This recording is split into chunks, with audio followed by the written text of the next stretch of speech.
Classic Audiobooks Library presents The Lone Wolf. Written by Louis Joseph Vance. Narrated by Oliver Sterling. Where in the world are you listening from? Please drop your city or country in the comments below. I love seeing how far these stories go. Let's begin. Chapter 1. Troyons. It must have been Burke who first said that even if you knew your way about Paris, you had to lose it in order to find it to Troyons.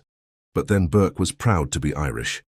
Troyons occupied a corner in a jungle of side streets, well withdrawn from the bustle of the adjacent boulevards of Saint-Germain and Saint-Michel, and in its day was a restaurant famous with a fame jealously guarded by a select circle of patrons. Its cooking was the best in Paris, its cellar second to none, its rates ridiculously reasonable, yet Baedeker knew it not, and in the wisdom of the cognoscenti this was well. It had been a pity to loose upon so excellent an establishment the swarms of tourists that profaned every temple of gastronomy on the Rive Droit. The building was of 3 stories, painted a dingy drab, and trimmed with dull green shutters. The restaurant occupied almost all of the street front of the ground floor. A blank, non-committal double doorway at one extreme of its plate glass windows was seldom open and even more seldom noticed. This doorway was squat and broad and closed the mouth of a wide, stone-walled passageway. In one of its 2 substantial wings of oak, a smaller door had been cut for the convenience of Troyon's guests, who by this route gained the courtyard, a semi-roofed and shadowy place, cool on the hottest day. From the court, a staircase with an air of leading nowhere in particular climbed lazily to the 2nd story and thereby justified its modest pretensions.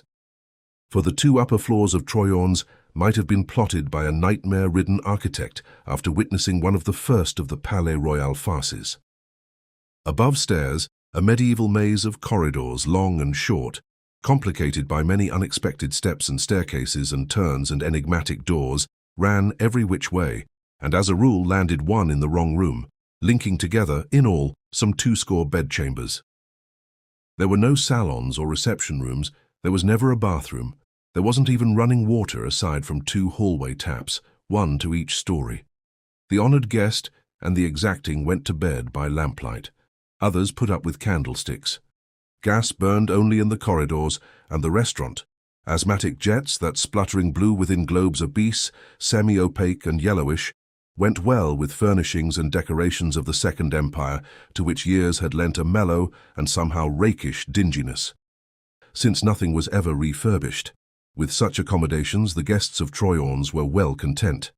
They were not many to begin with, and they were almost all middle-aged bourgeois, a caste that resents innovations. They took Troyon's as they found it. The rooms suited them admirably, and the tariff was modest. Why do anything to disturb the perennial peace of so discreet and confidential an establishment?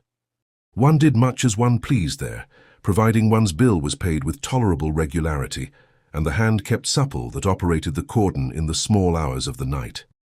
Papa Troyon came from a tribe of innkeepers and was liberal-minded, while as for Madame his wife, she cared for nothing but pieces of gold. To Troyon's on a wet winter night in the year 1893 came the child who as a man was to call himself Michael Lanyard. He must have been 4 or 5 years old at that time, an age at which consciousness is just beginning to recognize its individuality and memory registers with capricious irregularity. He arrived at the hotel in a state of excitement involving an almost abnormal sensitiveness to impressions. But that was soon drowned deep in dreamless slumbers of healthy exhaustion, and when he came to look back through a haze of days, of which each had made its separate and imperative demand upon his budding emotions, he found his store of memories strangely dulled and disarticulate. The earliest definite picture was that of himself, a small but vastly important figure, nursing a heavy heart in a dark corner of a fiacre. Beside him sat a man who swore fretfully into his moustache whenever the whimpering of the boy threatened to develop into honest bawls. A strange creature, with pockets full of candy and a way with little boys in public surly and domineering, in private timid and propitiatory. It was raining monotonously, with that melancholy persistence which is the genius of Parisian winters, and the paving of the interminable strange streets was as black glass shot with coloured lights. Some of the streets roared like famished beasts, others again were silent, if with a silence no less sinister. The rain made incessant crepitation on the roof of the fiacre, and the windows wept without respite. Within the cab a smell of mustiness contended feebly with the sickening reek of a cigar which the man was forever relighting, and which as often turned cold between his teeth. Outside, unwearying hooves were beating their deadly rhythm, cloppety-clop. Back of all this lurked something formlessly alluring, something sad and sweet and momentous, which belonged very personally to the child, but which he could never realize. Memory crept blindly toward it over a sword-wide bridge that had no end. There had been, or the boy had dreamed it, a long, weariful journey by railroad, the sequel to one by boat more brief, but wholly loathsome. Beyond this point, memory failed, though sick with yearning, and the child gave over his instinctive but rather inconsecutive efforts to retrace his history. His daily life at Troyon's furnished compelling and obliterating interests. Madame saw to that. It was Madame who took charge of him when the strange man dragged him crying from the cab, through a cold, damp place gloomy with shadows, and upstairs to a warm, bright bedroom. A formidable body, this Madame, with cold eyes and many hairy moles, who made odd noises in her throat while she undressed the little boy with the man standing by, noises meant to sound compassionate and maternal, but, to the child at least, hopelessly otherwise. Then drowsiness stealing upon one over a pillow wet with tears. Oblivion. And Madame it was who ruled with iron hand the strange new world to which the boy awakened. The man was gone by morning, and the child never saw him again. But inasmuch as those about him understood no English, and he no French, it was some time before he could grasp the false assurances of Madame that his father had gone on a journey, but would presently return. The child knew positively that the man was not his father, but when he was able to make this correction, the matter had faded into insignificance. Life had become too painful to leave time or inclination for the adjustment of such minor and incidental questions as one's parentage. The little boy soon learned to know himself as Marcel, which wasn't his name, and before long was unaware he had ever had another. As he grew older, he passed as Marcel Troyon, but by then he had forgotten how to speak English. A few days after his arrival, the warm, bright bedchamber was exchanged for a cold, dark closet opening off Madame's boudoir, a cupboard furnished with a rickety cot and a broken chair, lacking any provision for heat or light, and ventilated solely by a transom over the door.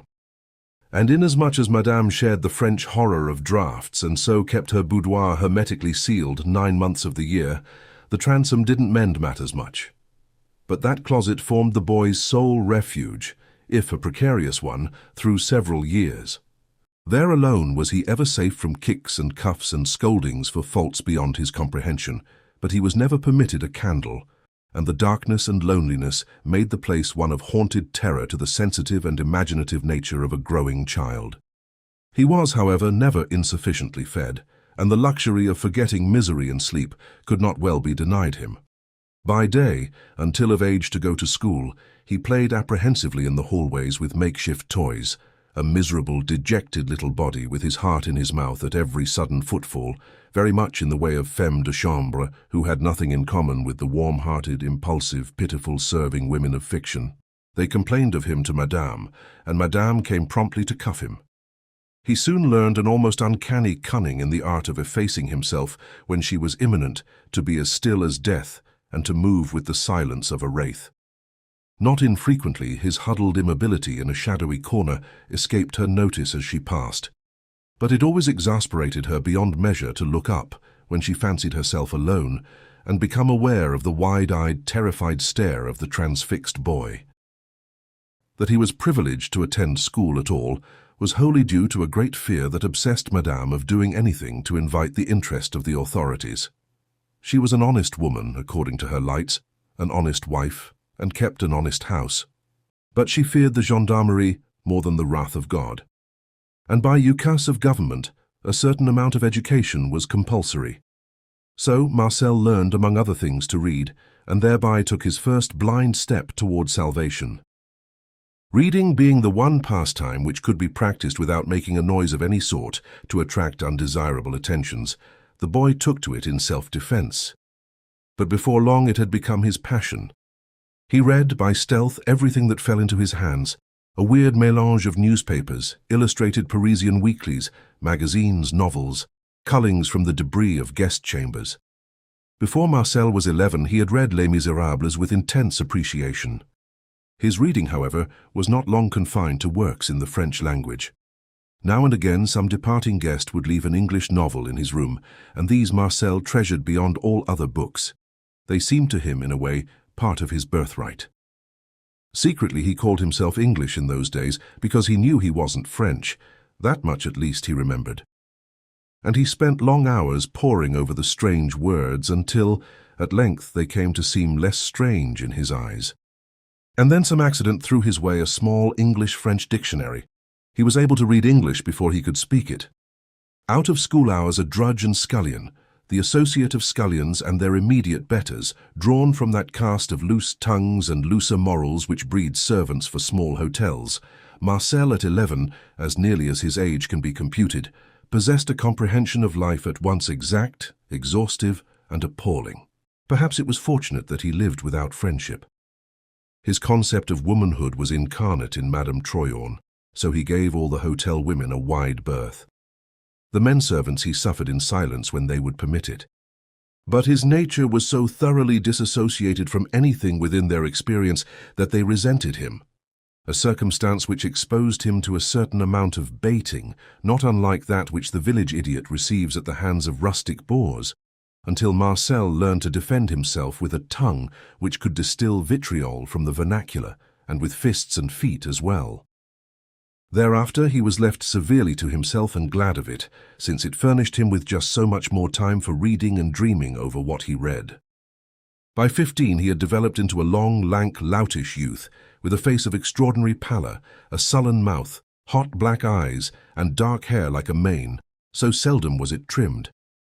He looked considerably older than he was, and the slightness of his body was deceptive, disguising a power of sinewy strength. More than this, he could care very handily for himself in a scrimmage. La Savate had no secrets from him, and he had picked up tricks from the Apaches quite as effectual as any in the manual of jiu-jitsu. Paris he knew as you and I know the palms of our hands, and he could converse with the precision of the native-born in any one of the city's several odd argots. To these accomplishments he added that of a thoroughly practiced petty thief. His duties were by day those of valet de chambre on the 3rd floor. By night he acted as omnibus in the restaurant. For these services he received no pay and less consideration from his employers, who would have been horrified by the suggestion that they countenanced slavery. Only his board and a bed in a room scarcely larger, if somewhat better ventilated, than the boudoir closet from which he had long since been ousted. This room was on the ground floor at the back of the house and boasted a small window overlooking a narrow alley. He was routed out before daylight, and his working day ended as a rule at 10 in the evening, though when there were performances on at the Odeon, the restaurant remained open until an indeterminate hour for the accommodation of the supper trade. Once back in his kennel, its door closed and bolted, Marcel was free to squirm out of the window and roam and range Paris at will. And it was thus that he came by most of his knowledge of the city. But for the most part, Marcel preferred to lie abed and read himself half-blind by the light of purloined candle ends. Books he borrowed, as of old, from the rooms of guests, or else pilfered from quayside stalls, and later sold to dealers in more distant quarters of the city. Now and again, when he needed some work not to be acquired save through outright purchase, the guests would pay further, if unconscious tribute, through the sly abstraction of small coins. Your true Parisian, however, keeps track of his money to the ultimate so, an idiosyncrasy which obliged the boy to practice most of his peculations on the fugitive guest of foreign extraction. In the number of these, perhaps the one best known to Troyons was Burke. He was a quick, compact, dangerous little Irishman who had fallen into the habit of resting at Troyon's whenever a vacation from London seemed a prescription apt to prove wholesome for a gentleman of his kidney, which was rather frequently, arguing that Burke's professional activities were fairly onerous. Having received most of his education in Dublin University, Burke spoke the purest English known, or could when so minded, while his facile Irish tongue had caught the trick of an accent which passed unchallenged on the boulevards.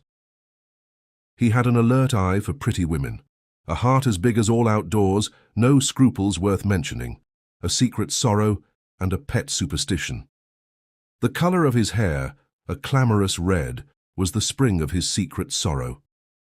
By that token, he was a marked man.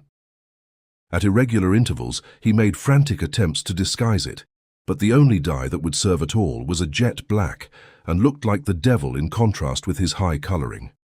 Moreover, before a week passed, the red would crop up again wherever the hair grew thin, lending him the appearance of a badly singed pup. His pet superstition was that, as long as he refrained from practicing his profession in Paris, Paris would remain his impregnable tower of refuge. The world owed Burke a living, or he so considered, and it must be allowed that he made collections on account with tolerable regularity and success. But Paris was tax-exempt as long as Paris offered him immunity from molestation. Not only did Paris suit his tastes excellently, but there was no place in Burke's esteem comparable with Troyon's for peace and quiet. Hence, the continuity of his patronage was never broken by trials of rival hostelries, and Troyon's was always expecting Burke for the simple reason that he invariably arrived unexpectedly, with neither warning nor ostentation, to stop as long as he liked, whether a day or a week or a month, and depart in the same manner.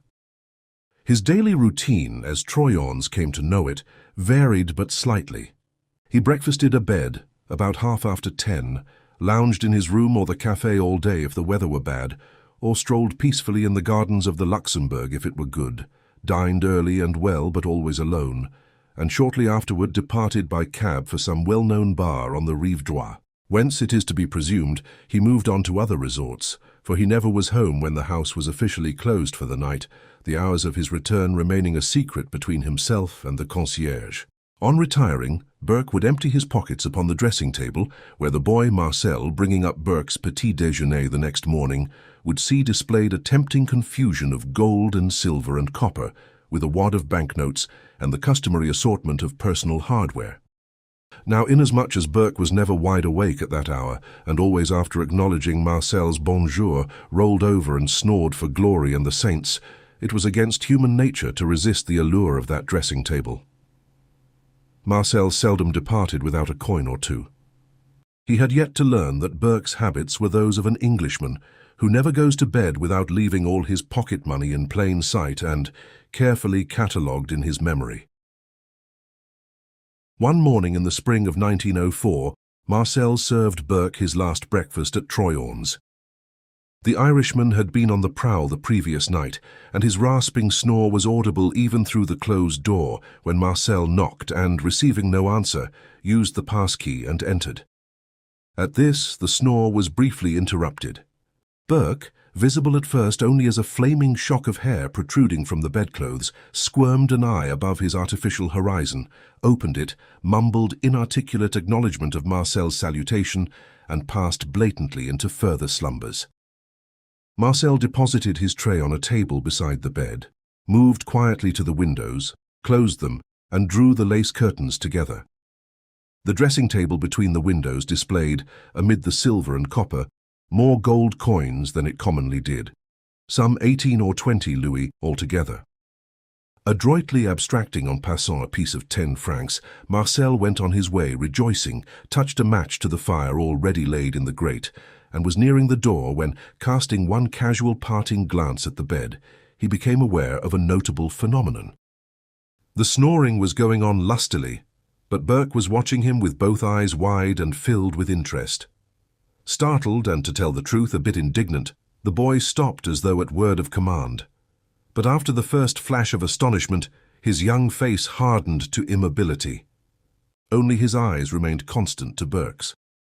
The Irishman, sitting up in bed, demanded and received the piece of 10 francs and went on to indict the boy for the embezzlement of several sums, running into a number of louis. Marcel, reflecting that Burke's reckoning was still some louis shy, made no bones about pleading guilty. Interrogated, the culprit deposed that he had taken the money because he needed it to buy books. No, he wasn't sorry. Yes, it was probable that, granted further opportunity, he would do it again. Advised that he was apparently a case-hardened young criminal, he replied that youth was not his fault. With years and experience, he would certainly improve. Puzzled by the boy's attitude, Burke agitated his hair and wondered aloud how Marcel would like it if his employers were informed of his peculations. Marcel looked pained and pointed out that such a course on the part of Burke would be obviously unfair. The only real difference between them, he explained, was that where he filched a Louis, Burke filched thousands. And if Burke insisted on turning him over to the mercy of Madame and Papa Troyon, who would certainly summon a sergeant de ville, he, Marcel, would be quite justified in retaliating by telling the Préfecture de Police all he knew about Burke. This was no chance shot, and took the Irishman between wind and water. And when dismayed, he blustered, demanding to know what the boy meant by his damned impudence. Marcel quietly advised him that one knew what one knew. If one read the English newspaper in the café as Marcel did, one could hardly fail to remark that Monsieur always came to Paris after some notable burglary had been committed in London. And if one troubled to follow Monsieur by night, as Marcel had, it became evident that Monsieur's first calls in Paris were invariably made at the establishment of a famous fence in the Rue des Trois Frères. And finally, one drew one's own conclusions when strangers dining in the restaurant, as on the night before by way of illustration, strangers who wore all the hallmarks of police detectives from England, catechized one about a person whose description was the portrait of Burke, and promised a 100-franc note for information concerning the habits and whereabouts of that person, if seen. Marcel added, while Burke gasped for breath, that the gentleman in question had spoken to him alone, in the absence of other waiters, and had been fobbed off with a lie. But why, Burke wanted to know, had Marcel lied to save him, when the truth would have earned him 100 francs? Because, Marcel explained coolly, I too am a thief. Monsieur will perceive it was a matter of professional honor. Now the Irish have their faults, but ingratitude is not of their number. Burke, packing hastily to leave Paris, France and Europe by the fastest feasible route, still found time to question Marcel briefly, and what he learned from the boy about his antecedents so worked with gratitude upon the sentimental nature of the Celt, that when on the third day following the Cunarda Carpathia left Naples for New York, she carried not only a gentleman whose brilliant black hair and glowing pink complexion rendered him a bit too conspicuous among her first cabin passengers for his own comfort, but also in the second cabin his valet, a boy of 16 who looked 18. The gentleman's name on the passenger list didn't, of course, in the least resemble Burke. His valet's was given as Michael Lanyard. The origin of this name is obscure. Michael, being easily corrupted into good Irish Mickey, may safely be attributed to Burke. Lanyard has a tang of the sea, which suggests a reminiscence of some sea tale prized by the pseudo-Marcel Troyon. In New York began the second stage in the education of a professional criminal.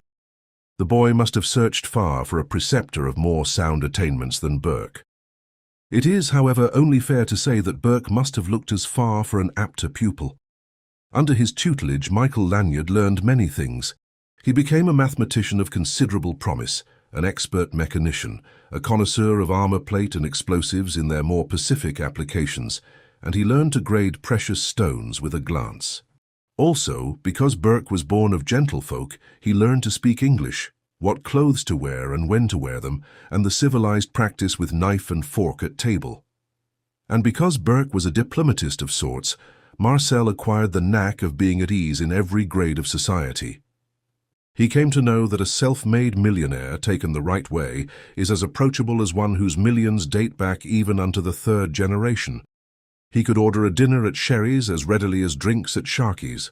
Most valuable accomplishment of all, he learned to laugh. In the way of byproducts, he picked up a working acquaintance with American, English and German slang. French slang he already knew as a mother tongue, considerable geographical knowledge of the capitals of Europe, America and Illinois, a taste that discriminated between tobacco and the stuff sold as such in France, and a genuine passion for good paintings. Finally, Burke drilled into his apprentice the three cardinal principles of successful cracksmanship: to know his ground thoroughly before venturing upon it, to strike and retreat with the swift precision of a hawk, to be friendless. And the last of these was the greatest. "You're a promising lad," he said, so often that Lanyard would almost wince from that formula of introduction. "A promising lad, though it's sad I should be to say it, instead of proud as I am. For I've made you. But for me, you'd long since have matriculated at La Tour Pointue and graduated with the canaille of the Santé. And in time, you may become a first-chop operator, which I'm not and never will be. But if you do, 'twill be through fighting shy of two things. The first of them's woman, and the second is man. To make a friend of a man, you must lower your guard. Ordinarily, 'tis fatal. As for woman, remember this, my lad. To let love into your life, you must open a door no mortal hand can close, and God only knows what'll follow in.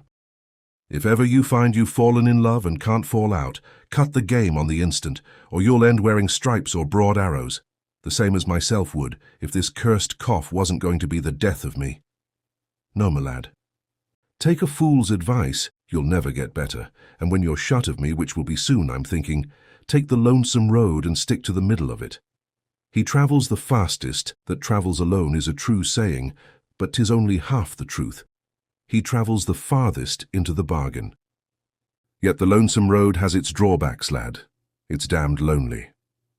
Burke died in Switzerland, of consumption, in the winter of 1910. Lanyard at his side till the end. Then the boy set his face against the world, alone, lonely, and remembering. Chapter 2. Return. His return to Troyon's, whereas an enterprise which Lanyard had been contemplating for several years, in fact ever since the death of Burke, came to pass at length almost purely as an affair of impulse. He had come through from London by the afternoon service, via Boulogne, travelling light, with nothing but a brace of handbags and his life in his hands. 2 coups to his credit since the previous midnight had made the shift advisable, though only one of them, the later, rendered it urgent. Scotland Yard would, he reckoned, require at least 24 hours to unlimber for action on the Omber affair. But the other, the theft of the Huysman plans, though not consummated before noon, must have set the chancelleries of at least 3 powers by the ears before Lanyard was fairly entrained at Charing Cross. Now his opinion of Scotland Yard was low. Its emissaries must operate gingerly to keep within the laws they serve. But the agents of the various continental secret services have a way of making their own laws as they go along, and for these Lanyard entertained a respect little short of profound. He would not have been surprised had he ran foul of trouble on the pier at Folkestone. Boulogne, as well, figured in his imagination as a crucial point. Its harbour lights, heaving up over the grim grey waste, peered through the deepening violet dusk to find him on the packet's deck, responding to their curious stare with one no less insistently inquiring. But it wasn't until in the gauntlet of the Gare du Nord itself that he found anything to shy at. Dropping from train to platform, he surrendered his luggage to a ready facteur and followed the man through the crush, elbowed and shouldered, offended by the pervasive reek of chilled steam and coal gas, and dazzled by the brilliant glare of the overhanging electric arcs. Almost the first face he saw turned his way was that of Roddy. The man from Scotland Yard was stationed at one side of the platform gates. Opposite him stood another known by sight to Lanyard, a highly decorative official from the Préfecture de Police. Both were scanning narrowly every face in the tide that churned between them. Wondering if through some fatal freak of fortuity these were acting under late telegraphic advice from London, Lanyard held himself well in hand. The first sign of intent to hinder him would prove the signal for a spectacular demonstration of the ungentle art of not getting caught with the goods on. And for 20 seconds, while the crowd milled slowly through the narrow exit, he was as near to betraying himself as he had ever been, nearer. For he had marked down the point on Roddy's jaw where his first blow would fall, and just where to plant a coup de savate, most surely to incapacitate the minion of the Préfecture, and all the while was looking the two over with a manner of the most calm and impersonal curiosity. But beyond an almost imperceptible narrowing of Roddy's eyes when they met his own, as if the Englishman were struggling with a faulty memory, neither police agent betrayed the least recognition. And then Lanyard was outside the station, his factor introducing him to a ramshackle taxicab. No need to speculate whether or not Roddy were gazing after him. In the ragged animal who held the door while Lanyard fumbled for his facteur's tip, he recognized a runner for the prefecture. And beyond question, there were many such about. If any lingering doubt should trouble Roddy's mind, he need only ask, such and one took what cab and for what destination, to be instantly and accurately informed. In such case, to go directly to his apartment, that handy little rez-de-chaussée near the Trocadero, was obviously inadvisable. Without apparent hesitation, Lanyard directed the driver to the Hotel Lutetia, tossed the ragged spy a sou, and was off to the tune of a slammed door and a motor that sorely needed overhauling. The rain, which had welcomed the train a few miles from Paris, was in the city torrential. Few wayfarers braved the swimming sidewalks, and the little clusters of chairs and tables beneath permanent café awnings were one and all neglected. But in the roadways, an amazing concourse of vehicles, mostly motor-driven, skimmed, skidded and shot over burnished asphaltum. All, of course, at top speed, else this were not Paris. Lanyard thought of insects on the surface of some dark forest pool. The roof of the cab rang like a drumhead. The driver blinked through the backsplatter from his rubber apron.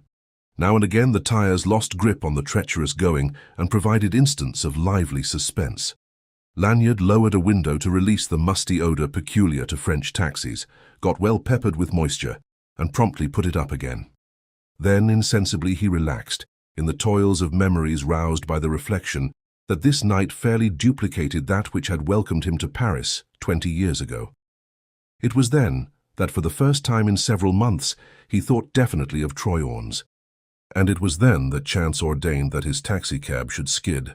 On the point of leaving the Ile de la Cité by way of the Pont Saint-Michel, it suddenly, one might pardonably have believed, went mad, darting crabwise from the middle of the road to the right-hand footway with evident design to climb the rail and make an end to everything in the Seine.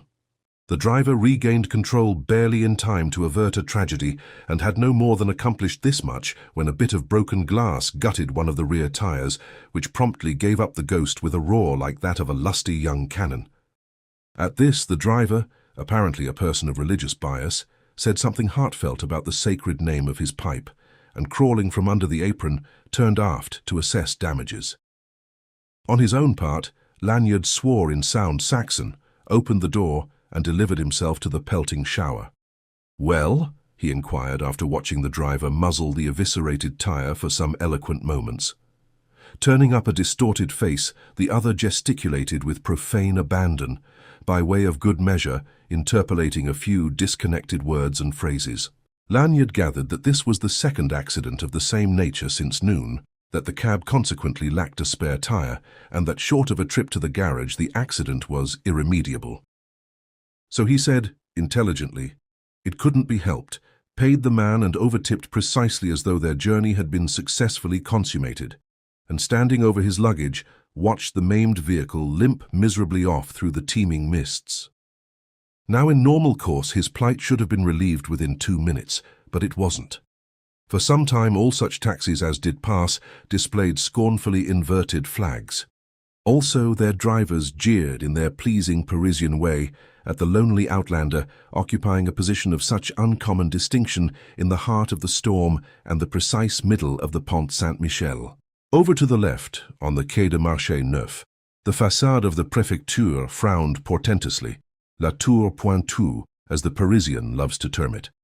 Lanyard forgot his annoyance long enough to salute that grim pile with a mocking bow, thinking of the men therein who would give half their possessions to lay hands on him who was only a few hundred yards distant, marooned in the rain. In its own good time, a night-prowling fiacre ambled up and veered over to his hail.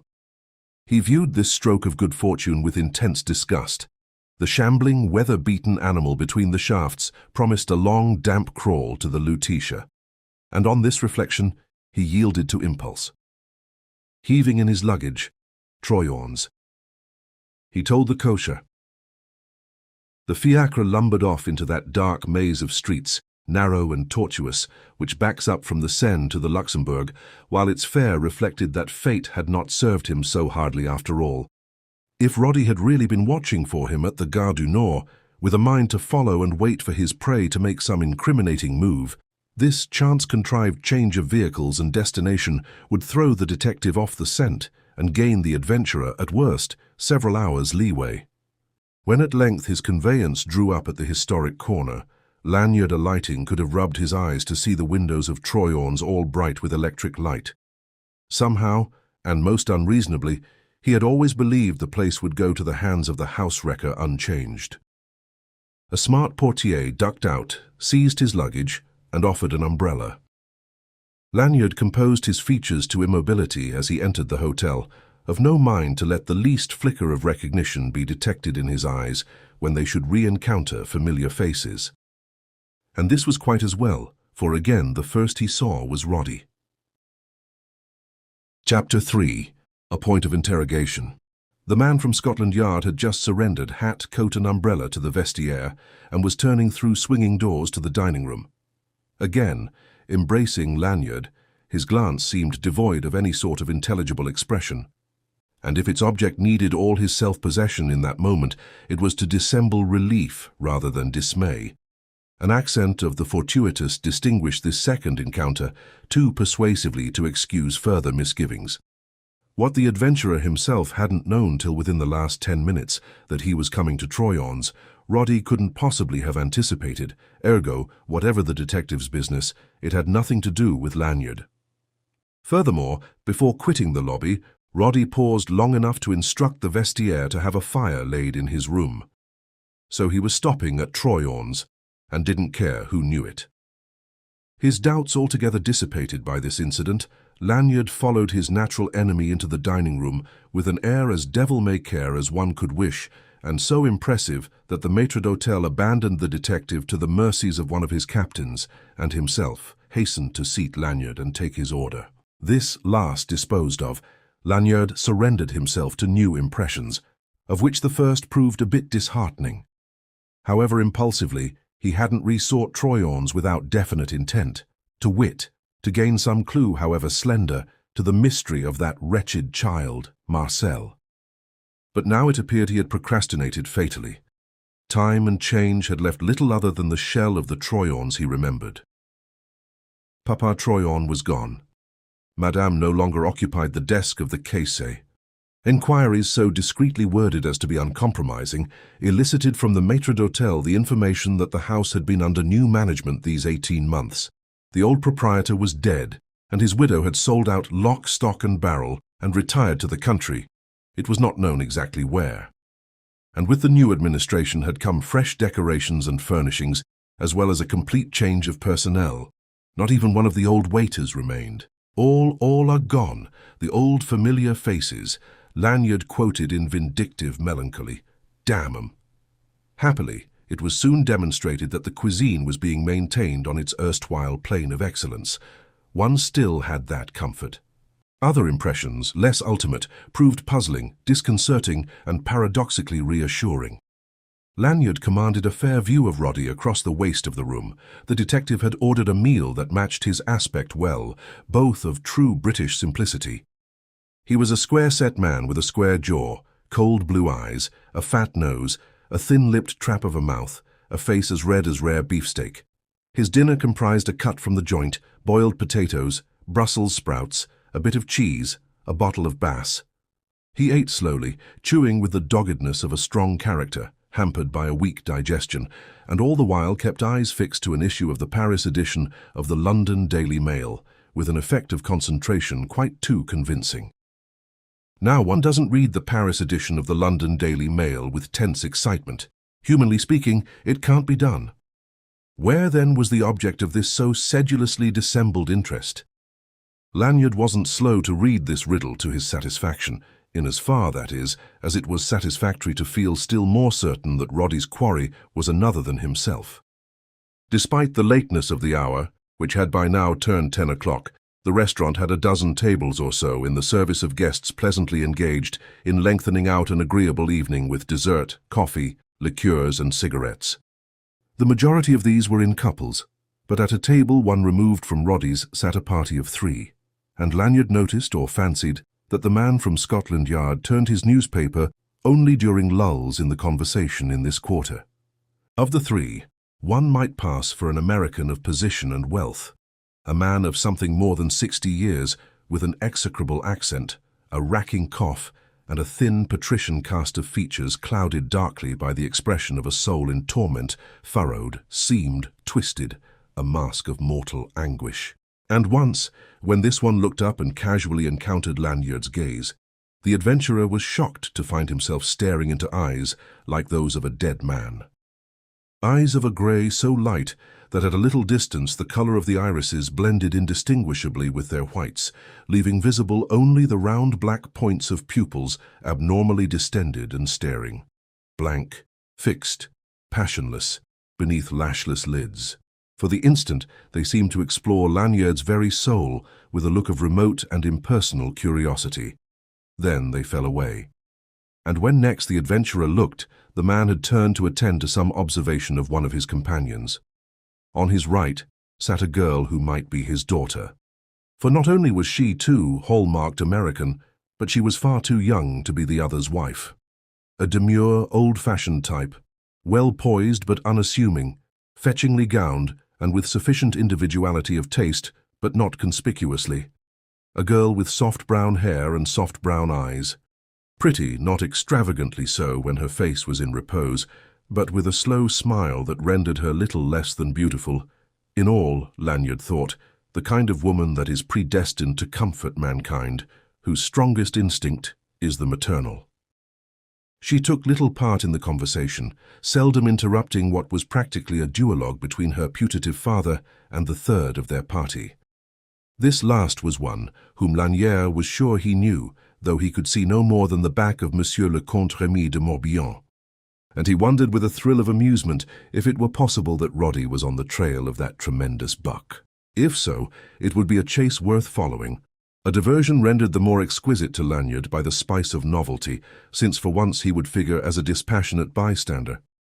The name of Comte Rémy de Morbihan, although unrecorded in the Almanach de Gotha, was one to conjure with in the Paris of his day and generation. He claimed the distinction of being at once the homeliest, one of the wealthiest, and the most liked man in France. As to his looks, good or bad, they were said to prove infallibly fatal with women, while not a few men, perhaps for that reason, did their possessor the honour to imitate them. The reviews burlesqued him, Sem caricatured him. Forain counterfeited him extensively in that inimitable series of Monday morning cartoons for Le Figaro. One said de Morbihan, instinctively at sight of that stocky figure, short and broad, topped by a chubby, moon-like mask with waxed moustaches, womanish eyes, and never-failing grin. A creature of proverbial good nature and exhaustless vitality, his extraordinary popularity was due to the equally extraordinary extravagance with which he supported that latest Gallic fad, le sport. The Parisian rugby team was his pampered protégé. He was an active member of the tennis club, maintained not only a flock of automobiles, but a famous racing stable, Road to Hounds, was a good field gun, patronized aviation and motorboat racing, risked as many maximums during the Monte Carlo season as the Grand Duke Michael himself, and was always ready to whet rapiers or burn a little harmless powder of an early morning in the Parc aux Princes. But there were ugly whispers current with respect to the sources of his fabulous wealth. Lanyard, for one, wouldn't have thought him the properest company or the best Parisian cicerone for an ailing American gentleman blessed with independent means and an attractive daughter. Paris, on the other hand, Paris, who forgives everything to him who contributes to her amusement, adored Comte Rémy de Morbihan. But perhaps Lanyard was prejudiced by his partiality for Americans, a sentiment the outgrowth of the years spent in New York with Burke. He even fancied that between his spirit and theirs existed some subtle bond of sympathy. For all he knew, he might himself be American. For some time, Lanyard strained to catch something of the conversation that seemed to hold so much of interest for Roddy, but without success because of the hum of voices that filled the room. In time, however, the gathering began to thin out, until at length there remained only this party of three, Lanyard enjoying a most delectable salad, and Roddy puffing a cigar with such a show of enjoyment that Lanyard suspected him of the sin of smuggling, and slowly gulping down a second bottle of Bass. Under these conditions, the talk between de Morbihan and the Americans became public property. The first remark overheard by Lanyard came from the elderly American, following a pause and a consultation of his watch. 11:15, he announced. "Plenty of time," said de Morbihan cheerfully. "That is," he amended, "if mademoiselle isn't bored." The girl's reply, accompanied by a pretty inclination of her head toward the Frenchman, was lost in the accents of the first speaker. A strong and sonorous voice, in strange contrast with his ravaged appearance and distressing cough. "Don't let that worry you," he advised cheerfully. "Lucia's accustomed to keeping late hours with me, and who ever heard of a young and pretty woman being bored on the third day of her first visit to Paris?" He pronounced the name with the hard C of the Italian tongue, as though it were spelled Lucia. "To be sure," laughed the Frenchman, "one suspects it will be long before mademoiselle loses interest in the Rue de la Paix." "You may well, when such beautiful things come from it," said the girl. "See what we found there today." She slipped a ring from her hand and passed it to de Morbihan. There followed silence for an instant, then an exclamation from the Frenchman. "But it is superb. Accept, mademoiselle, my compliments. It is worthy even of you." She flushed prettily as she nodded smiling acknowledgement. "Ah, you Americans," de Morbihan sighed. "You fill us with envy. You have the souls of poets and the wealth of princes. But we must come to Paris to find beautiful things for our womenfolk. Take care, though, lest you go too far, Monsieur Bannon." "How so, too far?" "You might attract the attention of the lone wolf. They say he's on the prowl once more." The American laughed a trace contemptuously. Lanyard's fingers tightened on his knife and fork, otherwise he made no sign. A sidelong glance into a mirror at his elbow showed Roddy still absorbed in the Daily Mail. The girl bent forward with a look of eager interest. "The lone wolf? Who is that? You don't know him in America, mademoiselle?" "No."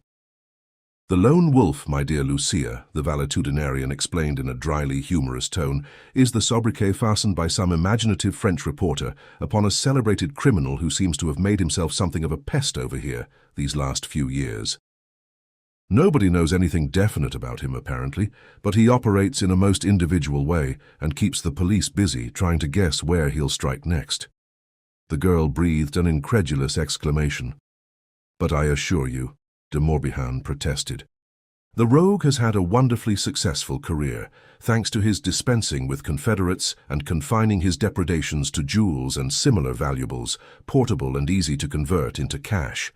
Yet," he added, nodding sagely, "one isn't afraid to predict his race is almost run." "You don't tell me, El," the older man exclaimed. "Have they picked up the scent? At last?" "The man is known," de Morbihan affirmed. By now the conversation had caught the interest of several loitering waiters who were listening open-mouthed. Even Roddy seemed a bit startled, and for once forgot to make business with his newspaper, but his wondering stare was exclusively for de Morbihan. Lanyard put down knife and fork, swallowed a final mouthful of hot bouillon, and lighted a cigarette with the hand of a man who knew not the meaning of nerves. "Garçon," he called quietly, and ordered coffee and cigars with a liqueur to follow. "Known," the American exclaimed. "They've caught him, eh?" "I didn't say that," de Morbihan laughed. "But the mystery is no more, in certain quarters." "Who is he then?" "That, monsieur, will pardon me, I'm not yet free to state. Indeed, I may be indiscreet in saying as much as I do. Yet among friends." His shrug implied that, as far as he was concerned, waiters were unhuman and the other guests of the establishment non-existent. But the American persisted. "Perhaps you can tell us how they got on his track." "It wasn't difficult," said de Morbihan. "Indeed, quite simple. This tone of depreciation is becoming, for it was my part to suggest the solution to my friend, the chief of the Sûreté. He had been annoyed and distressed, had even spoken of handing in his resignation because of his inability to cope with this gentleman, the lone wolf. And since he is my friend, I too was distressed on his behalf, and badgered my poor wits until they chanced upon an idea which led us to the light. "You won't tell us?" the girl protested, with a little moue of disappointment, as the Frenchman paused provokingly. "Perhaps I shouldn't. And yet, why not? Why? As I say, it was elementary reasoning, a mere matter of logical deduction and elimination. One made up one's mind the lone wolf must be a certain sort of man. The rest was simply sifting France for the man to fit the theory, and then watching him until he gave himself away." "You don't imagine we're going to let you stop there?" the American demanded in an aggrieved tone. "No? I must continue?" "Very well. I confess to some little pride. It was a feat. He is cunning, that one." De Morbihan paused and shifted sideways in his chair, grinning like a mischievous child. By this maneuver, thanks to the arrangement of mirrors lining the walls, he commanded an indirect view of Lanyard, a fact of which the latter was not unaware, though his expression remained unchanged as he sat, with a corner of his eye reserved for Roddy, speculating whether de Morbihan were telling the truth or only boasting for his own glorification. "Do go on, please," the girl begged prettily. "I can deny you nothing, mademoiselle." "Well then, from what little was known of this mysterious creature, one readily inferred he must be a bachelor with no close friends. That is clear, I trust?" "Too deep for me, my friend," the elderly man confessed. "Impenetrable reticence," the Count expounded, sententious and enjoying himself hugely, isn't possible in the human relations. Sooner or later, one is doomed to share one's secrets, however reluctantly, even unconsciously, with a wife, a mistress, a child, or with some trusted friend. And a secret between two is a prolific breeder of platitudes. Granted this line of reasoning, the lone wolf is of necessity not only unmarried, but practically friendless. Other attributes of his will obviously comprise youth, courage, imagination, a rather high order of intelligence, and a social position, let us say rather an ostensible business, enabling him to travel at will hither and yon without exciting comment. So far, good. My friend the chief of the Sûreté forthwith commissioned his agents to seek such an one, and by this means several fine fish were enmeshed in the net of suspicion, carefully scrutinized, and one by one let go, all except one, the veritable man. Him they sedulously watched, shadowing him across Europe and back again. He was in Berlin at the time of the famous Reinhardt robbery, though he compassed that coup without detection. He was in Vienna when the British embassy there was looted, but escaped by a clever ruse and managed to dispose of his plunder before the agents of the Sûreté could lay hands on him. Recently he has been in London, and there he made love to and ran away with the diamonds of a certain lady of some eminence. You have heard of Madame Omber, eh? Now, by Roddy's expression, it was plain that, if Madame Omber's name wasn't strange in his hearing, at least he found this news about her most surprising. He was frankly staring, with a slackened jaw, and with stupefaction in his blank blue eyes. Lanyard gently pinched the small end of a cigar, dipped it into his coffee, and lighted it with not so much as a suspicion of tremor. His brain, however, was working rapidly in effort to determine whether de Morbihan meant this for warning, or was simply narrating an amusing yarn founded on advance information and amplified by an ingenious imagination. For by now the news of the Omber affair must have thrilled many a continental telegraph wire. Madame Omber, of course. The American agreed thoughtfully. Everyone has heard of her wonderful jewels. The real marvel is that the lone wolf neglected so shining a mark as long as he did. But truly so, monsieur, and they caught him at it, eh? Not precisely, but he left a clue, and London to boot, with such haste as would seem to indicate he knew his cunning hand had for once slipped. Then they'll nab him soon. Ah, monsieur, one must say no more. De Morbihan protested. Rest assured the chief of the Sûreté has laid his plans. His web is spun, and so artfully that I think our unsociable outlaw will soon be making friends in the prison of the Santé. But now we must adjourn. One is sorry. It has been so very pleasant. A waiter conjured the bill from some recess of his waistcoat and served it on a clean plate to the American. Another ran bawling for the vestiaire. Roddy glued his gaze afresh to the Daily Mail. The party rose. Lanyard noticed that the American signed instead of settling the bill with cash, indicating that he resided at Troyon's as well as dined there. And the adventurer found time to reflect that it was odd for such as he to seek that particular establishment in preference to the palatial modern hostelries of the Rive Droit. Before de Morbihan, ostensibly for the first time espying Lanyard, plunged across the room with both hands outstretched, and a cry of joyous surprise not really justified by their rather slight acquaintanceship. "Ha, ha," he clamoured vivaciously. "It is Monsieur Lanyard who knows all about paintings. But this is delightful, my friend. One grand pleasure. You must know my friends. But come." And seizing Lanyard's hands, when that one somewhat reluctantly rose in response to this surprisingly over-exuberant greeting, he dragged him willy-nilly from behind his table. "And you are American too. Certainly you must know one another. Mademoiselle Bannon, with your permission, my friend Monsieur Lanyard, and Monsieur Bannon, an old dear friend with whom you will share a passion for the beauties of art." The hand of the American, when Lanyard clasped it, was cold as ice. And as their eyes met, that abominable cough laid hold of the man, as it were by the nape of his neck, and shook him viciously. Before it had finished with him, his sensitively coloured face was purple, and he was gasping, breathless, and infuriated. "Monsieur Bannon," de Morbihan explained disconnectedly, "it is most distressing. I tell him he should not stop in Paris at this season. It is nothing." The American interposed brusquely between paroxysms. "But our winter climate, monsieur, it is not fit for those in the prime of health. It is I who am unfit," Bannon snapped, pressing a handkerchief to his lips. "Unfit to live," he amended venomously. Lanyard murmured some conventional expression of sympathy. Through it all he was conscious of the regard of the girl. Her soft brown eyes met his candidly, with a look cool in its composure, straightforward in its inquiry, neither bold nor mock demure. And if they were the first to fall, it was with an effect of curiosity sated, without hint of discomfiture. And somehow the adventurer felt himself measured, classified, filed away. Between amusement and pique, he continued to stare while the elderly American recovered his breath, and de Morbihan jabbered on with unfailing vivacity.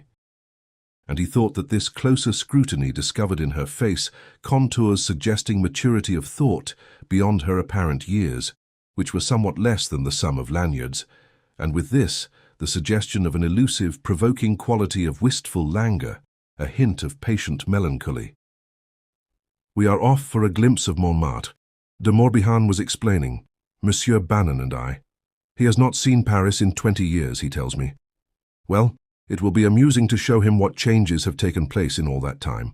One regrets Mademoiselle is too fatigued to accompany us. But you, my friend, now if you would consent to make our third, it would be most amiable of you." "I'm sorry," Lanyard excused himself, "but as you see, I am only just in from the railroad, a long and tiresome journey."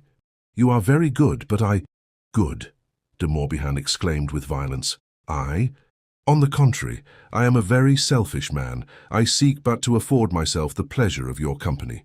You lead such a busy life, my friend, romping about Europe here one day, God knows where the next, that one must make one's best of your spare moments. You will join us, surely?" "Really, I cannot tonight. Another time perhaps, if you'll excuse me. But it is always this way." De Morbihan explained to his friends with a vast show of mock indignation. Another time, perhaps, his invariable excuse. "I tell you, not two men in all Paris have any real acquaintance with this gentleman whom all Paris knows. His reserve is proverbial, as distant as Lanyard, we say on the boulevards." And turning again to the adventurer, meeting his cold stare with the de Morbihan grin of quenchless effrontery, "As you will, my friend," he grunted. "But should you change your mind, well, you'll have no trouble finding us. Ask any place along the regular route. We see far too little of one another, monsieur, and I am most anxious to have a little chat with you." "It will be an honor," Lanyard returned formally. In his heart he was pondering several most excruciating methods of murdering the man. What did he mean? How much did he know? If he knew anything, he must mean ill, for assuredly he could not be ignorant of Roddy's business, or that every other word he uttered was riveting suspicion on Lanyard of identity with the lone wolf, or that Roddy was listening with all his ears and staring into the bargain. Decidedly, something must be done to silence this animal, should it turn out he really did know anything.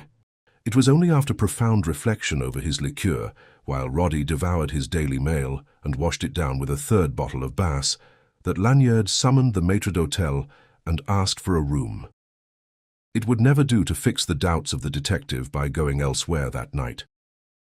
But fortunately, Lanyard knew that Warren, which was Troyon's as no one else knew it, Roddy would find it hard to detain him, should events seem to advise an early departure. Chapter 4. A Stratagem.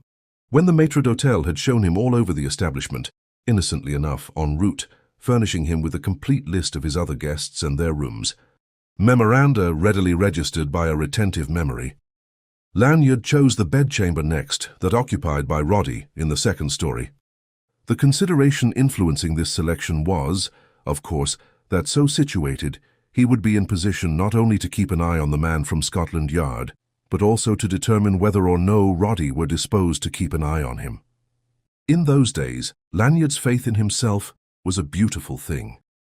He could not have enjoyed the immunity ascribed to the lone wolf as long as he had without gaining a power of sturdy self-confidence, in addition to a certain amount of temperate contempt for spies of the law and all their ways. Against the peril inherent in this last, however, he was self-warned, esteeming it the most fatal chink in the armor of the lawbreaker, this disposition to underestimate the acumen of the police. Far too many promising young adventurers like himself were annually laid by the heels in that snare of their own infatuate weaving. The mouse has every right, if he likes, to despise the cat for a heavy-handed and bloodthirsty beast, lacking wit and imagination, a creature of simple force majeure. But that mouse will not advisedly swagger in cat-haunted territory.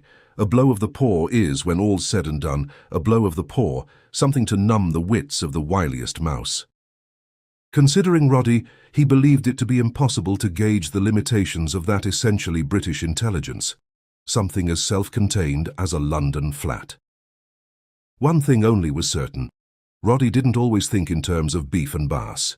He was nobody's facile fool. He could make a shrewd inference as well as strike a shrewd blow. Reviewing the scene in the restaurant, Lanyard felt measurably warranted in assuming not only that Roddy was interested in de Morbihan, but that the Frenchman was well aware of that interest. And he resented sincerely his inability to feel as confident that the Count, with his gossip about the lone wolf, had been merely seeking to divert Roddy's interest to putatively larger game. It was just possible that de Morbihan's identification of Lanyard with that mysterious personage, at least by innuendo, had been unintentional. But somehow Lanyard didn't believe it had. The two questions troubled him sorely. Did de Morbihan know? Did he merely suspect? Or had he only loosed an aimless shot which chance had sped to the right goal? Had the mind of Roddy proved fallow to that suggestion, or had it, with its simple national tenacity, been impatient of such side issues, or incredulous, and persisted in focusing its processes upon the personality and activities of Monsieur le Comte Rémy de Morbihan? However, one would surely learn something illuminating before very long. The business of a sleuth is to sleuth, and sooner or later Roddy must surely make some move to indicate the quarter wherein his real interest lay.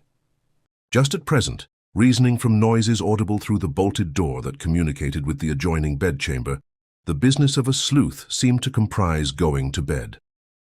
Lanyard, shaving and dressing, could distinctly hear a tuneless voice contentedly humming "Sally in Our Alley," a rendition punctuated by one heavy thump and then another, and then by a heartfelt sigh of relief, as Roddy kicked off his boots, and followed by the tapping of a pipe against grate bars, the squeal of a window lowered for ventilation, the click of an electric light, and the creaking of bed springs.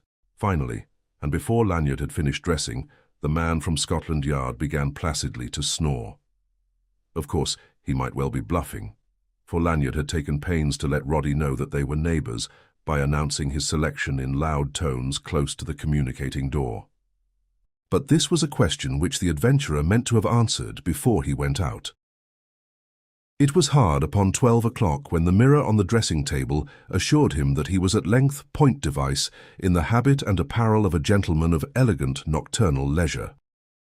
But if he approved the figure he cut, it was mainly because clothes interested him and he reckoned his own impeccable.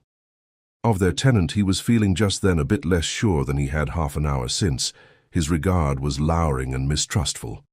He was, in short, suffering reaction from the high spirits engendered by his cross-channel exploits, his successful getaway, and the unusual circumstances attendant upon his return to this memory-haunted mausoleum of an unhappy childhood. He even shivered a trifle, as if under premonition of misfortune, and asked himself heavily, why not? For logically considered, a break in the run of his luck was due. Thus far he had played, with a success almost too uniform, his dual role, by day the amiable amateur of art, by night the nameless mystery that prowled unseen and preyed unhindered. Could such success be reasonably expected to attend him always? Should he count de Morbihan's yarn a warning?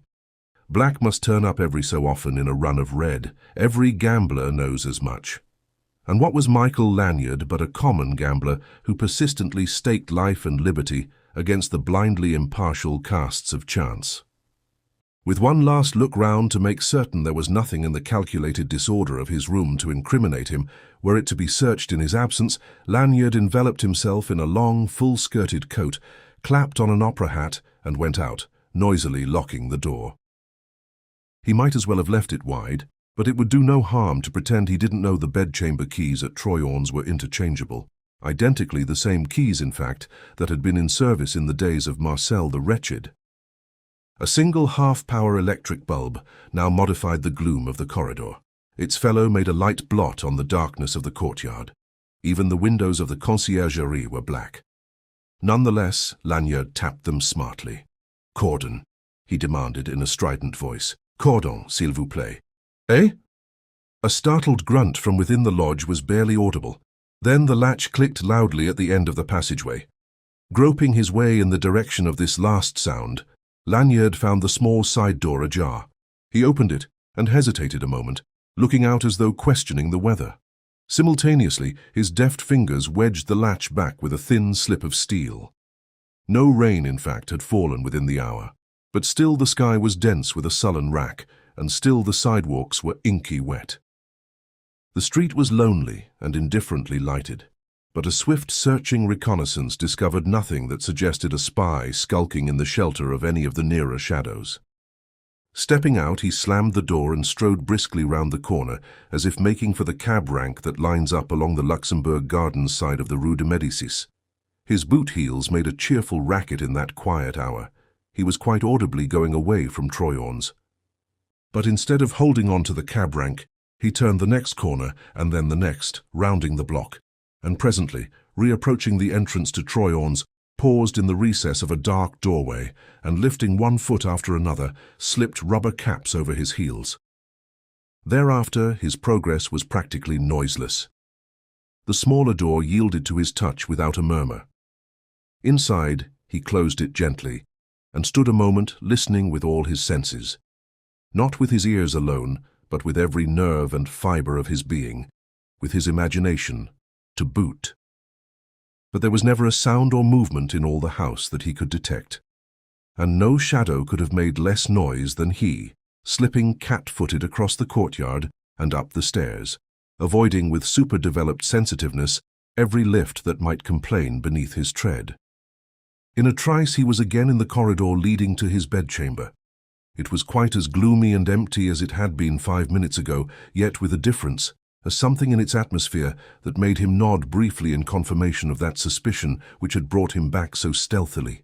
For one thing, Roddy had stopped snoring, and Lanyard smiled over the thought that the man from Scotland Yard might profitably have copied that trick of poor Burke's, of snoring like the Seven Sleepers when most completely awake. It was naturally no surprise to find his bedchamber door unlocked and slightly ajar. Lanyard made sure of the readiness of his automatic, strode into the room and shut the door quietly but by no means soundlessly. He had left the shades down and the hangings drawn at both windows, and since these had not been disturbed, something nearly approaching complete darkness reigned in the room.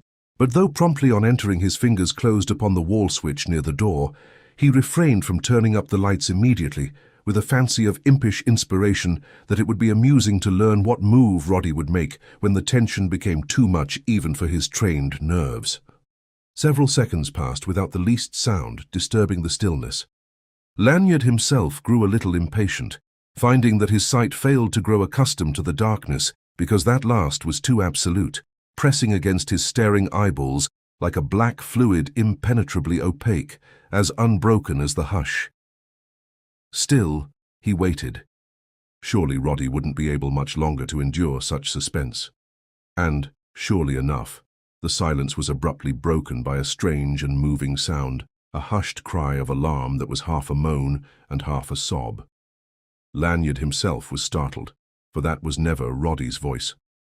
There was a noise of muffled and confused footsteps, as though someone had started in panic for the door, then stopped in terror. Words followed, the strangest he could have imagined, words spoken in a gentle and tremulous voice. "In pity's name. Who are you, and what do you want?" Thunderstruck, Lanyard switched on the lights. At a distance of some 6 paces he saw, not Roddy, but a woman, and not a woman merely, but the girl he had met in the restaurant. Chapter 5. Anticlimax. The surprise was complete. None, indeed, was ever more so, but it's a question which party thereto was the more affected. Lanyard stared with the eyes of stupefaction. To his fancy, this thing passed the compass of simple incredulity. It wasn't merely improbable, it was preposterous. It was anticlimax exaggerated to the proportions of the grotesque. He had come prepared to surprise and bullyrag the most astute police detective of whom he had any knowledge. He found himself surprised and discountenanced by this. Confusion no less intense informed the girl's expression. Her eyes were fixed to his with a look of blank inquiry. Her face, whose colouring had won his admiration 2 hours since, was colourless. Her lips were just ajar. The fingers of one hand touched her cheek, indenting it. The other hand caught up before her the long skirts of a pretty robe de chambre, beneath whose edge a hand's breadth of white silk shimmered, and the toe of a silken mule was visible. Thus she stood, poised for flight, attired only in a dressing gown over what one couldn't help suspecting was her nightdress, for her hair was down, and she was unquestionably all ready for her bed. But Burke's patient training had been wasted if this man proved one to remain long at loss. Rallying his wits quickly from their momentary rout, he reasserted command over them, and if he didn't in the least understand, made a brave show of accepting this amazing accident as a commonplace. "I beg your pardon, Miss Bannon," he began with a formal bow. She interrupted with a gasp of wondering recognition. "Mr. Lanyard." He inclined his head a second time. "Sorry to disturb you, but I don't understand." Unfortunately, he proceeded smoothly. "I forgot something when I went out and had to come back for it, but... Yes?" Suddenly her eyes, for the first time detached from his, swept the room with a glance of wild dismay. "This room," she breathed. "I don't know it. It is mine. Yours. But that is how I happened to interrupt you." The girl shrank back a pace, 2 paces, uttering a low-toned monosyllable of understanding, and "oh" abruptly gasped. Simultaneously her face and throat flamed scarlet. "Your room, Mr. Lanyard." Her tone so convincingly voiced shame and horror that his heart misgave him. Not that alone, but the girl was very good to look upon. "I'm sure," he began soothingly, "it doesn't matter. You mistook a door. But you don't understand." She shuddered. "This dreadful habit, and I was hoping I had outgrown it. How can I ever explain?" "Believe me, Miss Bannon, you need explain nothing. But I must. I wish to. I can't bear to let you think. But surely you can make allowances for sleepwalking." To this appeal, he could at first return nothing more intelligent than a dazed repetition of the phrase. So that was how. Why hadn't he thought of it before? Ever since he had turned on the lights, he had been subjectively busy trying to invest her presence there with some plausible excuse. But somnambulism had never once entered his mind. And in his stupidity, at pains though he had been to render his words inoffensive, he had been guilty of constructive incivility. In his turn, Lanyard coloured warmly. "I beg your pardon," he muttered. The girl paid no attention.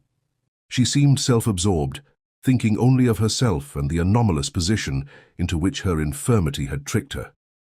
When she did speak, her words came swiftly. "You see, I was so frightened.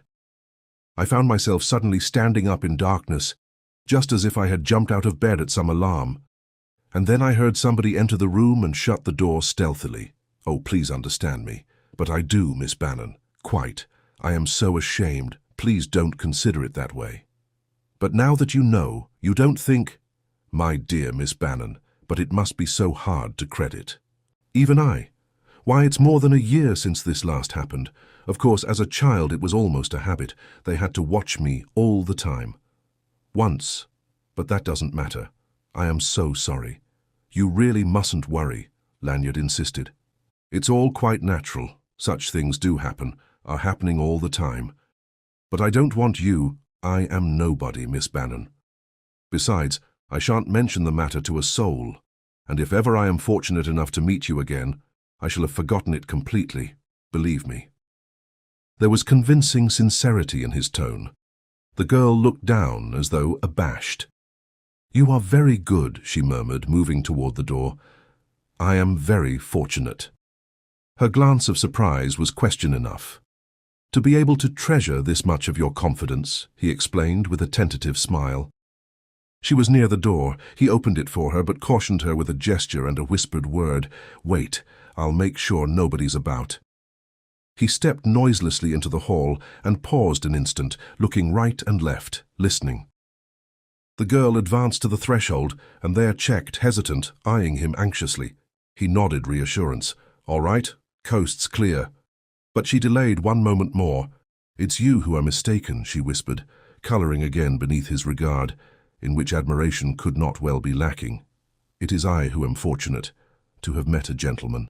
Her diffident smile, together with the candour of her eyes, embarrassed him to such extent that for the moment he was unable to frame a reply.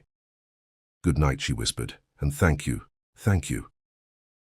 Her room was at the far end of the corridor.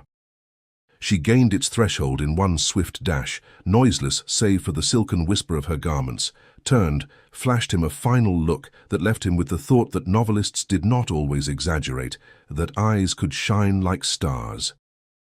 Her door closed softly. Lanyard shook his head as if to dissipate a swarm of annoying thoughts and went back into his own bedchamber. He was quite content with the explanation the girl had given, but being the slave of a methodical and pertinacious habit of mind, spent 5 busy minutes examining his room and all that it contained with a perseverance that would have done credit to a Frenchman searching for a mislaid sou. If pressed, he would have been put to it to name what he sought or thought to find. What he did find was that nothing had been tampered with and nothing more, not even so much as a dainty, lace-trimmed wisp of sheer linen bearing the lady's monogram and exhaling a faint but individual perfume. Which, when he came to consider it, seemed hardly playing the game by the book. As for Roddy, Lanyard wasted several minutes, off and on, listening attentively at the communicating door. But if the detective had stopped snoring, his respiration was loud enough in that quiet hour, a sound of harsh monotony. True, that proved nothing, but Lanyard, after the fiasco of his first attempt to catch his enemy awake, was no more disposed to be hypercritical. He had his fill of being ingenious and profound, and when presently he again left Troyon's, this time without troubling the repose of the concierge, it was with the reflection that, if Roddy were really playing possum, he was welcome to whatever he could find of interest in the quarters of Michael Lanyard. Chapter 6. The Pack Gives Tongue.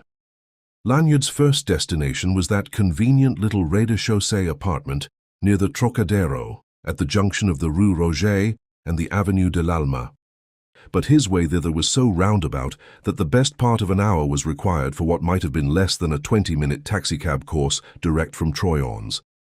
It was past 1 when he arrived, afoot, at the corner. Not that he grudged the time.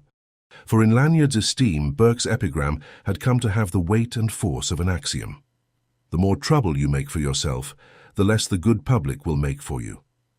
Paradoxically, he hadn't the least intention of attempting to deceive anybody as to his permanent address in Paris, where Michael Lanyard, connoisseur of fine paintings, was a figure too conspicuous to permit his making a secret of his residence.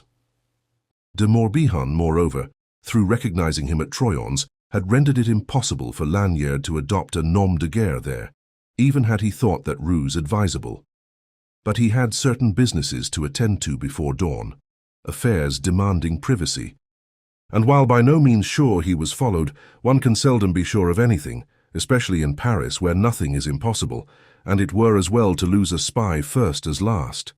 And his mind could not be at ease with respect to Roddy, thanks to de Morbihan's gasconade in the presence of the detective, and also to that hint which the Count had dropped concerning some fatal blunder in the course of Lanyard's British campaign.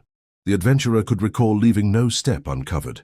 Indeed, he had prided himself on conducting his operations with a degree of circumspection unusually thoroughgoing, even for him. Yet he was unable to rid himself of those misgivings, roused by de Morbihan's declaration that the theft of the Omber jewels had been accomplished only at cost of a clue to the thief's identity. Now the Count's positive information concerning the robbery proved that the news thereof had anticipated the arrival of its perpetrator in Paris. Yet Roddy unquestionably had known nothing of it prior to its mention in his presence, after dinner. Or else the detective was a finer actor than Lanyard credited, but how could de Morbihan have come by his news? Lanyard was really and deeply perturbed. Pestered to distraction by such thoughts, he fitted key to latch and quietly let himself into his flat by a private street entrance which, in addition to the usual door opening on the court and under the eye of the concierge, distinguished this from the ordinary Parisian apartment and rendered it doubly suited to the adventurer's uses. Then he turned on the lights and moved quickly from room to room of the three comprising his quarters, with comprehensive glances reviewing their condition. But indeed he hadn't left the reception hall for the salon without recognizing that things were in no respect as they ought to be. A hat he had left on the hall rack had been moved to another peg. A chair had been shifted 6 inches from its ordained position, and the door of a clothes press, which he had locked on leaving, now stood ajar. Furthermore, the state of the salon, which he had furnished as a lounge and study, and of the tiny dining room and the bedchamber adjoining, bore out these testimonies to the fact that alien hands had thoroughly ransacked the apartment, leaving no square inch unscrutinized. Yet the proprietor missed nothing. His rooms were a private gallery of valuable paintings and antique furniture to poison with envy the mind of any collector, and housed into the bargain a small museum of rare books, manuscripts, and articles of exquisite workmanship, whose individuality, aside from intrinsic worth, rendered them priceless. A burglar of discrimination might have carried off in one coat pocket loot enough to foot the bill for a 12-month of profligate existence. But nothing had been removed, nothing at least that was apparent in the first tour of inspection, which, if sweeping, was by no means superficial. Before checking off more elaborately his mental inventory, Lanyard turned attention to the protective device, a simple but exhaustive system of burglar alarm wiring, so contrived that any attempt to enter the apartment, save by means of a key, which fitted both doors, and of which no duplicate existed, would alarm both the concierge and the Burglar Protective Society. Though it seemed to have been in no way tampered with, to test the apparatus, he opened a window on the court. The lodge of the concierge was within earshot. If the alarm had been in good order, Lanyard could have heard the bell from his window. He heard nothing. With a shrug, he shut the window. He knew well, none better, how such protection could be rendered valueless by a thoughtful and forehanded housebreaker. Returning to the salon, where the main body of his collection was assembled, he moved slowly from object to object, ticking off items and noting their condition, with the sole result of justifying his first conclusion that whereas nothing had escaped handling, nothing had been removed. By way of a final test, he opened his desk, of which the lock had been deftly picked, and went through its pigeonholes. His scanty correspondence, composed chiefly of letters exchanged with art dealers, had been scrutinized and replaced carelessly, in disorder, and here again he missed nothing.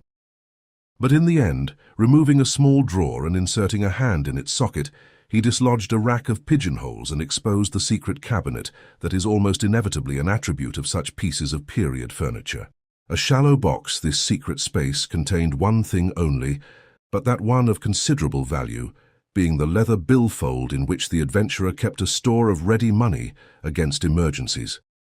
It was mostly for this, indeed, that he had come to his apartment, his London campaign having demanded an expenditure far beyond his calculations, so that he had landed in Paris with less than 100 francs in pocket. And Lanyard, for all his pride of spirit, acknowledged one haunting fear, that of finding himself strapped in the face of emergency.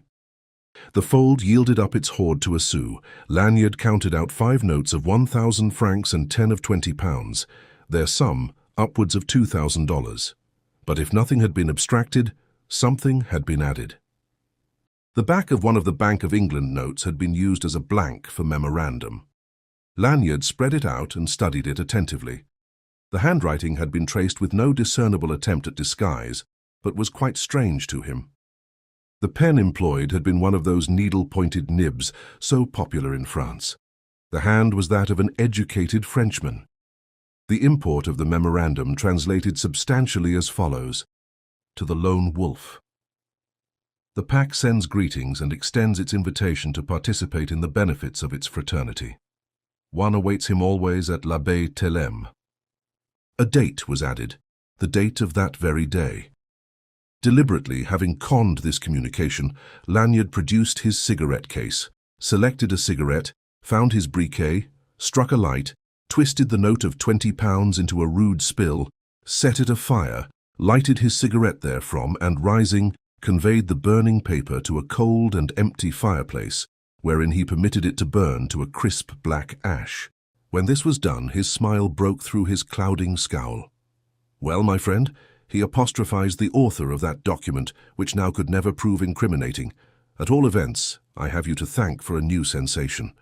It has long been my ambition to feel warranted in lighting a cigarette with a £20 note, if the whim should ever seize me." His smile faded slowly. The frown replaced it. Something far more valuable to him than $100 had just gone up in smoke. Chapter 7. L'Abbaye. His secret uncovered, that essential incognito of his punctured, his vanity touched to the quick.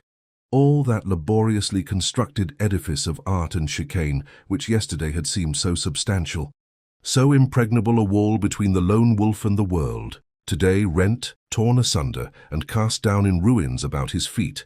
Lanyard wasted time neither in profitless lamentation or any other sort of repining. He had much to do before morning, to determine as definitely as might in discretion be possible who had fathomed his secret and how, to calculate what chance he still had of pursuing his career without exposure and disaster, and to arrange, if investigation verified his expectations, which were of the gloomiest, to withdraw in good order, with all honours of war, from that dangerous field. Delaying only long enough to revise plans disarranged by the discoveries of this last bad quarter of an hour, he put out the lights and went out by the courtyard door. For it was just possible that those whose sardonic whim it had been to name themselves the Pack might have stationed agents in the street to follow their dissocial brother in crime. And now more than ever, Lanyard was firmly bent on going his own way unwatched. His own way first led him stealthily past the door of the conciergerie and through the court to the public hall in the main body of the building. Happily, there were no lights to betray him had anyone been awake to notice. For thanks to Parisian notions of economy, even the best apartment houses dispense with elevator boys and with lights that burn up real money every hour of the night. By pressing a button beside the door on entering, however, Lanyard could have obtained light in the hallways for 5 minutes, or long enough to enable any tenant to find his front door and the keyhole therein, at the end of which period the lamps would automatically have extinguished themselves. Or by entering a narrow-chested box of about the dimensions of a generous coffin and pressing a button bearing the number of the floor at which he wished to alight, he could have been comfortably wafted aloft without sign of more human agency. But he prudently availed himself of neither of these conveniences. Afoot, and in complete darkness, he made the ascent of 5 flights of winding stairs to the door of an apartment on the 6th floor. Here, a flash from a pocket lamp located the keyhole. The key turned without sound. The door swung on silent hinges. Once inside, the adventurer moved more freely, with less precaution against noise. He was on known ground and alone. The apartment, though furnished, was untenanted and would so remain as long as Lanyard continued to pay the rent from London under an assumed name. It was the convenience of this refuge and avenue of retreat, indeed, which had dictated his choice of the rez-de-chaussée. For the sixth-floor flat possessed one invaluable advantage, a window on a level with the roof of the adjoining building. 2 minutes' examination sufficed to prove that here at least the pack had not trespassed. 5 minutes later, Lanyard picked the common lock of a door opening from the roof of an apartment house on the farthest corner of the block, found his way downstairs, tapped the door of the conciergerie, chanted that venerable open sesame of Paris, cordon, s'il vous plaît, and was made free of the street by a worthy guardian too sleepy to challenge the identity of this late departing guest. He walked 3 blocks, picked up a taxicab, and in 10 minutes more was set down at the Gare des Invalides. Passing through the station without pause, he took to the streets afoot, following the Boulevard Saint-Germain to the Rue du Bac. A brief walk up this time-worn thoroughfare brought him to the ample, open and unguarded porte cochère of a court walled with beetling ancient tenements. When he had made sure that the courtyard was deserted, Lanyard addressed himself to a door on the right, which to his knock swung promptly ajar with a clicking latch.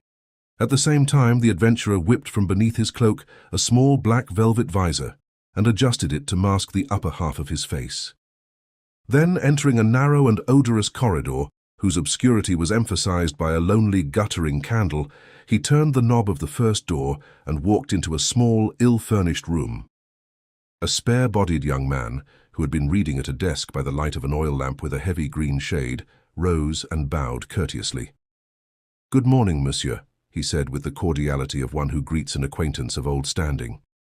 "Be seated," he added, indicating an armchair beside the desk. "It seems long since one has had the honor of a call from monsieur." "That is so," Lanyard admitted, sitting down. The young man followed suit. The lamplight, striking across his face beneath the greenish penumbra of the shade, discovered a countenance of Hebraic cast. "Monsieur has something to show me, eh?" But naturally, Lanyard's reply just escaped a suspicion of curtness, as who should say, "What did you expect?" He was puzzled by something strange and new in the attitude of this young man, a trace of reserve and constraint. They had been meeting from time to time for several years, conducting their secret and lawless business according to a formula invented by Burke and religiously observed by Lanyard. A note or telegram of innocent superficial intent, addressed to a certain member of a leading firm of jewelers in Amsterdam, was the invariable signal for conferences such as this, which were invariably held in the same place, at an hour indeterminate between midnight and dawn, between on the one hand this intelligent, cultivated and well-mannered young Jew, and on the other hand the thief in his mask. In such wise did the lone wolf dispose of his loot, at all events of the bulk thereof. Other channels were of course open to him, but none so safe, and with no other receiver of stolen goods could he hope to make such fair and profitable deals. Now inevitably in the course of this long association, though each remained in ignorance of his confederate's identity, these two had come to feel that they knew each other fairly well. Not infrequently, when their business had been transacted, Lanyard would linger an hour with the agent, chatting over cigarettes, both perhaps a little thrilled by the piquancy of the situation, for the young Jew was the only man who had ever wittingly met the lone wolf face to face. Why then this sudden awkwardness and embarrassment on the part of the agent? Lanyard's eyes narrowed with suspicion. In silence he produced a jewel case of Morocco leather and handed it over to the Jew, then settled back in his chair, his attitude one of lounging, but his mind as quick with distrust as the fingers that, under cover of his cloak, rested close to a pocket containing his automatic. Accepting the box with a little bow, the Jew pressed the catch and discovered its contents. But the richness of the treasure thus disclosed did not seem to surprise him, and indeed he had more than once been introduced with no more formality to plunder of far greater value. Fitting a jeweller's glass to his eye, he took up one after another of the pieces and examined them under the lamplight. Presently he replaced the last, shut down the cover of the box, turned a thoughtful countenance to Lanyard, and made as if to speak, but hesitated. "Well?" the adventurer demanded impatiently. "This, I take it," said the Jew absently, tapping the box, "is the jewelry of Madame Omber." "I took it," Lanyard retorted good-naturedly, not to put too fine a point upon it. "I am sorry," the other said slowly. "Yes? It is most unfortunate. May one inquire what is most unfortunate?" The Jew shrugged and with the tips of his fingers gently pushed the box toward his customer. "This makes me very unhappy," he admitted, "but I have no choice in the matter, monsieur. As the agent of my principals, I am instructed to refuse you an offer for these valuables." "Why?" Again the shrug, accompanied by a deprecatory grimace. "That is difficult to say. No explanation was made me. My instructions were simply to keep this appointment as usual, but to advise you it will be impossible for my principals to continue their relations with you as long as your affairs remain in their present status." "Their present status?" Lanyard repeated. "What does that mean, if you please?" "I cannot say, monsieur. I can only repeat that which was said to me." After a moment, Lanyard rose, took the box, and replaced it in his pocket. "Very well," he said quietly. "Your principals, of course, understand that this action on their part definitely ends our relations rather than merely interrupts them at their whim." "I am desolated, monsieur. But one must assume that they have considered everything." "You understand it is a matter in which I am wholly without discretion, I trust?" "Oh, quite." Lanyard assented carelessly. He held out his hand. "Goodbye, my friend." The Jew shook hands warmly. "Good night, monsieur, and the best of luck." There was significance in his last words that Lanyard did not trouble to analyze. Beyond doubt, the man knew more than he dared admit, and the adventurer told himself he could shrewdly surmise most of that which the other had felt constrained to leave unspoken. Pressure from some quarter had been brought to bear upon that eminently respectable firm of jewel dealers in Amsterdam to induce them to discontinue their clandestine relations with the lone wolf, profitable though these must have been. Lanyard believed he could name the quarter whence this pressure was being exerted, but before going further or coming to any momentous decision, he was determined to know to a certainty who were arrayed against him and how much importance he need attach to their antagonism. If he failed in this, it would be the fault of the other side, not his for want of readiness to accept its invitation. In brief, he didn't for an instant contemplate abandoning either his rigid rule of solitude or his chosen career without a fight, but he preferred not to fight in the dark. Anger burned in him no less hotly than chagrin. It could hardly be otherwise with one who, so long suffered to go his way without let or hindrance, now suddenly, in the course of a few brief hours, found himself brought up with a round turn, hemmed in and menaced on every side by secret opposition and hostility. He no longer feared to be watched, and the very fact that, as far as he could see, he wasn't watched, only added fuel to his resentment, demonstrating as it did so patently the cynical assurance of the pack that they had him cornered, without alternative other than to supple himself to their will. To the driver of the first taxicab he met, Lanyard said "L'Abbé," then shutting himself within the conveyance, surrendered to the most morose reflections. Nothing of this mood was, however, apparent in his manner on alighting.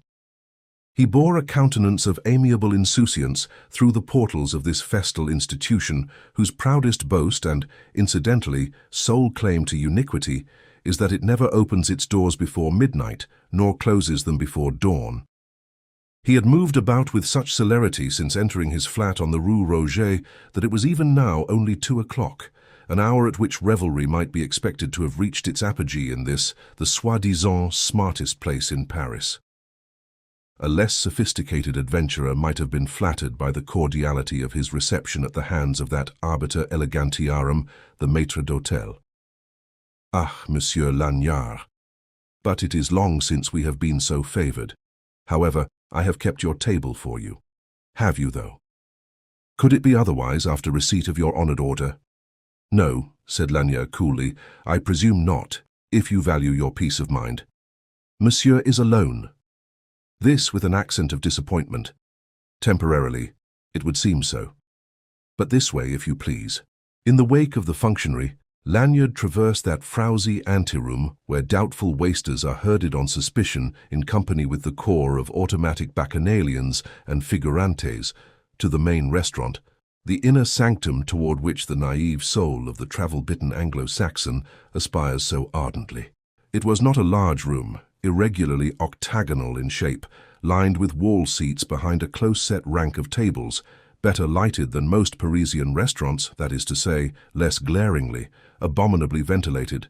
The open space in the middle of the floor reserved for a handful of haggard young professional dancers, their stunted bodies more or less costumed in brilliant colors, footing it with all the vivacity to be expected of 5 francs per night per head. The tables occupied by parties Anglo-Saxon and French in the proportion of 5 to 1, attended by a company of bored and apathetic waiters, a string orchestra ragging incessantly, a vicious man on a dais shining with self-complacence while he vamped and shouted "Waitin' forth Robert E. Lee." Lanyard permitted himself to be penned in a corner behind a table, ordered champagne, not because he wanted it, but because it was etiquette, suppressed a yawn, lighted a cigarette, and reviewed the assemblage with a languid but shrewd glance. He saw only the company of every night, for even in the off-season there are always enough English-speaking people in Paris to make it possible for l'Abbé Telem to keep open with profit. The inevitable assortment of respectable married couples with friends, the men chafing and wondering if possibly all this might seem less unattractive were they footloose and fancy-free, the women contriving to appear at ease with varying degrees of success, but one and all flushed with dubiety.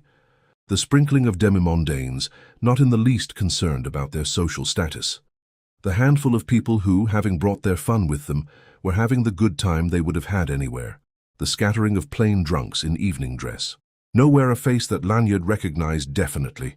No Mr. Bannon, no Comte Remy de Morbihan. He regarded this circumstance, however, with more vexation than surprise. De Morbihan would surely show up in time. Meanwhile, it was annoying to be obliged to wait, to endure this martyrdom of ennui. He sipped his wine sparingly, without relish, considering the single subsidiary fact which did impress him with some wonder, that he was being left severely to himself, something which doesn't often fall to the lot of the unattached male at l'Abbé.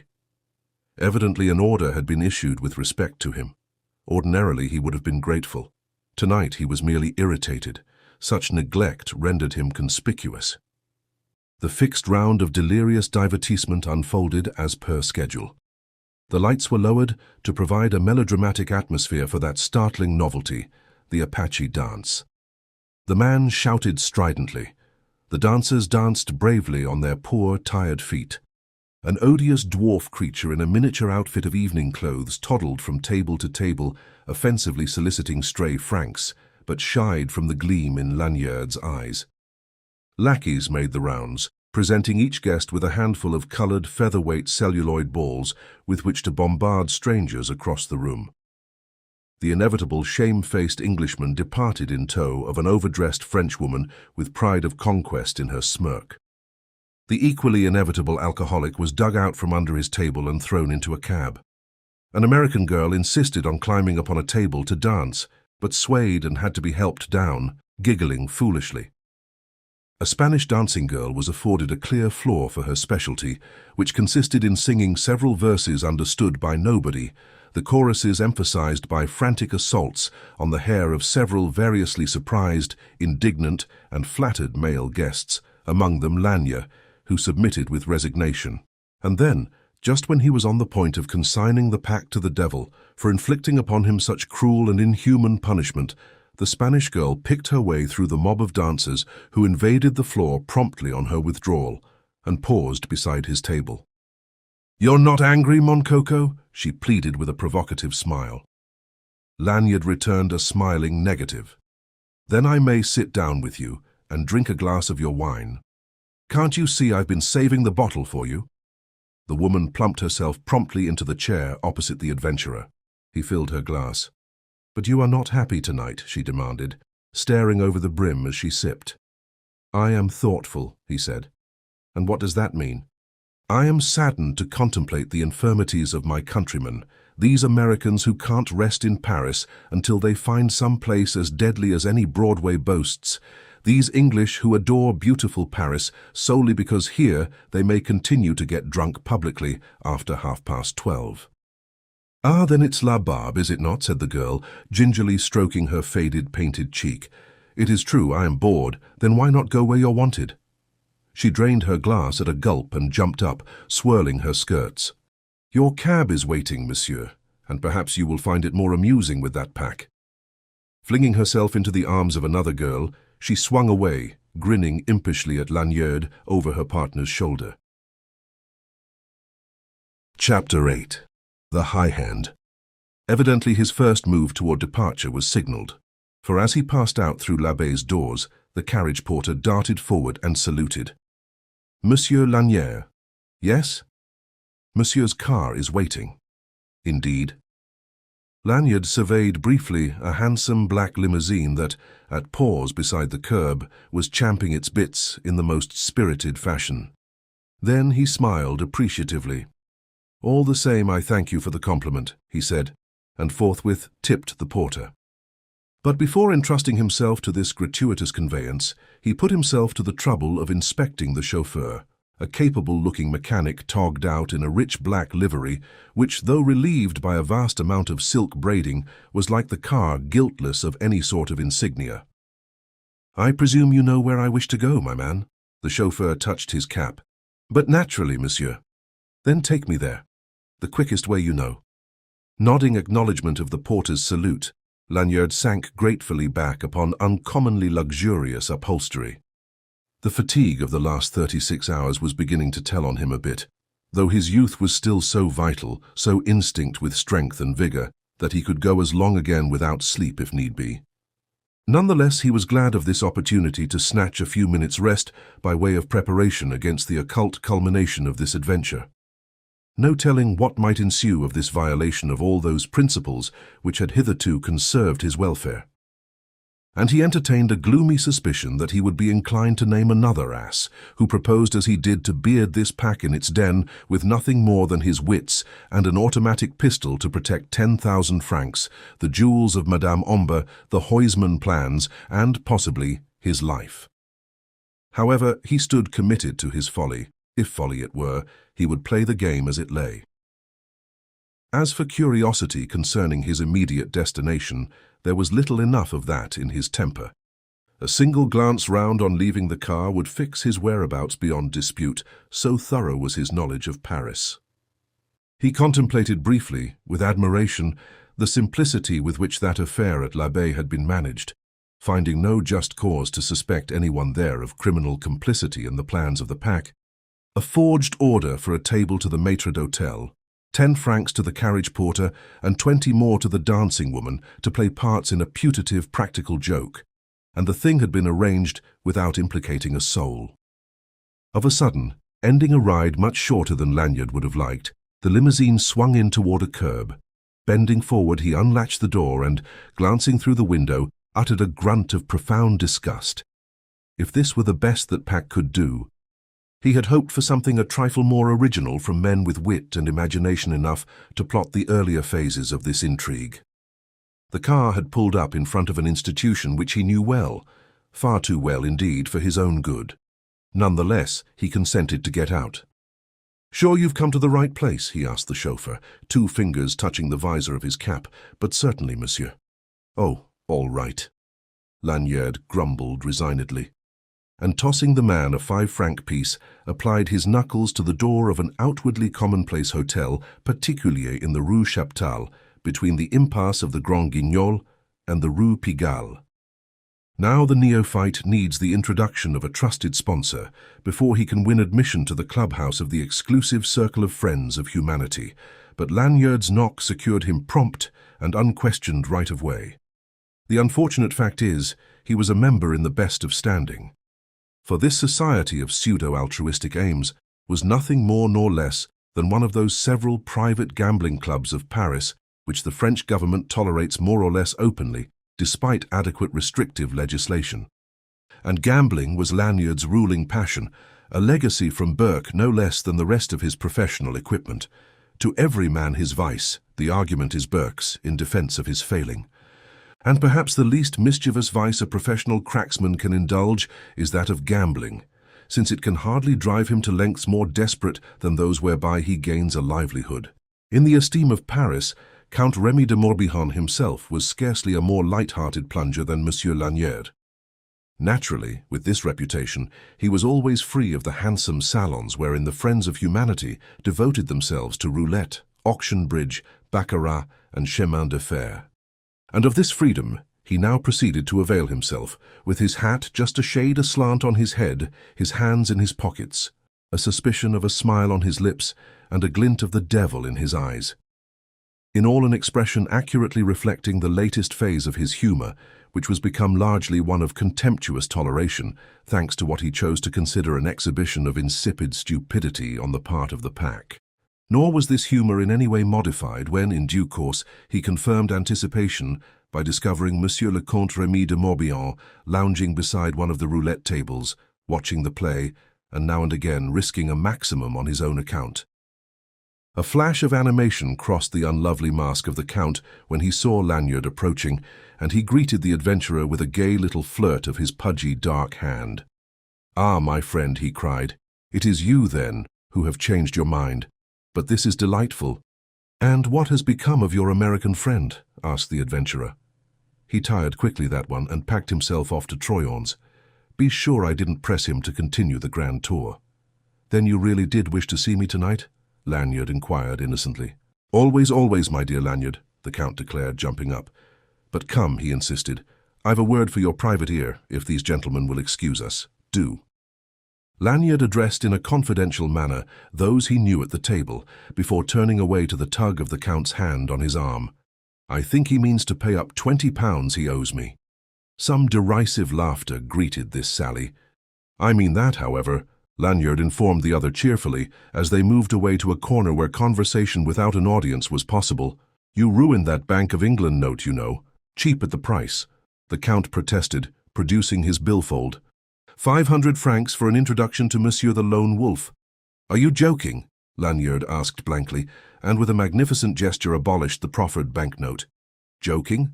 But surely you don't mean to deny—" "My friend," Lanyard interrupted, "before we assert or deny anything, let us gather the rest of the players round the table and deal from a sealed deck. Meantime, let us rest on the understanding that I have found at one end a message scrawled on a banknote hidden in a secret place, at the other end, yourself, Monsieur le Comte.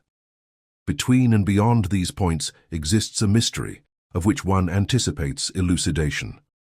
"You shall have it," de Morbihan promised, "but first we must go to those others who await us." "Not so fast," Lanyard interposed. "What am I to understand? That you wish me to accompany you to the, den of the pack?" "Where else?" De Morbihan grinned. "But where is that? I am not permitted to say. Still, one has one's eyes. Why not satisfy me here? Your eyes, by your leave, monsieur, will be blindfolded. Impossible. Pardon. It is an essential— Come, come, my friend. We are not in the Middle Ages. I have no discretion, monsieur. My confrères, I insist. There will be trust on both sides or no negotiations. But I assure you, my dear friend, my dear Count, it is useless. I am determined. Blindfold, I should say not. This is not, need I remind you again, the Paris of Balzac and that wonderful Dumas of yours. What do you propose, then?" De Morbihan inquired, worrying his moustache. "What better place for the proposed conference than here? But not here. Why not? Everybody comes here. It will cause no gossip. I am here. I have come halfway. Your friends must do as much on their part." "It is not possible." "Then I beg you tender them my regrets. Would you give us away?" "Never that. One makes gifts to one's friends only. But my interest in yours is depreciating so rapidly that, should you delay much longer, it will be on sale for the sum of 2 sous. "Oh, damn," the Count complained peevishly. "With all the pleasure in life." "But now," Lanyard went on, rising to end the interview, "you must forgive me for reminding you that the morning wanes apace. I shall be going home in another hour." De Morbihan shrugged. "Out of my great affection for you," he purred venomously, "I will do my possible." but I promise nothing. I have every confidence in your powers of moral suasion, monsieur, Lanyard assured him cheerfully. Au revoir. And with this, not at all ill-pleased with himself, he strutted off to a table at which a high-strung session of chemin de fer was in process, possessed himself of a vacant chair, and in 2 minutes was so engrossed in the game that the pack was quite forgotten. In 15 minutes he had won thrice as many thousands of francs. 20 minutes or half an hour later, a hand on his shoulder broke the grip of his besetting passion. "Our table is made up, my friend," de Morbihan announced with his inextinguishable grin. "We're waiting for you, quite at your service." Settling his score and finding himself considerably better off than he had imagined, he resigned his place gracefully and suffered the Count to link arms and drag him away up the main staircase to the second story, where smaller rooms were reserved for parties who preferred to gamble privately. "So it appears you succeeded," he chaffed his conductor good-humoredly. "I have brought you the mountain," de Morbihan assented. "One is grateful for small miracles." But de Morbihan wouldn't laugh at his own expense. For a moment, indeed, he seemed inclined to take umbrage at Lanyard's levity. But the sudden squaring of his broad shoulders and the hardening of his features was quickly modified by an uneasy sidelong glance at his companion. And then they were at the door of the cabinet particulier. De Morbihan rapped, turned the knob, and stood aside, bowing politely. With a nod acknowledging the courtesy, Lanyard consented to precede him and entered a room of intimate proportions, furnished chiefly with a green-covered card table and 5 easy chairs, of which 3 were occupied, 2 by men in evening dress, the third by one in a well-tailored lounge suit of dark grey. Now all 3 men wore visors of black velvet. Lanyard looked from one to the other and chuckled quietly. With an aggrieved air, de Morbihan launched into introductions. "Messieurs, I have the honor to present to you our confrère, Monsieur Lanyard, best known as the Lone Wolf. Monsieur Lanyard, the counsel of our association, known to you as the Pack." The 3 rose and bowed ceremoniously. Lanyard returned a cool, good-natured nod. Then he laughed again and more openly. "A pack of knaves." "Monsieur doubtless feels at ease," one retorted acidly. "In your company, Popinot?" But hardly. Lanyard returned in light contempt. The fellow thus indicated, a burly rogue of a Frenchman in rusty and baggy evening clothes, started and flushed scarlet beneath his mask. But the man next him dropped a restraining hand upon his arm, and Popinot, with a shrug, sank back into his chair. "Upon my word," Lanyard declared gracelessly, "it's as good as a play. Are you sure, Monsieur le Comte, there's no mistake, that these gay masqueraders haven't lost their way to the stage of the Grand Guignol?" "Damn," muttered the Count. "Take care, my friend. You go too far." "You really think so? But you amaze me." "You can't in reason expect me to take you seriously, gentlemen. If you don't, it will prove serious business for you," growled the one he had called Popinot. "You mean that? But you are magnificent, all of you. We lack only the solitary illumination of a candle end, a grinning skull, a cup of blood upon the table, to make the farce complete. But as it is, Messieurs, you must be rarely uncomfortable and feeling as foolish as you look into the bargain. Moreover, I'm no child. Popinot, why not disembarrass your amiable features? And you, Mr. Wertheimer, I'm sure, will feel more at ease with an open countenance, as the saying runs," he said, nodding to the man beside Popinot. "As for this gentleman," he concluded, eyeing the third, "I haven't the pleasure of his acquaintance." With a short laugh, Wertheimer unmasked and exposed a face of decidedly English type, fair and well-modelled, betraying only the faintest traces of Semitic caste to account for his surname. And with this example, Popinot snatched off his own black visor and glared at Lanyard, in his shabby dress, the incarnate essence of bourgeoisie, outraged. But the third, he of the grey lounge suit, remained motionless. Only his eyes clashed coldly with the adventurers. He seemed a man little, if at all, Lanyard's senior, and built upon much the same lines. A close-clipped black moustache ornamented his upper lip. His chin was square and strong with character. The cut of his clothing was conspicuously neither English nor continental. "I don't know you, sir," Lanyard continued slowly, puzzled to account for a feeling of familiarity with this person, whom he could have sworn he had never met before. "But you won't let your friends here outdo you in civility, I trust." "If you mean you want me to unmask, I won't," the other returned brusquely, in fair French but with a decided transatlantic intonation. "American, eh? Native-born, if it interests you. Have I ever met you before? You have not." "My dear Count," Lanyard said, turning to de Morbihan, "do me the favor to introduce this gentleman." "Your dear Count will do nothing like that, Mr. Lanyard. If you need a name to call me by, Smith's good enough." The incisive force of his enunciation assorted consistently with the general habit of the man. Lanyard recognized a nature no more pliable than his own. Idle to waste time bickering with this one. "It doesn't matter," he said shortly, and drawing back a chair, sat down. "If it did, I should insist, or else decline the honor of receiving the addresses of this cosmopolitan committee. Truly, messieurs, you flatter me. Here we have Mr. Wertheimer, representing the swell mobsmen across Channel, Monsieur le Comte standing for the gratin of Paris, Popinot, spokesman for our friends the Apaches, and the well-known Mr. Goodenough Smith, ambassador of the gunmen of New York, no doubt. I presume one is to understand you wait upon me as representing the fine flower of the European underworld? You're to understand that I, for one, don't relish your impudence, the stout Popinot snapped. Sorry, but I have already indicated my inability to take you seriously. Why not? The American demanded ominously. You'd be sore enough if we took you as a joke, wouldn't you? You misapprehend, Mr. Smith. It is my first aim and wish that you do not take me in any manner, shape, or form. It is you, remember, who requested this interview and, dressed your part so strikingly. What are we to understand by that? De Morbihan interposed. This, monsieur, if you must know. Lanyard dropped for the moment his tone of raillery and bent forward, emphasizing his points by tapping the table with a forefinger. Through some oversight of mine or cleverness of yours, I can't say which, perhaps both, you have succeeded in penetrating my secret. What then? You become envious of my success. In short, I stand in your light. I'm always getting away with something you might have lifted if you'd only had wit enough to think of it first. As your American accomplice, Mr. Mysterious Smith, would say, I cramp your style. You learned that on Broadway, the American commented shrewdly. Possibly. To continue.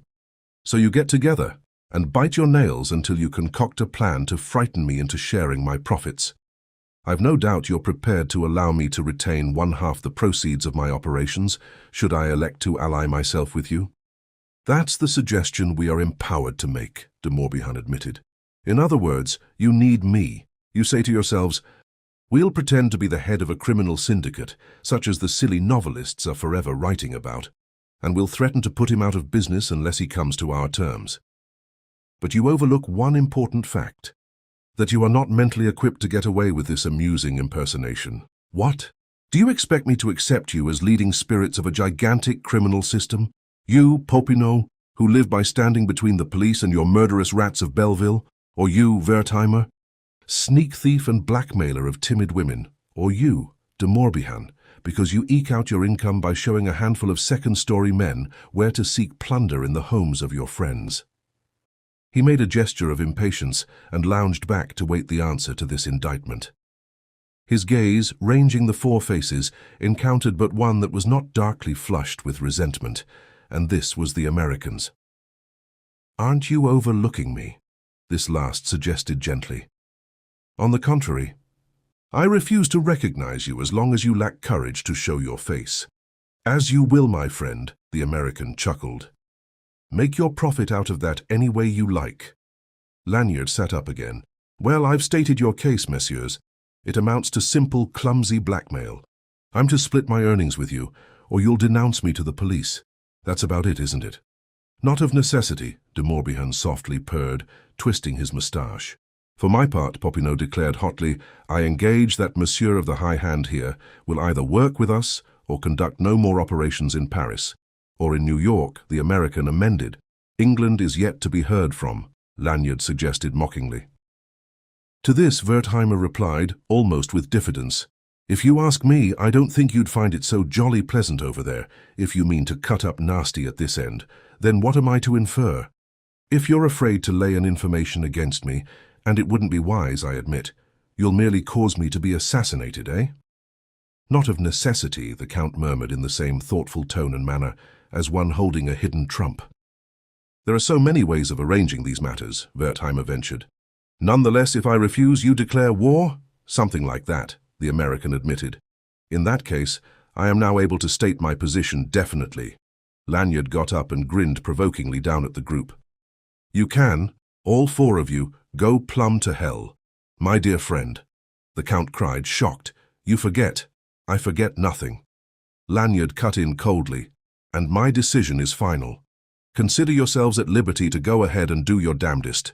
But don't forget that it is you who are the aggressors. Already you've had the insolence to interfere with my arrangements. You began offensive operations before you declared war. So now if you're hit beneath the belt, you mustn't complain. You've asked for it. Now, just what do you mean by that? The American drawled ironically. I leave you to figure it out for yourselves. But I will say this. I confidently expect you to decide to live and let live, and shall be sorry, as you'll certainly be sorry, if you force my hand. He opened the door, turned, and saluted them with sarcastic punctilio. I have the honor to bid adieu to Messieurs the Council of the Pack. Chapter 9. Disaster. Having fulfilled his purpose of making himself acquainted with the personnel of the opposition, Lanyard slammed the door in its face, thrust his hands in his pockets, and sauntered downstairs, chuckling, his nose in the air, on the best of terms with himself. True, the fat was in the fire and well ablaze. He had to look to himself now, and go warily in the shadow of their enmity. But it was something to have faced down those four, and he wasn't seriously impressed by any one of them. Popinot, perhaps, was the most dangerous in Lanyard's esteem. A vindictive animal, that Popinot, and the creatures he controlled a murderous lot, drug-ridden, drink-bedeviled, vicious little rats of Belleville, who'd knife a man for the price of an absinthe. But Popinot wouldn't move without leave from de Morbihan, and unless Lanyard's calculations were seriously miscast, de Morbihan would restrain both himself and his associates until thoroughly convinced Lanyard was impregnable against every form of persuasion. Murder was something a bit out of de Morbihan's line, something at least which he might be counted on to hold in reserve, and by the time he was ready to employ it, Lanyard would be well beyond his reach. Wertheimer, too, would deprecate violence until all else failed. His half-caste type was as cowardly as it was blackguard, and cowards kill only impulsively before they've had time to weigh consequences. There remained Smith, Enigma, a man apparently gifted with both intelligence and character. But if so, what the deuce was he doing in such company? Still, there he was, and the association damned him beyond consideration. His sorts were all of a piece beneath the consideration of men of spirit. At this point, the self-complacence bred of his contempt for Messrs. de Morbihan et Cie. Bred in its turn a thought that brought the adventurer up standing. The devil! Who was he, Michael Lanyard, that held himself above such vermin, yet lived in such a way as practically to invite their advances? What right was his to resent their opening the door to confraternity, as long as he trod paths so closely parallel to theirs that only a sophist might discriminate them? What comforting distinction was to be drawn between, on the one hand, a blackmailer like Wertheimer, a chevalier d'industrie like de Morbihan, or a patron of Apaches like Popinot, and on the other himself, whose bread was eaten in the sweat of thievery?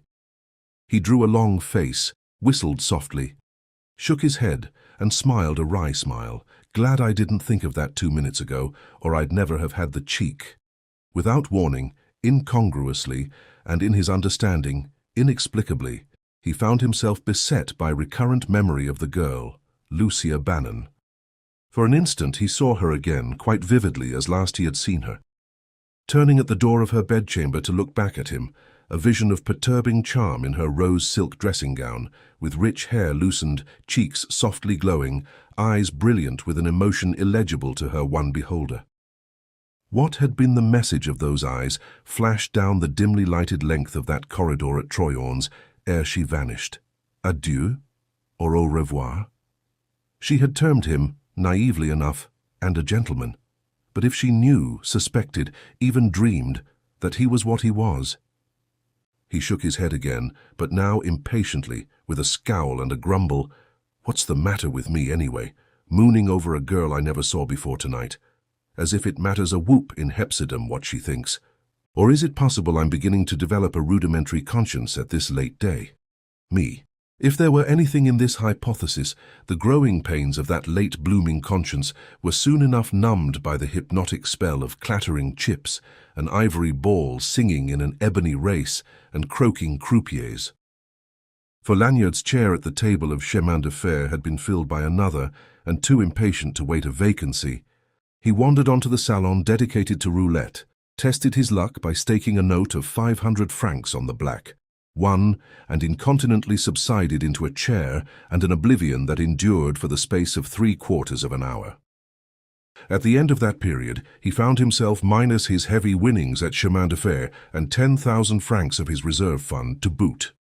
By way of lining for his pockets, there remained precisely the sum which he had brought into Paris that same evening, less subsequent general disbursements. The experience was nothing novel in his history. He rose less resentful than regretful that his ill luck obliged him to quit just when play was most interesting, and resignedly sought the cloakroom for his coat and hat. And there he found de Morbihan again, standing all garmented for the street, mouthing a huge cigar and wearing a look of impatient discontent. At last, he cried in an aggrieved tone as Lanyard appeared in the offing. You do take your time, my friend. Lanyard smothered with a smile whatever emotion was his of the moment. I didn't imagine you really meant to wait for me, he parried with double meaning, both to humour de Morbihan and hoodwink the attendant. What do you think? Retorted the Count with asperity. That I'm willing to stand by and let you moon round Paris at this hour of the morning, hunting for a taxicab that isn't to be found, and running God knows what risk of being stuck up by some misbegotten Apache? But I should say not. I mean to take you home in my car, though it cost me a half-hour of beauty sleep not lightly to be forfeited at my age. The significance that underlay the semi-humorous petulance of the little man was not wasted. You're most amiable, Monsieur le Comte, Lanyard observed thoughtfully, while the attendant produced his hat and coat. So now, if you're ready, I won't delay you longer. In another moment they were outside the clubhouse, its doors shut behind them, while before them at the curb waited that same handsome black limousine which had brought the adventurer from La Baie. 2 swift glances, right and left, showed him an empty street, bare of hint of danger. One moment, monsieur, he said, detaining the Count with a touch on his sleeve. It's only right that I should advise you. I'm armed. Then you're less foolhardy than one feared. If such things interest you, I don't mind admitting I carry a life-preserver of my own. But what of that? Is one eager to go shooting at this time of night for the sheer fun of explaining to Sergeants de Ville that one has been attacked by Apaches? Providing always one lives to explain. It's as bad as that, eh? Enough to make me loath to linger at your side in a lighted doorway. Lanyard laughed in his own discomfiture.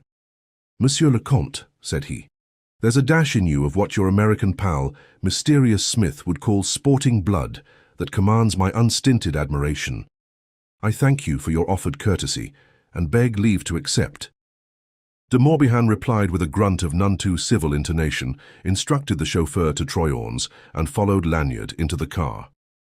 Courtesy, he repeated, settling himself with a shake. That makes nothing. If I regarded my own inclinations, I'd let you go to the devil as quick as Popinot's assassins could send you there. This is delightful, Lanyard protested. First you must see me home to save my life, and then you tell me your inclinations consign me to a premature grave. Is there an explanation, possibly? On your person, said the Count, sententious. Eh? You carry your reason with you, my friend, in the shape of the Omber loot. Assuming you are right. You never went to the Rue du Bac, monsieur, without those jewels, and I have had you under observation ever since. What conceivable interest, Lanyard pursued evenly, do you fancy you've got in the said loot? Enough at least to render me unwilling to kiss it adieu by leaving you to the mercies of Popinot. You don't imagine I'd ever hear of it again when his Apaches had finished with you. Ah, so after all, your so-called organization isn't founded on that reciprocal trust so essential to the prosperity of such enterprises. Amuse yourself as you will with your inferences, my friend, the Count returned, unruffled. But don't forget my advice. Pull wide of Popinot. A vindictive soul, eh? One may say that. You can't hold him. That one. No fear. You were anything but wise to bait him as you did. Perhaps. It's purely a matter of taste in associates. If I were the fool you think me, mused the Count, I'd resent that innuendo. As it happens, I'm not. At least I can wait before calling you to account, and meantime profit by your patience. But naturally, haven't I said as much? Still, I'm perplexed. I can't imagine how you reckon to declare yourself in on the Omber loot. All in good time. If you were wise, you'd hand the stuff over to me here and now and accept what I chose to give you in return. But inasmuch as you're the least wise of men, you must have your lesson. Meaning? The night brings counsel. You'll have time to think things over. By tomorrow you'll be coming to offer me those jewels in exchange for what influence I have in certain quarters. With your famous friend, the chief of the Sûreté, eh? Possibly. I am known also at La Tour Pointue. I confess I don't follow you unless you mean to turn informer. Never that. It's a riddle, then. For the moment only. But I will say this. It will be futile, your attempting to escape Paris. Popinot has already picketed every outlet. Your one hope resides in me, and I shall be at home to you until midnight tomorrow. Today, rather. Impressed in spite of himself, Lanyard stared. But the Count maintained an imperturbable manner, looking straight ahead. Such calm assurance would hardly be sheer bluff. I must think this over, Lanyard mused aloud. Pray don't let me hinder you, the Count begged with mild sarcasm. I have my own futile thoughts. Lanyard laughed quietly and subsided into a reverie which, undisturbed by de Morbihan, endured throughout the brief remainder of their drive, for, thanks to the smallness of the hour, the streets were practically deserted and offered no obstacle to speed, while the chauffeur was doubtless eager for his bed. As they drew near Troyon's, however, Lanyard sat up and jealously reconnoitered both sides of the way. Surely you don't expect to be kept out, the Count asked dryly, but that just shows how little you appreciate our good Popinot. He'll never object to your locking yourself up where he knows he can find you, but only to your leaving without permission. Something in that, perhaps. Still, I make it a rule to give myself the benefit of every doubt. There was, indeed, no sign of ambush that he could detect in any quarter, nor any indication that Popinot's Apaches were posted thereabouts.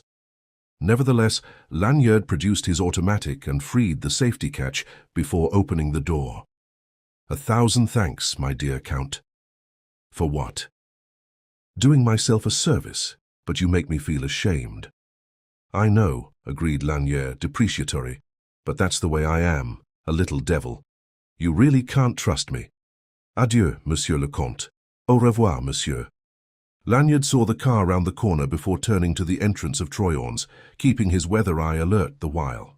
But when the car was gone, the street seemed quite deserted, and as soundless as though it had been the thoroughfare of some remote village rather than an artery of the pulsing old heart of Paris.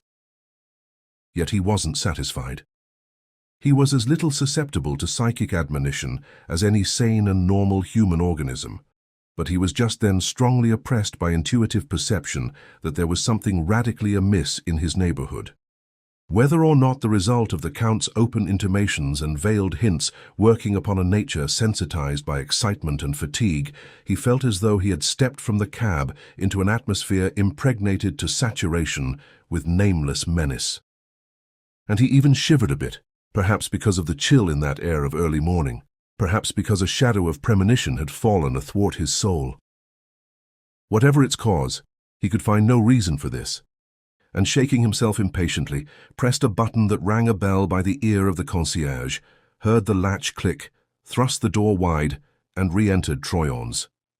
Here reigned a silence even more marked than that of the street, a silence as heavy and profound as the grave's, so that sheer instinct prompted Lanyard to tread lightly as he made his way down the passage and across the courtyard toward the stairway. And in that hush, the creak of a greaseless hinge, when the concierge opened the door of his quarters to identify this belated guest, seemed little less than a profanity. Lanyard paused and delved into his pockets, nodding genially to the blousy, sleepy old face beneath the guardian's nightcap. "Sorry to disturb, monsieur," he said politely, further impoverishing himself in the sum of 5 francs, in witness to the sincerity of his regret. "I thank monsieur, but what need to consider me? It's my duty. And what is one interruption more or less? All night they come and go." "Good night, monsieur." Lanyard cut short the old man's garrulity and went on up the stairs, now a little wearily, of a sudden newly conscious of his vast and enervating fatigue. He thought longingly of bed, yawned involuntarily, and reaching his door, fumbled the key in a most unprofessional way. There were weights upon his eyelids, a heaviness in his brain. But the key met with no resistance from the wards. And in a trice, appreciating this fact, Lanyard was wide awake again. No question but that he had locked the door securely on leaving after his adventure with the charming somnambulist. Had she then taken a whim to his room? Or was this but proof of what he had anticipated in the beginning, a bit of sleuthing on the part of Roddy? He entertained little doubt as to the correctness of this latter surmise, as he threw the door open and stepped into the room, his first action being to grasp the electric switch and twist it smartly. But no light answered. "Hello," he exclaimed softly, remembering that the lights could readily have been turned off at the bulbs. "What's the good of that?" In the same breath he started violently and swung about. The door had closed behind him, swiftly but gently, eclipsing the faint light from the hall, leaving what amounted to stark darkness. His first impression was that the intruder, Roddy or whoever, had darted past him and out, pulling the door to in that act. Before he could consciously revise this misconception, he was fighting for his life. So unexpected, so swift and sudden fell the assault that he was caught completely off guard. Between the shutting of the door and an onslaught whose violence sent him reeling to the wall, the elapsed time could have been measured by the fluttering of an eyelash. And then 2 powerful arms were round him, pinioning his hands to his sides, his feet were tripped up, and he was thrown with a force that fairly jarred his teeth, half stunning him. For a breath he lay dazed, struggling feebly.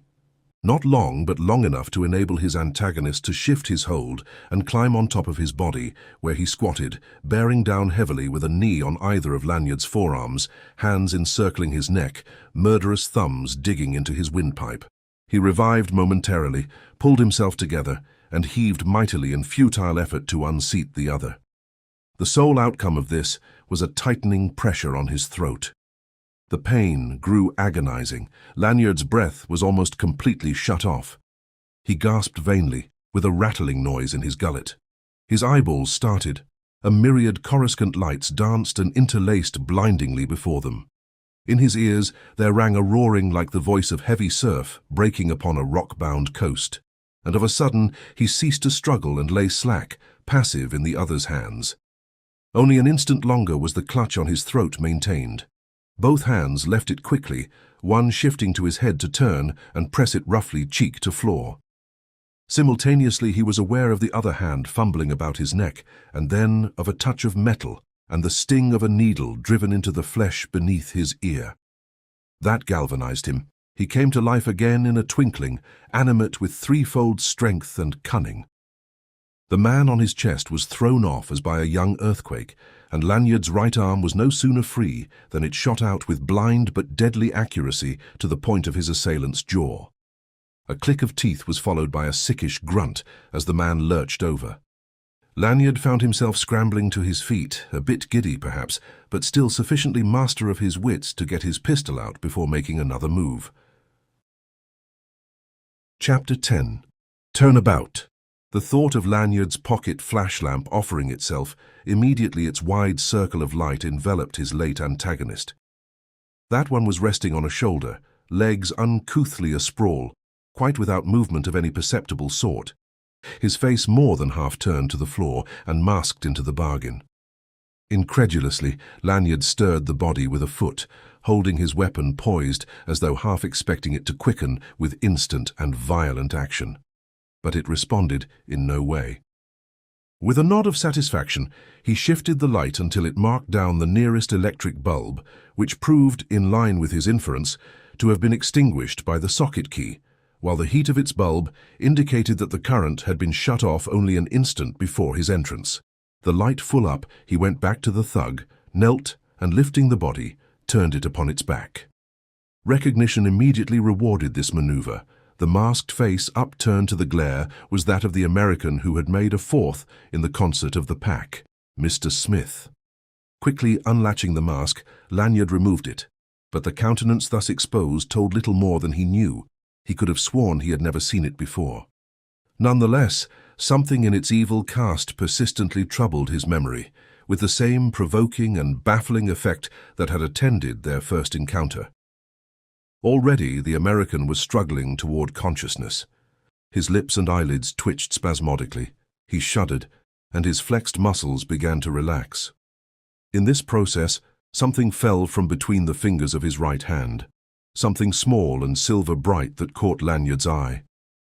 Picking it up, he examined with interest a small hypodermic syringe loaded to the full capacity of its glass cylinder, plunger drawn back, all ready for instant service. It was the needle of this instrument that had pricked the skin of Lanyard's neck. Beyond reasonable doubt, it contained a soporific, if not exactly a killing dose of some narcotic drug, cocaine at a venture. So it appeared that this agent of the pack had been commissioned to put the lone wolf to sleep for an hour or two or more, perhaps not permanently.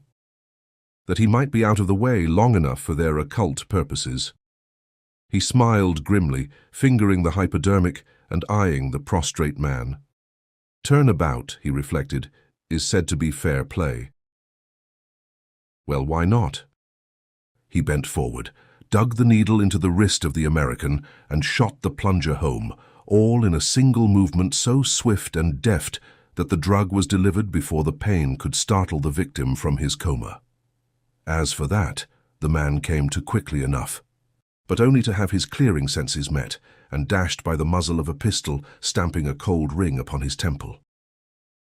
"Lie perfectly quiet, my dear Mr. Smith," Lanyard advised. "Don't speak above a whisper. Give the good dope a chance. It'll only need a moment, or I'm no judge, and you're a careless highbinder. I'd like to know, however, if it's all the same to you." But already the injection was taking effect. The look of panic, which had drawn the features of the American and flickered from his eyes with dawning appreciation of his plight, was clouding, fading, blending into one of daze and stupor. The eyelids flickered and lay still. The lips moved as if with urgent desire to speak, but were dumb.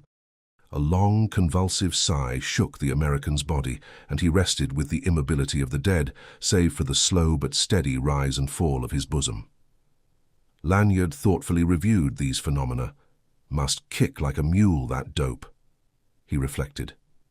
Lucky it didn't get me before I guessed what was up. If I'd even suspected its strength, however, I'd have been less hasty. I could do with a little information from Mr. Mysterious Stranger here. Suddenly conscious of a dry and burning throat, he rose and, going to the washstand, drank deep and thirstily from a water bottle, then set himself resolutely to repair the disarray of his wits and consider what was best to be done. In his abstraction, he wandered to a chair over whose back hung a light dressing gown of wine-colored silk, which, because it would pack in small compass, was in the habit of carrying with him on his travels. Lanyard had left this thrown across his bed, and he was wondering subconsciously what use the man had thought to make of it, that he should have taken the trouble to shift it to the chair. But even as he laid hold of it, Lanyard dropped the garment in sheer surprise to find it damp and heavy in his grasp, sodden with viscid moisture. And when, in a swift flash of intuition, he examined his fingers, he discovered them discolored with a faint reddish stain. Had the dye run? And how had the American come to dabble the garment in water? To what end? Then the shape of an object on the floor near his feet arrested Lanyard's questing vision. He stared incredulous, moved forward, bent over and picked it up, clipping it gingerly between fingertips. It was one of his razors, a heavy, hollow-ground blade, and it was foul with blood. With a low cry, smitten with awful understanding, Lanyard wheeled and stared fearfully at the door, communicating with Roddy's room. It stood ajar an inch or two, its splintered lock accounted for by a small but extremely efficient, jointed steel jimmy which lay near the threshold. Beyond the door, darkness, silence. Mustering up all his courage, the adventurer strode determinedly into the adjoining room. The first flash of his hand lamp discovered to him sickening verification of his most dreadful apprehensions. Now he saw why his dressing gown had been requisitioned, to protect a butcher's clothing. After a moment he returned, shut the door, and set his back against it, as if to bar out that reeking shambles. He was very pale, his face drawn with horror, and he was powerfully shaken with nausea. The plot was damnably patent. Roddy proving a menace to the pack and requiring elimination, his murder had been decreed as well as that the blame for it should be laid at Lanyard's door. Hence the attempt to drug him, that he might not escape before police could be sent to find him there. He could no longer doubt that de Morbihan had been left behind at the Circle of Friends of Harmony solely to detain him, if need be, and afford Smith time to finish his hideous job and set the trap for the second victim. And the plot had succeeded despite its partial failure, despite the swift reverse chance, and Lanyard's cunning had meted out to the pack's agent. It was his dressing gown that was saturate with Roddy's blood, just as they were his gloves, pilfered from his luggage, which had measurably protected the killer's hands, and which Lanyard had found in the next room, stripped hastily off and thrown to the floor, twin crumpled wads of blood-stained chamois skin. He had now little choice. He must either flee Paris and trust to his wits to save him, or else seek de Morbihan and solicit his protection, his boasted influence in high quarters. But to give himself into the hands, to become an associate of one who could be party to so cowardly a crime as this, Lanyard told himself he would sooner pay the guillotine the penalty. Consulting his watch, he found the hour to be no later than 4:30. So swiftly, truly treading upon one another's heels, events had moved since the incident of the somnambulist. This left at his disposal a fair 2 hours more of darkness. November nights are long and black in Paris. It would hardly be even moderately light before 7 o'clock. But that were a respite none too long for Lanyard's necessity. He must think swiftly in contemplation of instant action were he to extricate himself without the pack's knowledge and consent. Granted, then, he must fly this stricken field of Paris. But how? De Morbihan had promised that Popinot's creatures would guard every outlet, and Lanyard didn't doubt him. An attempt to escape the city by any ordinary channel would be to invite either denunciation to the police on the charge of murder, or one of those fatally expeditious forms of assassination of which the Apaches are past masters. He must and would find another way. But his decision was frightfully hampered by lack of ready money. The few odd francs in his pocket were no store for the war chest demanded by this emergency. True, he had the Omber jewels, but they were not negotiable, not at least in Paris. And the Huysman plans? He pondered briefly the possibilities of the Huysman plans. In his fretting, pacing softly to and fro, at each turn he passed his dressing table, and chancing once to observe himself in its mirror, he stopped short, thunderstruck by something he thought to detect in the counterfeit presentment of his countenance, heavy with fatigue as it was, and haggard with contemplation of this appalling contretemps. And instantly he was back beside the American, studying narrowly the contours of that livid mask. Here, then, was that resemblance which had baffled him, and now that he saw it, he could not deny that it was unflatteringly close. Feature for feature, the face of the murderer reproduced his face, coarsened perhaps, but recognizably a replica of that Michael Lanyard who confronted him every morning in his shaving glass, almost the only difference residing in the scrubby black mustache that shadowed the American's upper lip. After all, there was nothing wonderful in this. Lanyard's type was not uncommon. He would never have thought himself a distinguished figure. Before rising, he turned out the pockets of his counterfeit, but this profited him little. The assassin had dressed for action, with forethought to evade recognition in event of accident. Lanyard collected only a cheap American watch in a rolled gold case of a sort manufactured by wholesale, a briquet, a common key that might fit any hotel door, a broken paper of Régie cigarettes, an automatic pistol, a few francs in silver. Nothing whatever that would serve as a mark of identification. For though the grey clothing was tailor-made, the maker's labels had been ripped out of its pockets, while the man's linen and underwear alike lacked even a laundry's hieroglyphic. With this harvest of nothing for his pains, Lanyard turned again to the washstand and his shaving kit, mixed a stiff lather, stropped another razor to the finest edge he could manage, fetched a pair of keen scissors from his dressing case, and went back to the murderer. He worked rapidly, at a high pitch of excitement, as much through sheer desperation as through any appeal inherent in the scheme, either to his common sense or to his romantic bent. In 2 minutes, he had stripped the moustache clean away from that stupid, flaccid mask. Unquestionably, the resemblance was now most striking. The American would readily pass for Michael Lanyard. This much accomplished, he pursued his preparations in feverish haste. In spite of this, he overlooked no detail. In less than 20 minutes, he had exchanged clothing with the American in detail, even down to shirts, collars, and neckties.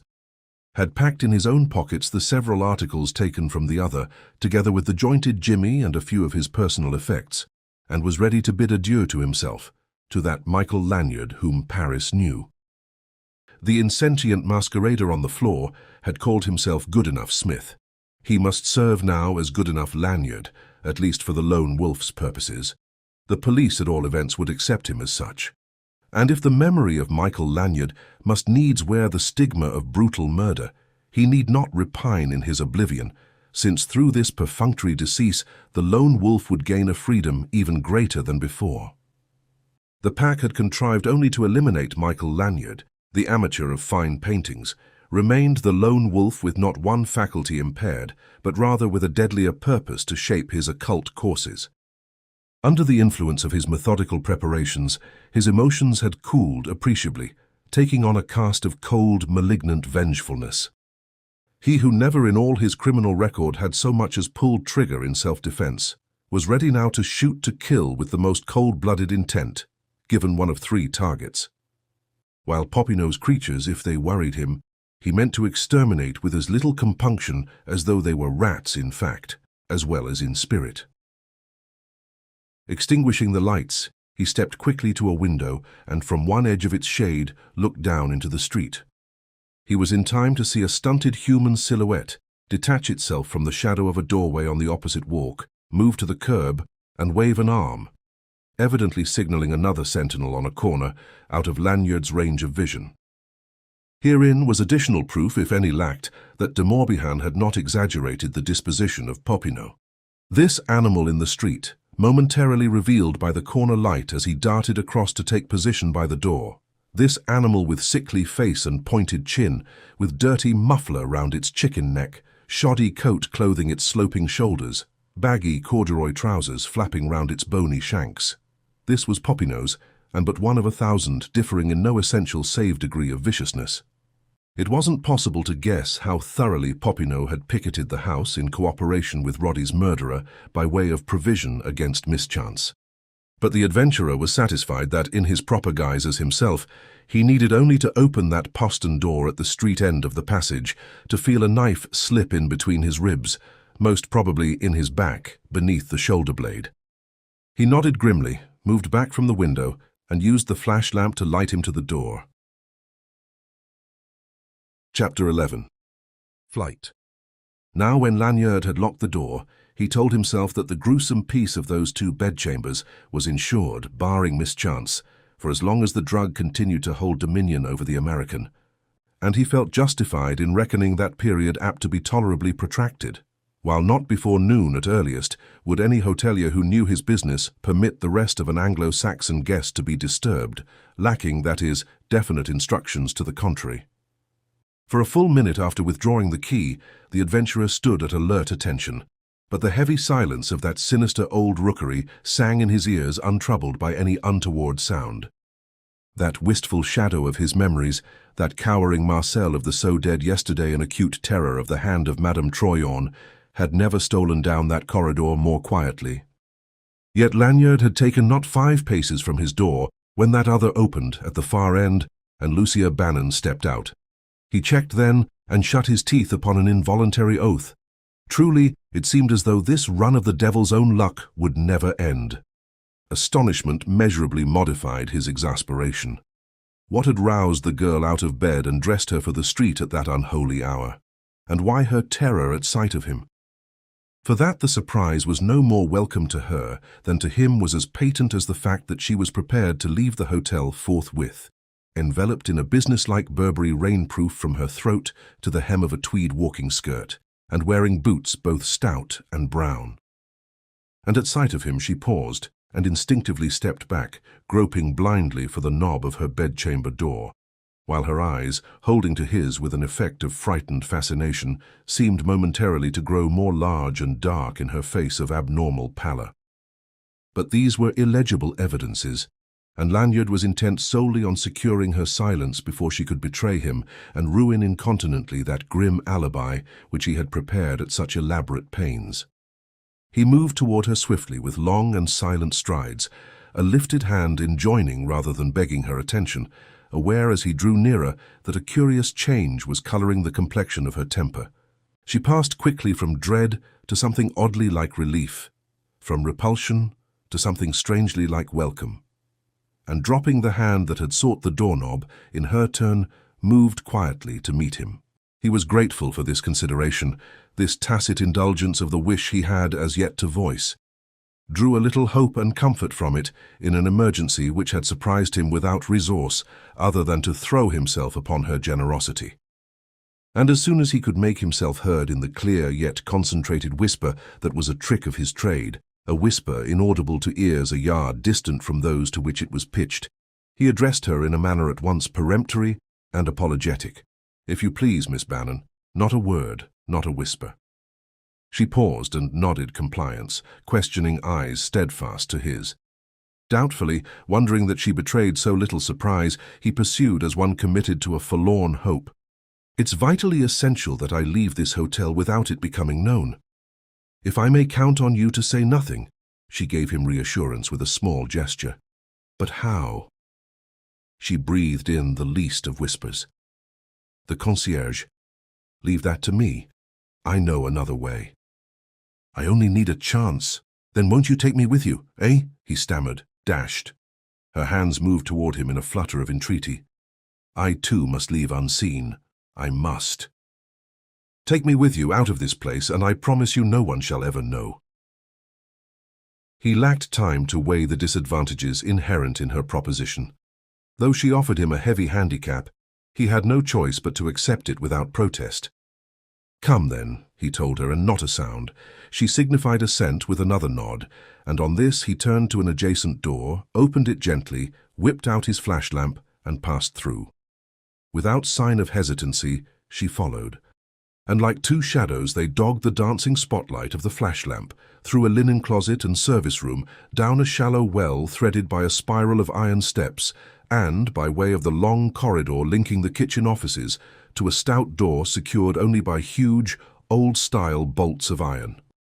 Thus, in less than 2 minutes from the instant of their encounter, they stood outside Troyon's back door, facing a cramped, malodorous alleyway, a dark and noisome souvenir of that wild medieval Paris whose effacement is an enduring monument to the fame of the good Baron Haussmann. Now again it was raining, a thick drizzle that settled slowly, lacking little of a fog's opacity, and the faint glimmer from the street lamps of that poorly lighted quarter, reflected by the low-swung clouds, lent Lanyard and the girl little aid as they picked their way cautiously, and always in complete silence, over the rude and slimy cobbles of the foul back way. For the adventurer had pocketed his lamp, lest its beams bring down upon them some prowling creature of Popinot's. Though he felt passably sure that the alley had been left unguarded in the confidence that he would never dream of its existence, did he survive to seek escape from Troyon's. For all its might and its omniscience, Lanyard doubted if the pack had as yet identified Michael Lanyard with that ill-starred Marcel, who once had been as intimate with this forgotten way as any skulking Tom of the quarter.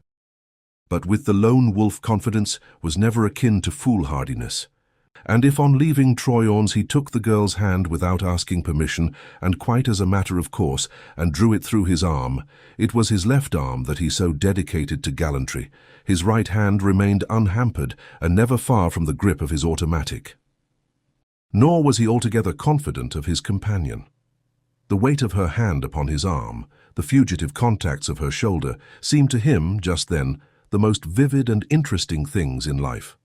The consciousness of her personality at his side was like a shaft of golden light penetrating the darkness of his dilemma. But as minutes passed, and their flight was unchallenged, his mood grew dark with doubts and quick with distrust. Reviewing it all, he thought to detect something too damnably adventitious in the way she had nailed him, back there in the corridor of Troyon's. It was a bit too coincidental, a bit thick, like that specious yarn of somnambulism she had told to excuse her presence in his room. Come to examine it, that excuse had been far too clumsy to hoodwink any but a man bewitched by beauty and distress. Who was she, anyway, and what her interest in him? What had she been after in his room? This American girl making a first visit to Paris in company with her venerable ruin of a parent? Who, for that matter, was Bannon? If her story of sleepwalking were untrue, then Bannon must have been at the bottom of her essay in espionage. Bannon, the intimate of de Morbihan, and an American, even as the murderer of poor Roddy was an American. Was this singularly casual encounter, then, but a cloak for further surveillance? Had he in his haste and desperation simply played into her hands when he burdened himself with the care of her?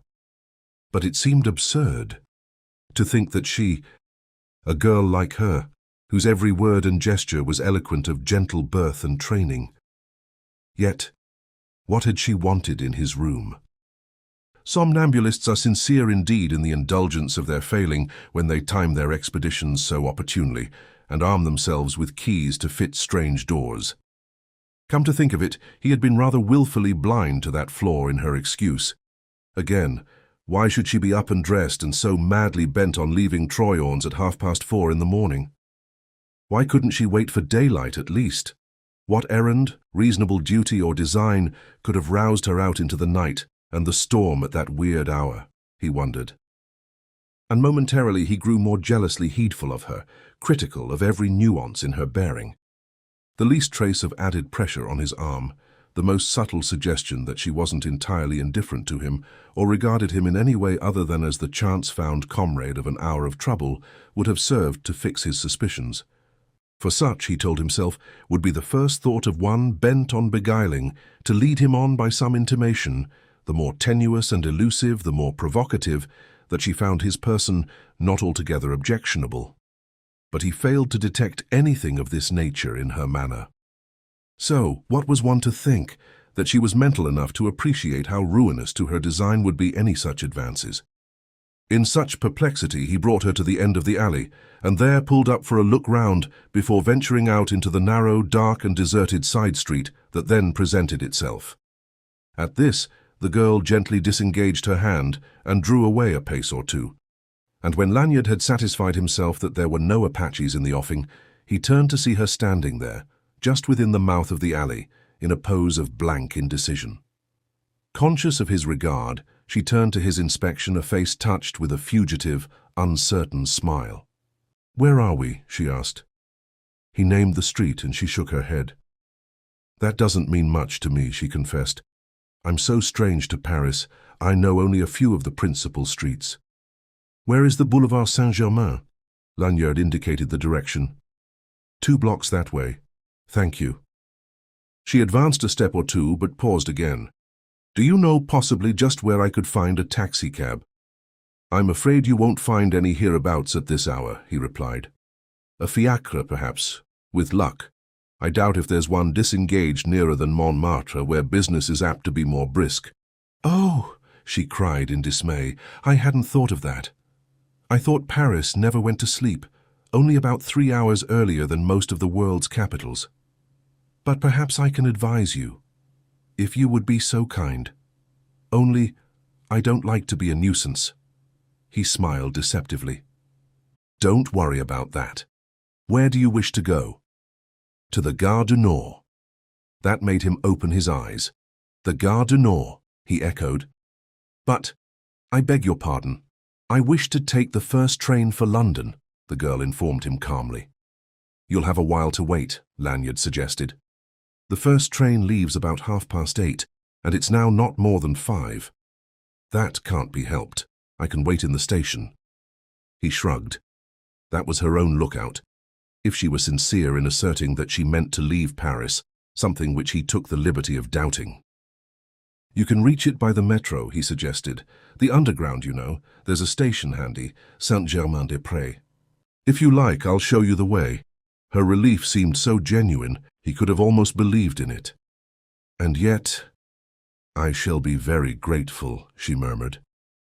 He took that for whatever worth it might say, and quietly fell into place beside her. And in a mutual silence, perhaps largely due to her intuitive sense of his bias, they gained the Boulevard Saint-Germain. But here, even as they emerged from the side street, that happened which again upset Lanyard's plans. A belated fiacre hove up out of the mist and ranged alongside, its driver loudly soliciting patronage. Beneath his breath, Lanyard cursed the man liberally. Nothing could have been more inopportune. He needed that uncouth conveyance for his own purposes, and if only it had waited until he had piloted the girl to the station of the Metropolitain, he might have had it.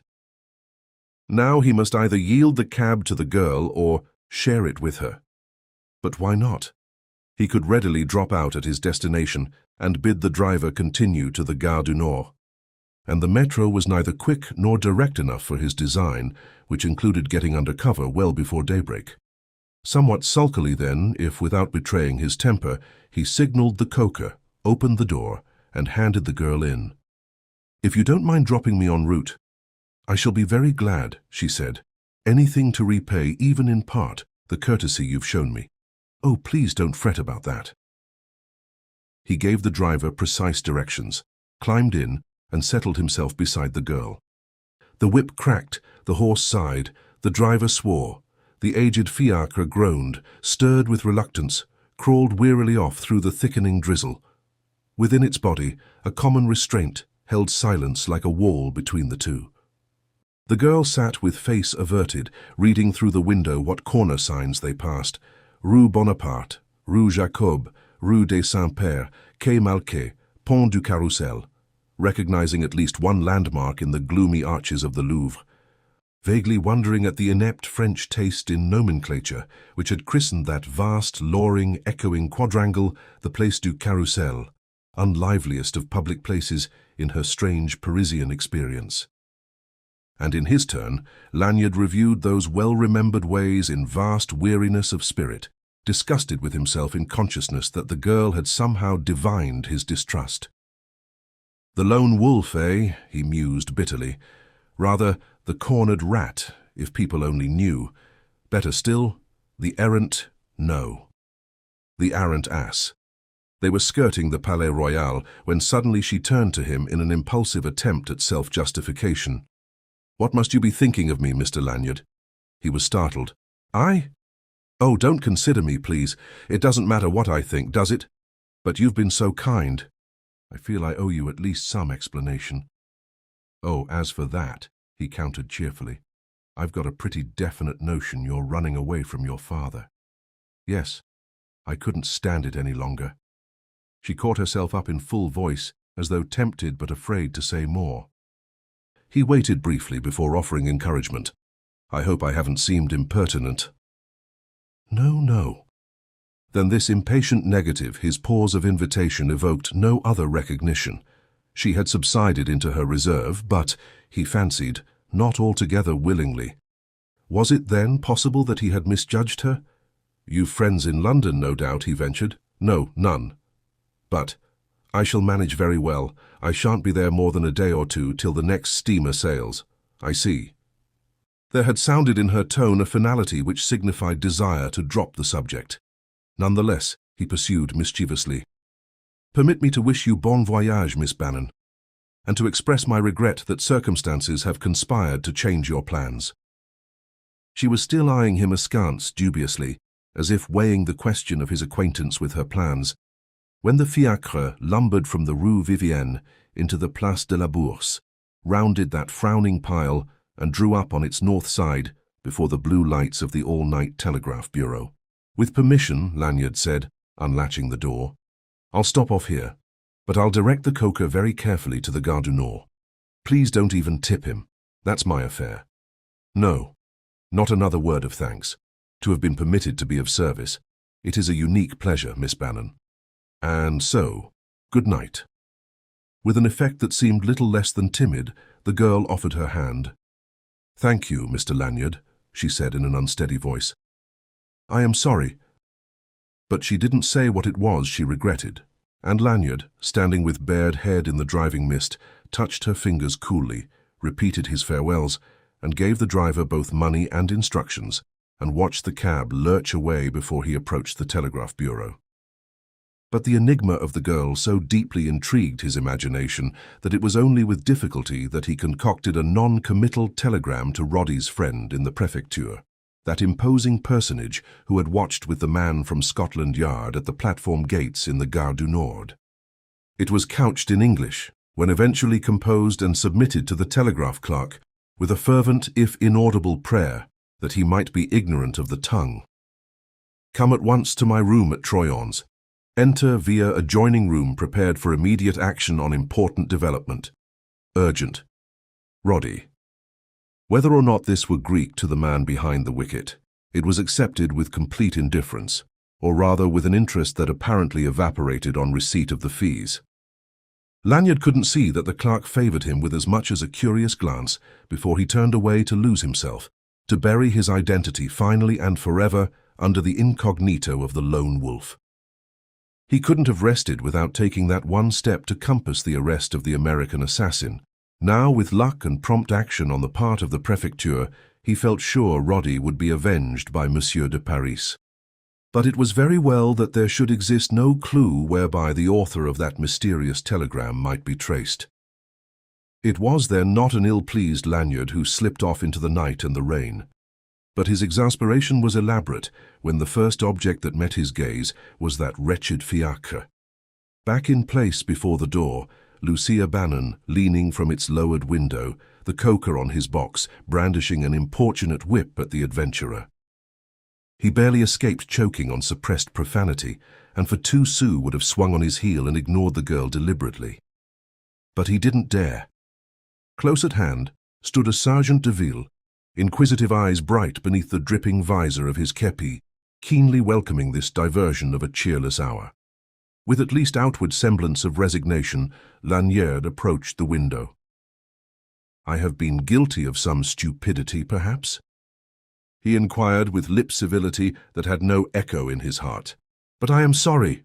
"The stupidity is mine," the girl interrupted in accents tense with agitation. "Mr. Lanyard, I—" Her voice faltered and broke off in a short, dry sob, and she drew back with an effect of instinctive distaste for public emotion. Lanyard smothered an impulse to demand roughly, "Well, what now?" and came closer to the window. "Something more I can do, Miss Bannon. I don't know. I've just found it out. I came away so hurriedly I never thought to make sure, but I've no money, not a franc." After a little pause, he commented helpfully, "That does complicate matters, doesn't it? What am I to do? I can't go back, I won't. Anything, rather. You may judge how desperate I am when I prefer to throw myself on your generosity, and already I've strained your patience."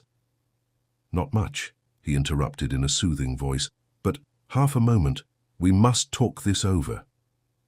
Directing the cocher to drive to the Place Pigalle, he re-entered the cab, suspicion more than ever rife in his mind. But as far as he could see, with that confounded Sergo staring, there was nothing else for it. He couldn't stand there in the rain forever, gossiping with a girl half hysterical, or pretending to be. "You see," she explained when the fiacre was again underway, "I thought I had 100-franc note in my pocketbook, and so I have, but the pocketbook's back there, in my room at Troyon's." 100 francs wouldn't see you far toward New York," he observed thoughtfully. "Oh, I hope you don't think—" She drew back into her corner with a little shudder of humiliation. As if he hadn't noticed, Lanyard turned to the window, leaned out, and redirected the driver sharply. "Impasse Stanislas." Immediately the vehicle swerved, rounded a corner, and made back toward the Seine with a celerity which suggested that the stables were on the Rive Gauche. "Where?" the girl demanded, as Lanyard sat back. "Where are you taking me?" "I'm sorry," Lanyard said with every appearance of sudden contrition. "I acted impulsively, on the assumption of your complete confidence, which of course was unpardonable, but believe me, you have only to say no, and it shall be as you wish." "But," she persisted impatiently, "you haven't answered me. What is this impasse, Stanislas?" "The address of an artist I know, Solon, the painter. We're going to take possession of his studio in his absence. Don't worry, he won't mind. He is under heavy obligation to me. I've sold several canvases for him, and when he's away, as now, in the States, he leaves me the keys. It's a sober-minded, steady-paced neighborhood, where we can rest without misgivings and take our time to think things out. But," the girl began in an odd tone, "But permit me," he interposed hastily, "to urge the facts of the case upon your consideration." "Well?" she said in the same tone as he paused. "To begin with, I don't doubt you've good reason for running away from your father. A very real, a very grave reason," she affirmed quietly. "And you'd rather not go back. That is out of the question," with a restrained passion that almost won his credulity. "But you've no friends in Paris?" "Not one, and no money. So it seems, if you're to elude your father, you must find some place to hide Protem.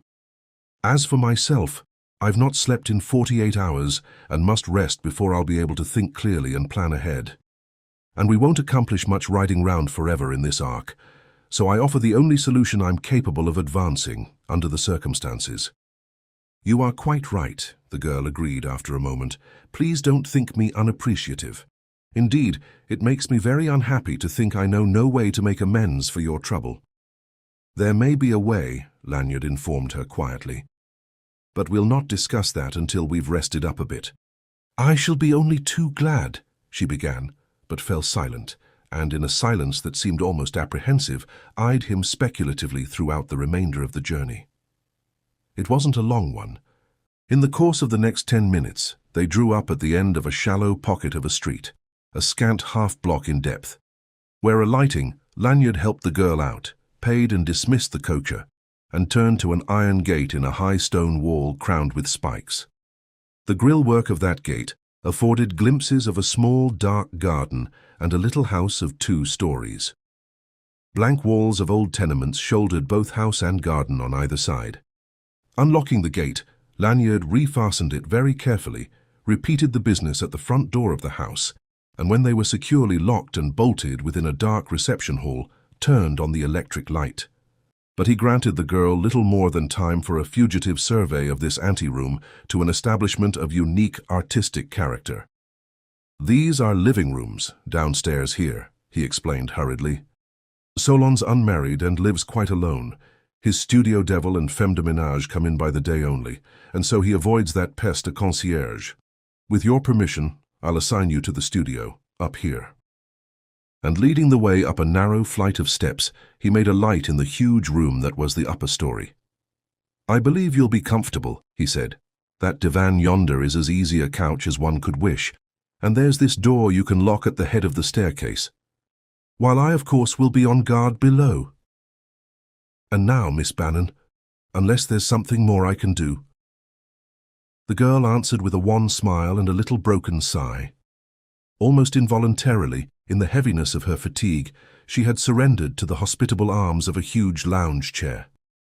Her weary glance ranged the luxuriously appointed studio and returned to Lanyard's face, and while he waited, he fancied something moving in those wistful eyes, so deeply shadowed with distress, perplexity, and fatigue.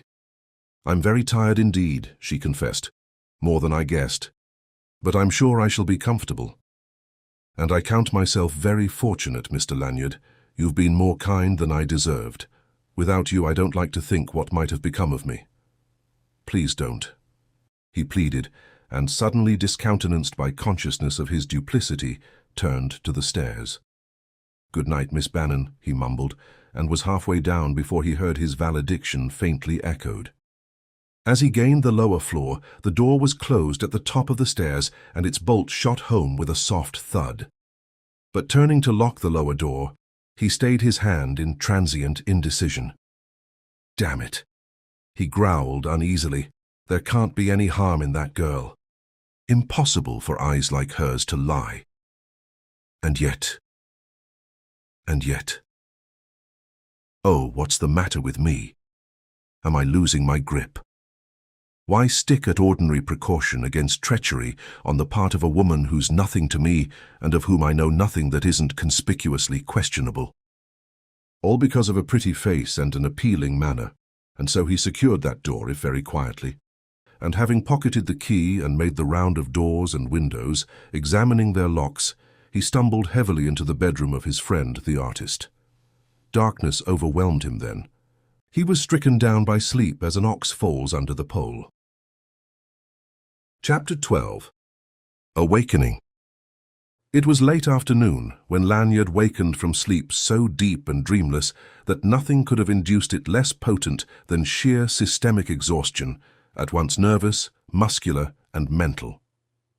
A profound and stifling lethargy benumbed his senses. There was stupor in his brain, and all his limbs ached dully. He opened dazed eyes upon blank darkness. In his ears a vast silence pulsed, and in that strange moment of awakening he was conscious of no individuality. It was, for the time, as if he had passed in slumber from one existence to another, sloughing en passant all his threefold personality as Marcel Troyon, Michael Lanyard, and the Lone Wolf.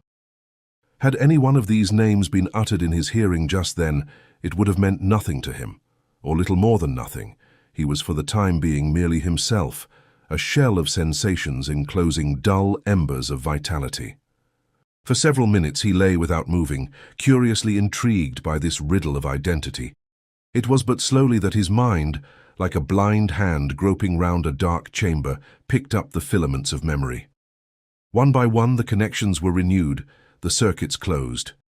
But singularly enough in his understanding, his first thought was of the girl upstairs in the studio, unconsciously his prisoner and hostage, rather than of himself, who lay there, heavy with loss of sleep, languidly trying to realize himself. For he was no more as he had been. Wherein the difference lay he couldn't say, but that a difference existed he was persuaded, that he had changed, that some strange reaction in the chemistry of his nature had taken place during slumber. It was as if sleep had not only repaired the ravages of fatigue upon the tissues of his brain and body, but had mended the tissues of his soul as well. His thoughts were fluent in fresh channels, his interests no longer the interests of the Michael Lanyard he had known, no longer self-centered, the interests of the absolute ego. He was concerned less for himself, even now when he should be most gravely so, than for another, for the girl Lucia Bannon, who was nothing to him, whom he had yet to know for 24 hours, but of whom he could not cease to think if he would. It was her plight that perturbed him, from which he sought an outlet, never his own. Yet his own was desperate enough. Baffled and uneasy, he at length bethought him of his watch. But its testimony seemed incredible. Surely the hour could not be 5 in the afternoon. Surely he could not have slept so close upon a full round of the clock. And if it were so, what of the girl? Had she too so sorely needed sleep that the brief November day had dawned and waned without her knowledge? That question was one to rouse him. In an instant, he was up and groping his way through the gloom that enshrouded bedchamber and dining room to the staircase door in the hall. He found this fast enough, its key still safe in his pocket, and unlocking it quietly, shot the beam of his flash lamp up that dark well to the door at the top, which was tight shut. For several moments he attended to a taciturn silence, broken by never a sound to indicate that he wasn't a lonely tenant of the little dwelling, then irresolutely lifted a foot to the first step, and withdrew it. If she continued to sleep, why disturb her? He had much to do in the way of thinking things out, and that was a process more easily performed in solitude. Leaving the door ajar then, he turned to one of the front windows, parted its draperies, and peered out, over the little garden and through the iron ribs of the gate, to the street, where a single gas lamp, glimmering within a dull golden halo of mist, made visible the scant length of the impasse Stanislas, empty, rain-swept, desolate. The rain persisted, with no hint of failing purpose. Something in the dreary emptiness of that brief vista deepened the shadow in his mood and knitted a careworn frown into his brows. Abstractedly, he sought the kitchen and, making a light, washed up at the tap, then foraged for breakfast. Persistence turned up a spirit stove, a half-bottle of methylated, a packet of tea, a tin or two of biscuit, as many more of potted meats, leftovers from the artist's stock, dismally scant and uninviting in array. With these he made the discovery that he was half-famished, and found no reason to believe that the girl would be in any better case. An expedition to the nearest charcuterie was indicated, but after he had searched for and found an old raincoat of Solon's, Lanyard decided against leaving the girl alone. Pending her appearance, he filled the spirit stove, put the kettle on to boil, and lighting a cigarette, sat himself down to watch the pot and excogitate his several problems. In a fashion uncommonly clear-headed even for him, he assembled all the facts bearing upon their predicament, his and Lucia Bannon's, jointly and individually, and dispassionately pondered them.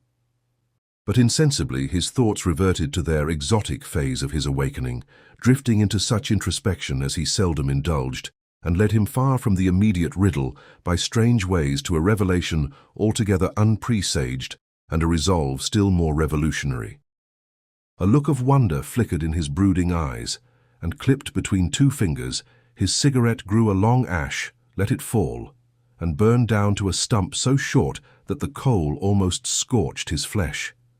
He dropped it and crushed out the fire with his heel, all unwittingly. Slowly but irresistibly, his world was turning over beneath his feet. The sound of a footfall recalled him as from an immeasurable remove. He looked up to see Lucia at pause upon the threshold, and rose slowly, with effort recollecting himself and marshalling his wits against the emergency foreshadowed by her attitude. Tense with indignation, quick with disdain, she demanded, without any preface whatever, "Why did you lock me in?" He stammered unhappily, "I beg your pardon. Why did you lock me in? I'm sorry. Why did you—" But she interrupted herself to stamp her foot emphatically, and he caught her up on the echo of that. "If you must know, because I wasn't trusting you." Her eyes darkened ominously. "Yet you insisted I should trust you. The circumstances aren't parallel. You're not a notorious malefactor, wanted by the police of every capital in Europe, hounded by rivals to boot, fighting for life, liberty and—" He laughed shortly. "The pursuit of happiness." She caught her breath sharply. Whether with dismay or mere surprise at his frankness he couldn't tell. "Are you?" she demanded quickly. "Am I what? What you've just said, a crook and all that? Miss Bannon, you know it. The lone wolf? You've known it all along. De Morbihan told you, or else your father. Or it may be you were shrewd enough to guess it from de Morbihan's bragging in the restaurant. At all events, it's plain enough, nothing but desire to find proof to identify me with the lone wolf took you to my room last night, whether for your personal satisfaction or at the instigation of Bannon, just as nothing less than disgust with what was going on made you run away from such intolerable associations. And though at that, I don't believe you even guessed how unspeakably vicious those were." He paused and waited, anticipating furious denial or refutation. Such would indeed have been the logical development of the temper in which she had come down to confront him. Rather than this, she seemed calmed and sobered by his charge. Far from resenting it, disposed to concede its justice, anger deserted her expression, leaving it intent and grave. She came quietly into the room and faced him squarely across the table. "You thought all that of me, that I was capable of spying on you, yet were generous enough to believe I despised myself for doing it. Not at first. At first, when we met back there in the corridor, I was sure you were bent on further spying. Only since waking up here half an hour ago did I begin to understand how impossible it would be for you to lend yourself to such villainy as last night's. But if you thought that of me then, why did you—" It occurred to me that it would be just as well to prevent your reporting back to headquarters. But now you've changed your mind about me. He nodded. "Quite. But why?" she demanded in a voice of amazement. "Why?" I can't tell you, he said slowly. I don't know why. I can only presume it must be because I can't help believing in you. Her glance wavered, her color deepened. I don't understand, she murmured. Nor I, he confessed in a tone as low. A sudden grumble from the tea kettle provided welcome distraction. Lanyard lifted it off the flames and slowly poured boiling water on a measure of tea in an earthenware pot. A cup of this and something to eat'll do us no harm, he ventured, smiling uneasily. Especially if we're to pursue this psychological inquiry into the whereforeness of the human tendency to change one's mind. Chapter 13. Confessional. And then, when the girl made no response but remained with troubled gaze focused on some remote abstraction, "You will have tea, won't you?" he urged. She recalled her thoughts, nodded with the faintest of smiles, "Yes, thank you," and dropped into a chair. He began at once to make talk in effort to dissipate that constraint which stood between them like an unseen alien presence. "You must be very hungry." "I am." "Sorry, I've nothing better to offer you. I'd have run out for something more substantial, only... She prompted, coolly helping herself to biscuit and potted ham. "I didn't think it wise to leave you alone." "Was that before or after you'd made up your mind about me? The latest phase, I mean." She persisted with a trace of malice.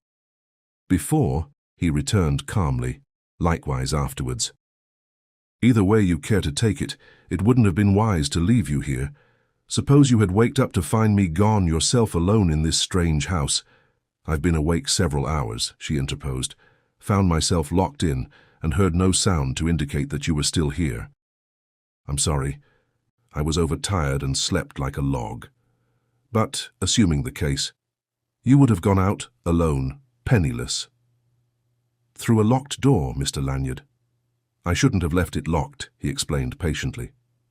"You would have found yourself friendless and without resources in a city to which you are a stranger." She nodded. "True. But what of that? In desperation, you might have been forced to go back and report the outcome of my investigation." "Pressure might have been brought to induce admissions damaging to me," Lanyard submitted pleasantly. "Whether or no, you'd have been obliged to renew associations you're well rid of. You feel sure of that? But naturally." "How can you be?" she challenged. "You've yet to know me 24 hours. "But perhaps I know the associations better. In point of fact, I do. Even though you may have stooped to play the spy last night, Miss Bannon, you couldn't keep it up. You had to fly further contamination from that pack of jackals. Not, you feel sure, merely to keep you under observation?" "I do feel sure of that. I have your word for it." The girl deliberately finished her tea and sat back, regarding him steadily beneath level brows. Then she said with an odd laugh, "You have your own way of putting one on honor. I don't need to, with you." She analyzed this with gathering perplexity. "What do you mean by that?" "I mean, I don't need to put you on your honor because I'm sure of you. Even were I not, still I'd refrain from exacting any pledge or attempting to." He paused and shrugged before continuing. "If I thought you were still to be distrusted, Miss Bannon, I'd say, there's a free door. Go when you like, back to the pack, turn in your report, and let them act as they see fit." "Do you think I care for them? Do you imagine for one instant that I fear anyone or all of that gang? That rings suspiciously of egoism." "Let it," he retorted. "It's pride of caste, if you must know. I hold myself a grade better than such cattle. I've intelligence, at least. I can take care of myself." If he might read her countenance, it expressed more than anything else distress and disappointment. "Why do you boast like this, to me?" "Less through self-satisfaction than in contempt for a pack of murderous mongrels, impatience that I have to consider such creatures as Popinot, Wertheimer, de Morbihan, and all their crew." "And Bannon," she corrected calmly. "You meant to say, well, he stammered, discountenanced.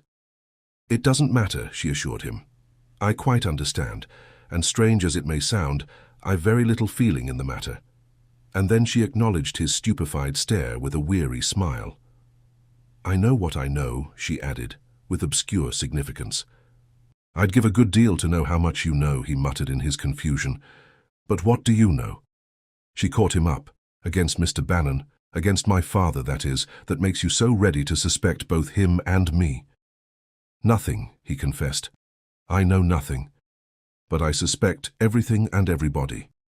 And the more I think of it, the more closely I examine that brutal business of last night, the more I seem to sense his will behind it all, as one might glimpse a face in darkness through a lighted lattice. Oh, laugh if you like.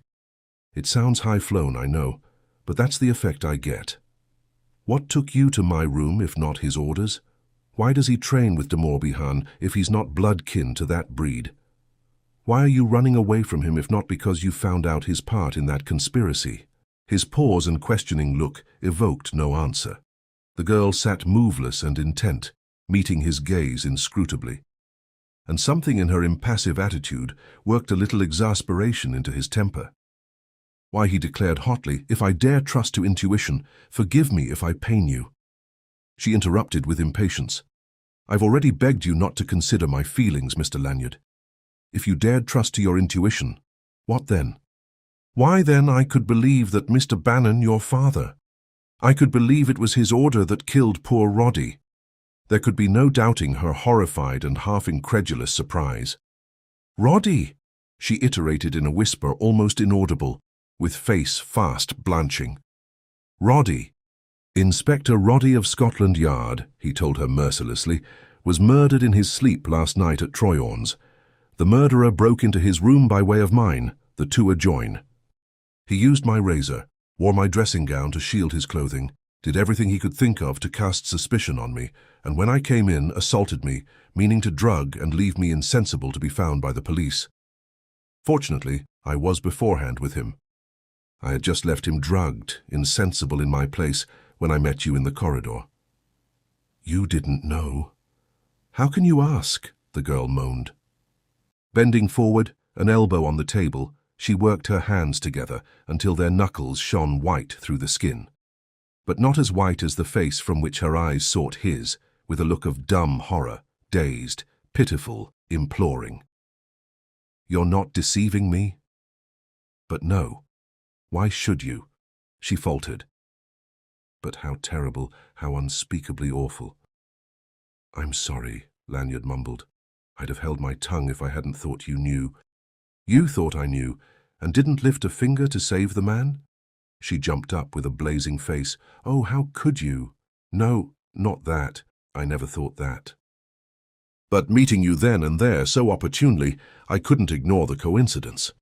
And when you admitted you were running away from your father, considering all the circumstances, I was surely justified in thinking it was realization, in part at least, of what had happened that was driving you away. She shook her head slowly, her indignation ebbing as quickly as it had risen. I understand, she said. You had some excuse, but you were mistaken. I ran away, yes, but not because of that. I never dreamed. She fell silent, sitting with bowed head and twisting her hands together in a manner he found it painful to watch. But please, he implored, don't take it so much to heart, Miss Bannon. If you knew nothing, you couldn't have prevented it. No, she said brokenly, I could have done nothing. But I didn't know. It isn't that. It's the horror and pity of it, and that you could think. But I didn't. He protested. Truly I did not. And for what I did think, for the injustice I did do you, believe me, I'm truly sorry. You were quite justified, she said, not only by circumstantial evidence, but to a degree, in fact. You must know. Now I must tell you. Nothing you don't wish to, he interrupted.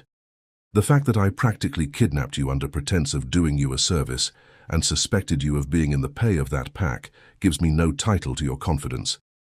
Can I blame you for thinking what you did? She went on slowly, without looking up, gaze steadfast to her interlaced fingers.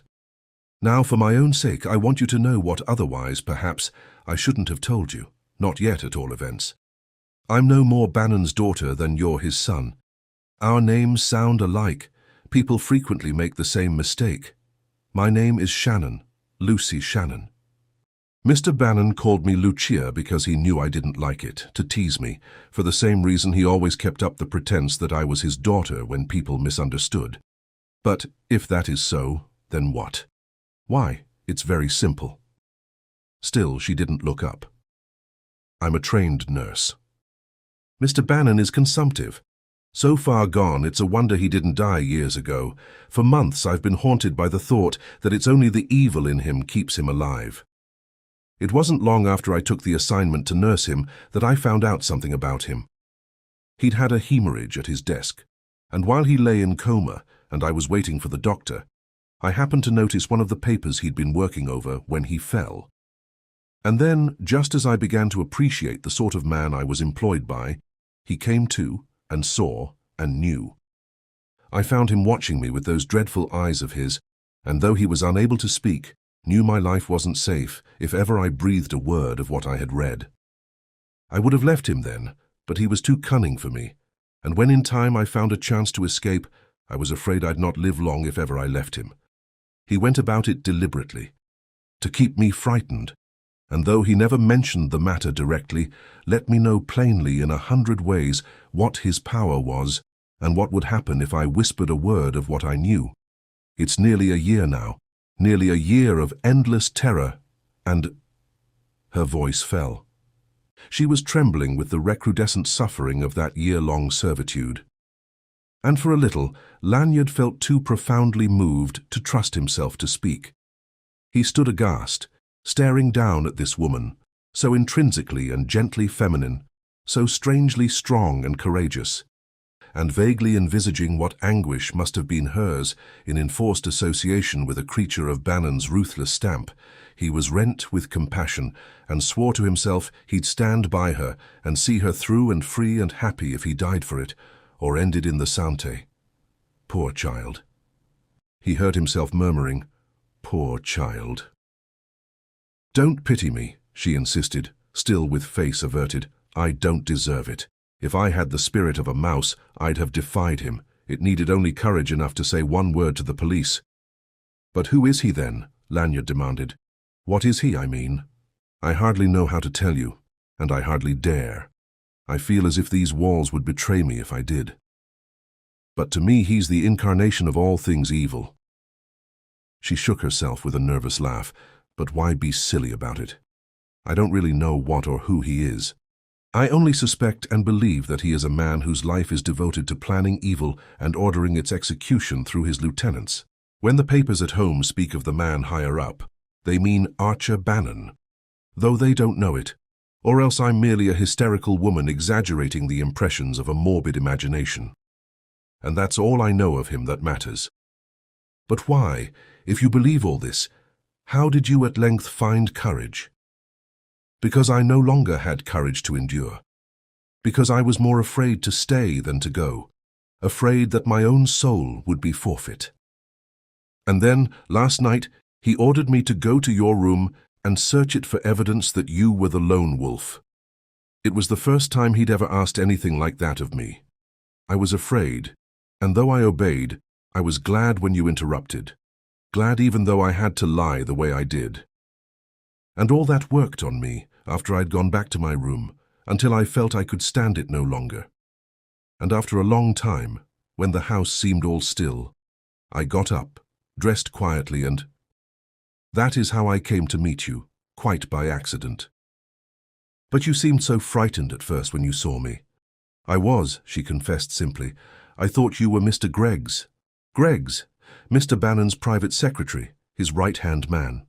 He's about your height and has a suit like the one you wear, and in that poor light, at the distance I didn't notice you were clean-shaven. Greggs wears a mustache. Then it was Greggs murdered Roddy and tried to drug me. By George, I'd like to know whether the police got there before Bannon or somebody else discovered the substitution. It was a telegram to the police, you know, I sent from the Boers last night." In his excitement, Lanyard began to pace the floor rapidly, and now that he was no longer staring at her, the girl lifted her head and watched him closely as he moved to and fro, talking aloud, more to himself than to her. "I wish I knew. And what a lucky thing you did meet me. For if you'd gone on to the Gare du Nord and waited there..." Well, it isn't likely Bannon didn't discover your flight before 8 o'clock this morning, is it? I'm afraid not. And they've drawn the deadline for me round every conceivable exit from Paris. Popinot's Apaches are picketed everywhere. And if Bannon had found out about you in time, it would have needed only a word.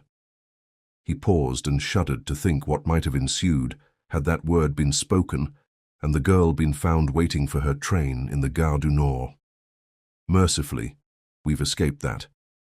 And now, with any sort of luck, Bannon ought to be busy enough, trying to get his precious Mr. Greggs out of the Santé to give us a chance, and a fighting chance is all I ask. Mr. Lanyard, the girl bent toward him across the table with a gesture of eager interest, have you any idea why Mr. Bannon hates you so? But does he? I don't know.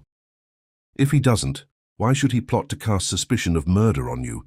And why be so anxious to know whether you were really the lone wolf? I saw his eyes light up when de Morbihan mentioned that name after dinner.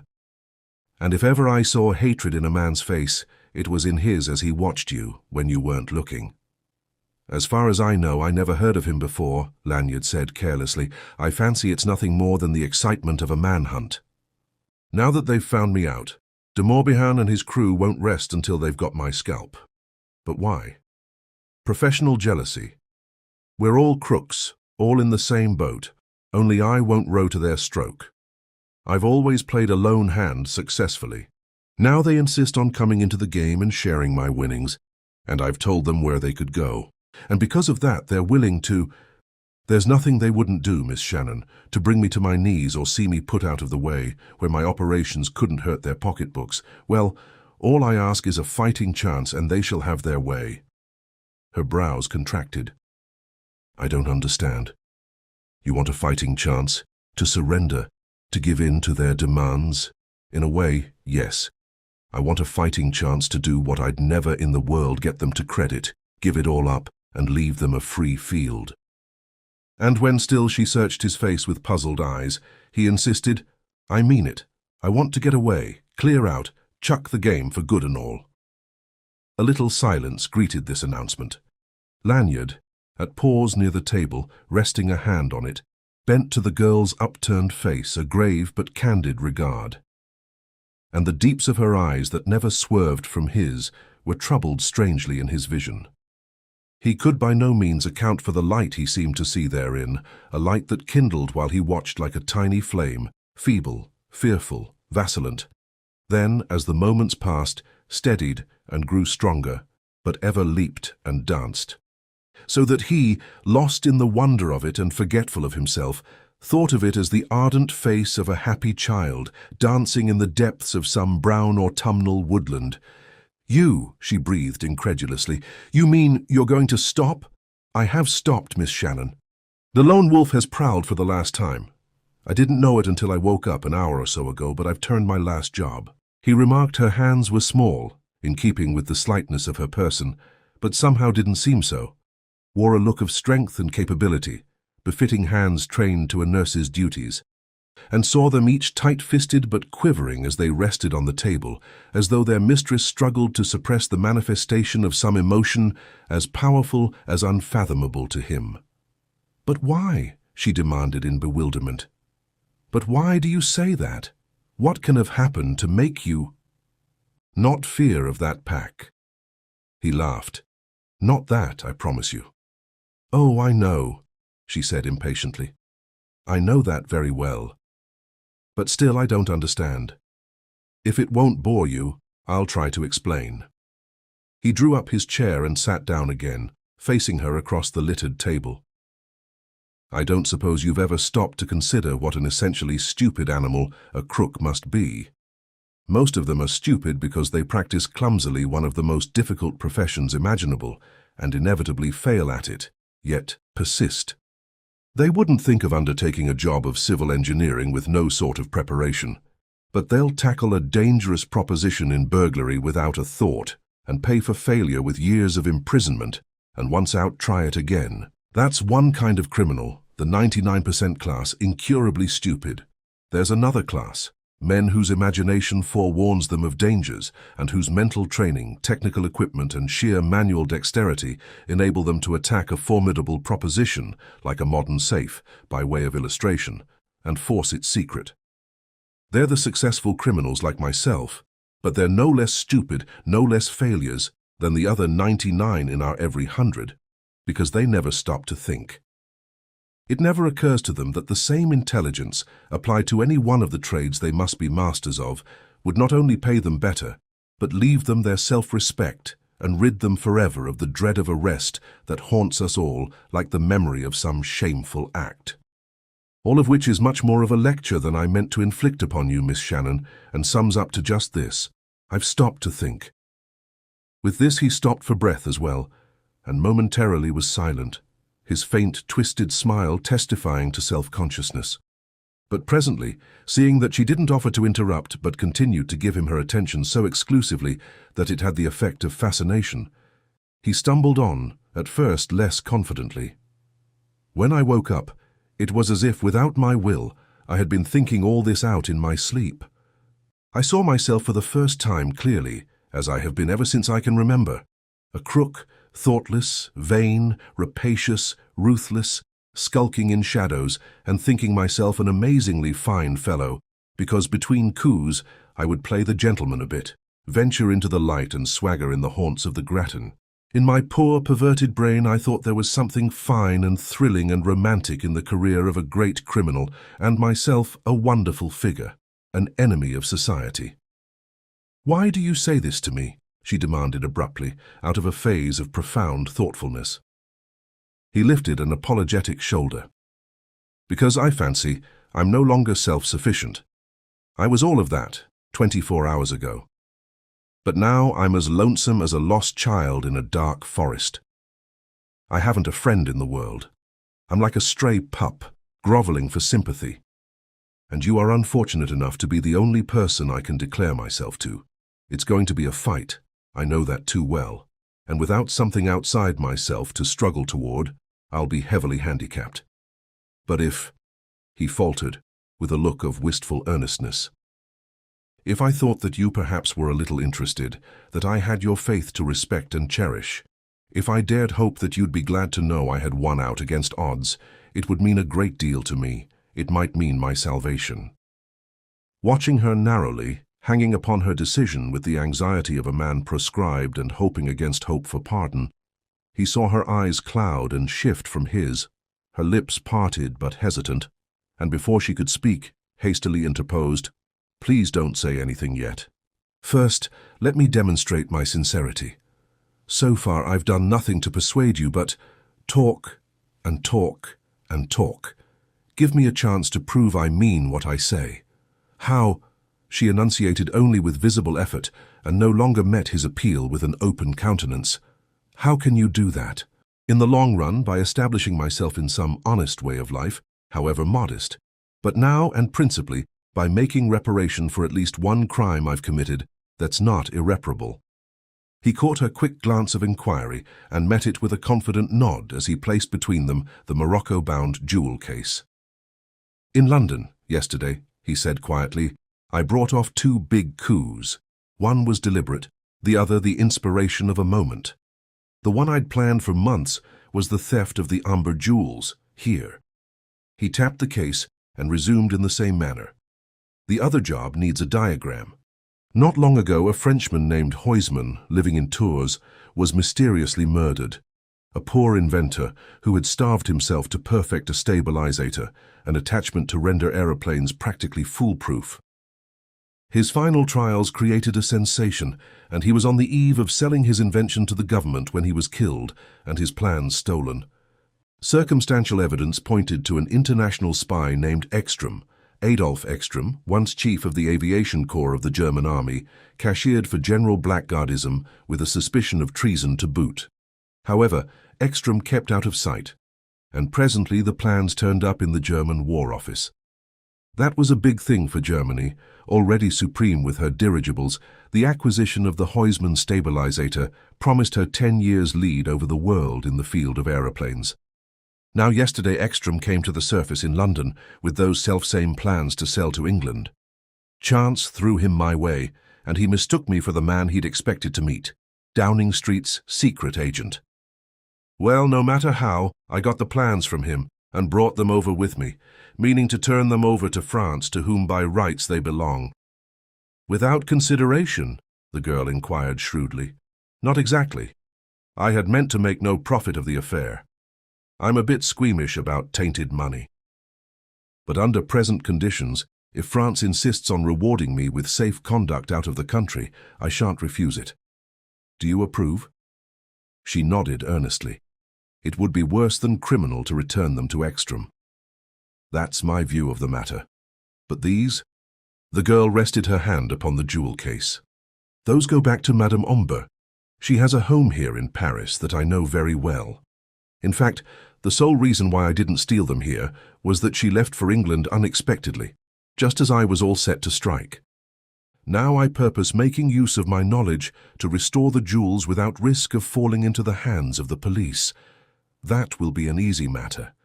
And that brings me to a great favor I would beg of you.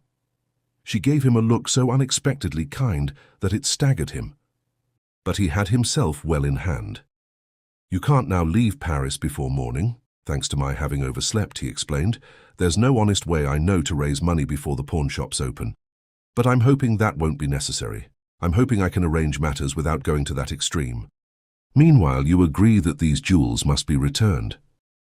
Of course, she affirmed gently. Then, will you accompany me when I replace them? There won't be any danger. I promise you that. Indeed, it would be more hazardous for you to wait for me elsewhere while I attended to the matter alone. And I'd like you to be convinced of my good faith. Don't you think you can trust me for that as well? She asked with a flash of humor. Trust you. To believe, Mr. Lanyard, she told him gently but earnestly. I do believe. You make me very happy, he said. But I'd like you to see for yourself. And I'd be glad not to have to fret about your safety in my absence.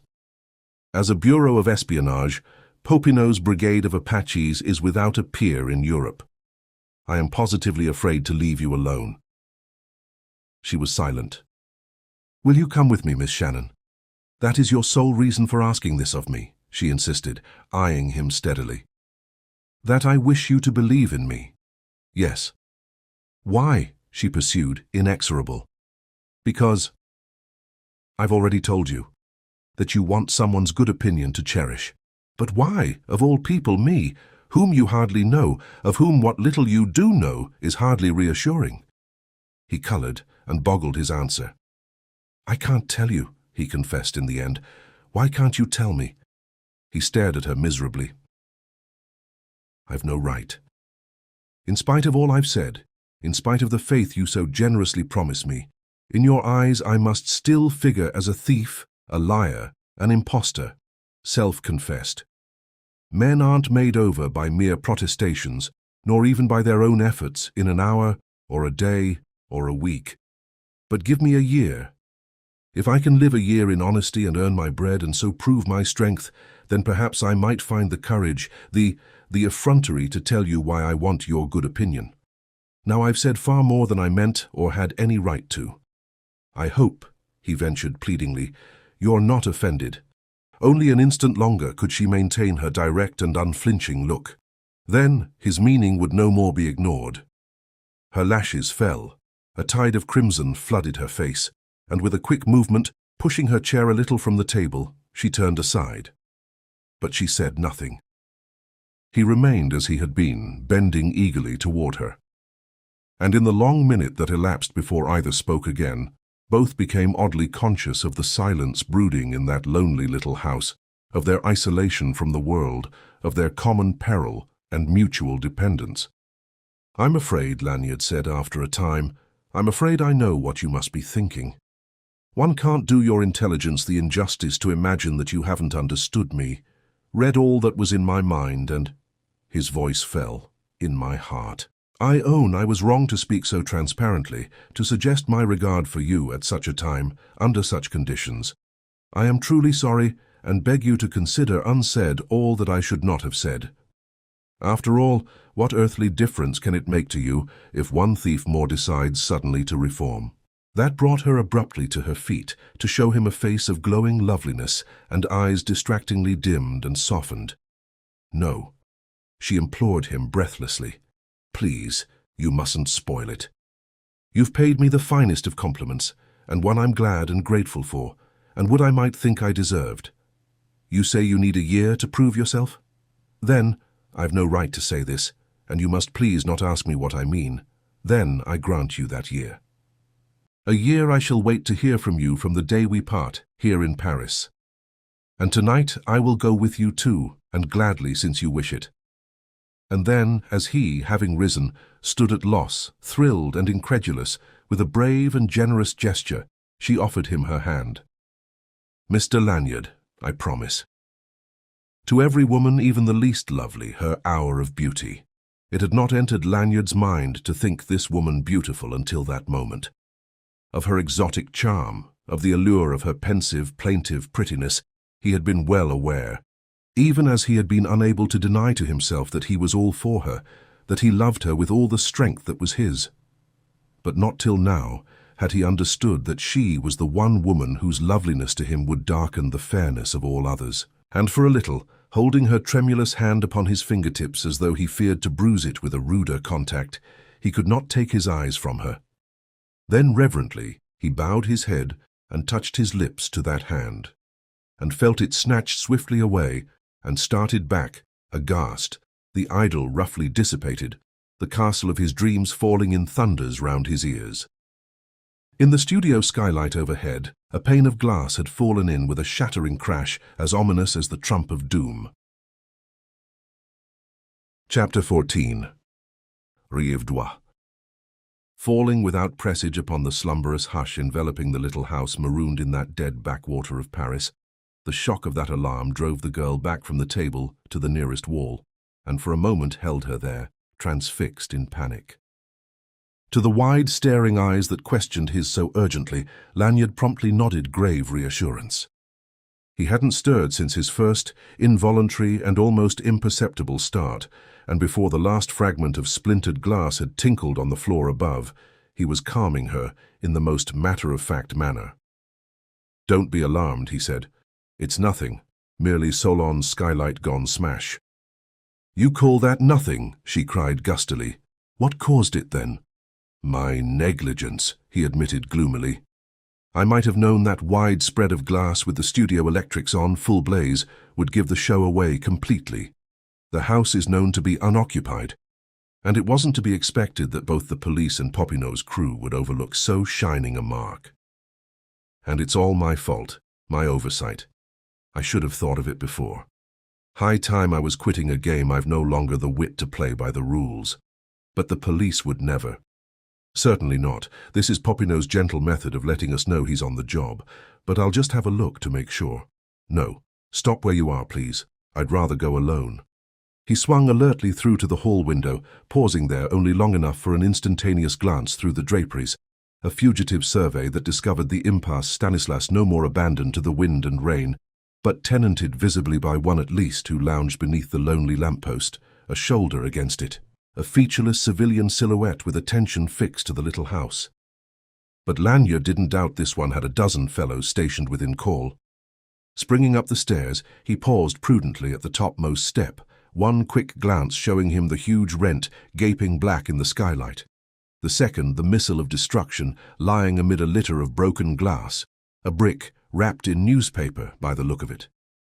Swooping forward, he retrieved this, darted back from the exposed space beneath the shattered skylight, and had no more than cleared the threshold than a second something fell through the gap and buried itself in the parquetry. This was a bullet fired from the roof of one of the adjoining buildings, confirming his prior reasoning that the first missile must have fallen from a height rather than have been thrown up from the street, to have wrought such destruction with those tough, thick panes of clouded glass. Swearing softly to himself, he descended to the kitchen. "As I thought," he said coolly, exhibiting his find. "They're on the roof of the next house, though they've posted a sentry in the street, of course. But that second thump?" the girl demanded. "A bullet," he said, placing the bundle on the table and cutting the string that bound it. They were on the qui-vive and fired when I showed myself beneath the skylight. But I heard no report, she objected. A Maxim silencer on the gun, I fancy, he explained, unwrapping the brick and smoothing out the newspaper. Glad you thought to put on your hat before you came down, he added, with an approving glance for the girl. It won't be safe to go up to the studio again, of course. His nonchalance was far less real than it seemed, but helped to steady one who was holding herself together with a struggle, on the verge of nervous collapse. But what are we to do now? She stammered. If they've surrounded the house... Don't worry. There's more than one way out, he responded, frowning at the newspaper. I wouldn't have picked this place out otherwise, nor would Solon have rented it in the first instance had it lacked an emergency exit, in event of creditors. Ah, thought so. What? Troyon's is gone, he said without looking up. This is tonight's press. Totally destroyed by a fire which started at 6:30 this morning and in less than half an hour had reduced the ancient structure to a heap of smoking ashes. He ran his eye quickly down the column, selecting salient phrases. Believed to have been of incendiary origin, though the premises were uninsured. That's an intelligent guess. Narrow escape of guests in their what-ye-may columns. 3 lives believed to have been lost. One body recovered charred almost beyond recognition, but later identified as Roddy. Poor devil. 2 guests missing, Monsieur Lanyard, the well-known connoisseur of art, who occupied the room adjoining that of the unfortunate detective, and Mademoiselle Bannon, daughter of the American millionaire, who himself escaped only by a miracle with his secretary Monsieur Greggs, the latter being overcome by fumes. What a shame. Police and firemen searching the ruins. Extraordinary interest manifested by the prefecture indicates a suspicion that the building may have been fired to conceal some crime of a political nature. Crushing the newspaper between his hands, he tossed it into a corner. That's all of importance. Thoughtful of Popinot to let me know this way. The prefecture, of course, is humming like a wasp's nest with the mystery of that telegram, signed with Roddy's name and handed in at the Bourse an hour or so before he was burned to death. Too bad I didn't know then what I do now, if I'd even remotely suspected Greg's association with the pack was via Bannon. But what's the use? I did my possible, knowing the odds were heavy against success. What was written on the paper? The girl demanded obliquely. He made his eyes blank. Written on the paper. I saw something in red ink at the head of the column. You tried to hide it from me, but I saw. What was it?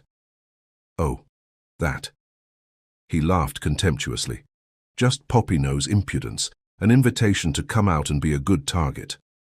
She shook her head impatiently. You're not telling me the truth. It was something else, or you wouldn't have been so anxious to hide it. Oh, but I assure you, you can't. Be honest with me, Mr. Lanyard. It was an offer to let you off if you'd give me up to Bannon, wasn't it? Something like that, he assented sheepishly. Too absurd for consideration. But now we're due to clear out of this before they find a way in. Not that they're likely to risk a raid until they've tried starving us out. But it would be as well to put a good distance between us before they find out we've decamped. He shrugged into his borrowed raincoat, buttoned it to his chin, and turned down the brim of his felt hat. But when he looked up at the girl again, he found she hadn't moved. Rather, she remained as one spellbound, staring less at than through him, her expression inscrutable. Well, he ventured, if you're quite ready, Miss Shannon. Mr. Lanyard, she demanded almost sharply. What was the full wording of that message? If you must know, I must. He lifted a depreciative shoulder. If you like, I'll read it to you, or rather, translate it from the thieves argot Popinot complimented me by using. Not necessary, she said tersely. I'll take your word for it. But you must tell me the truth. As you will. Popinot delicately suggested that if I leave you here to be reunited to your alleged parent, if I'll trust to his word of honor, that is, and walk out of the house alone, he'll give me 24 hours in which to leave Paris. Then only I stand between you and, my dear young woman. He protested hastily. Please don't run away with any absurd notion like that. Do you imagine I'd consent to treat with such canaille under any circumstances? All the same, she continued stubbornly, I'm the stumbling block. You're risking your life for me. I'm not, he insisted almost angrily. You are, she returned with quiet conviction. Well, he laughed, have it your own way. But it's my life, isn't it? I really don't see how you're going to prevent my risking it for anything that may seem to me worth the risk. But she wouldn't laugh. Only her countenance, suddenly bereft of its mutinous expression, softened winningly, and her eyes grew very kind to him. As long as it's understood, I understand. Very well, she said quietly. I'll do as you wish, Mr. Lanyard. Good, he cried cheerfully. I wish, by your leave, to take you out to dinner. This way, please. Leading through the scullery, he unbarred a low arched door in one of the walls, discovering the black mouth of a narrow and tunnel-like passageway.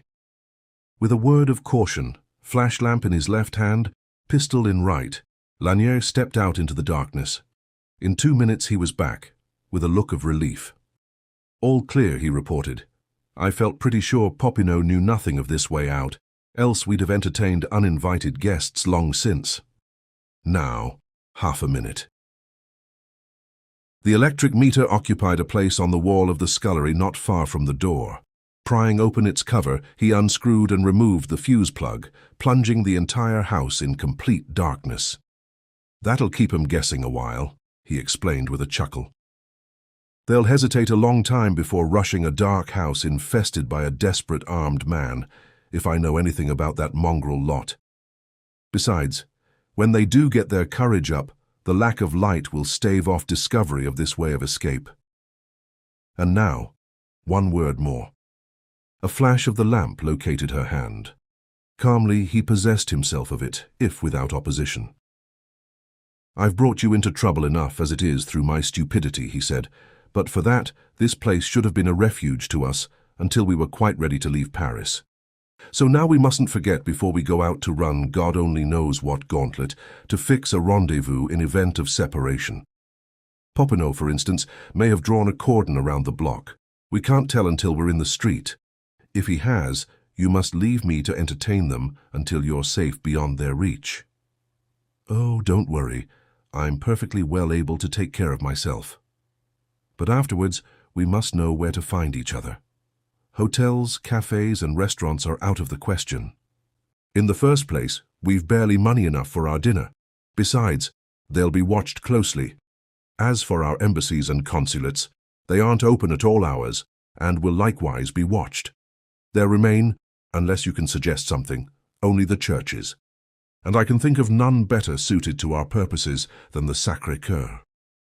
Her fingers tightened gently upon his. I understand, she said quietly. If we're obliged to separate, I'm to go direct to the Sacré-Cœur and await you there. Right. But let's hope there'll be no such necessity. Hand in hand, like frightened children, these two stole down the tunnel-like passageway through a forlorn little court cramped between two tall old tenements, and so came out into the gloomy, sinuous and silent Rue d'Assas.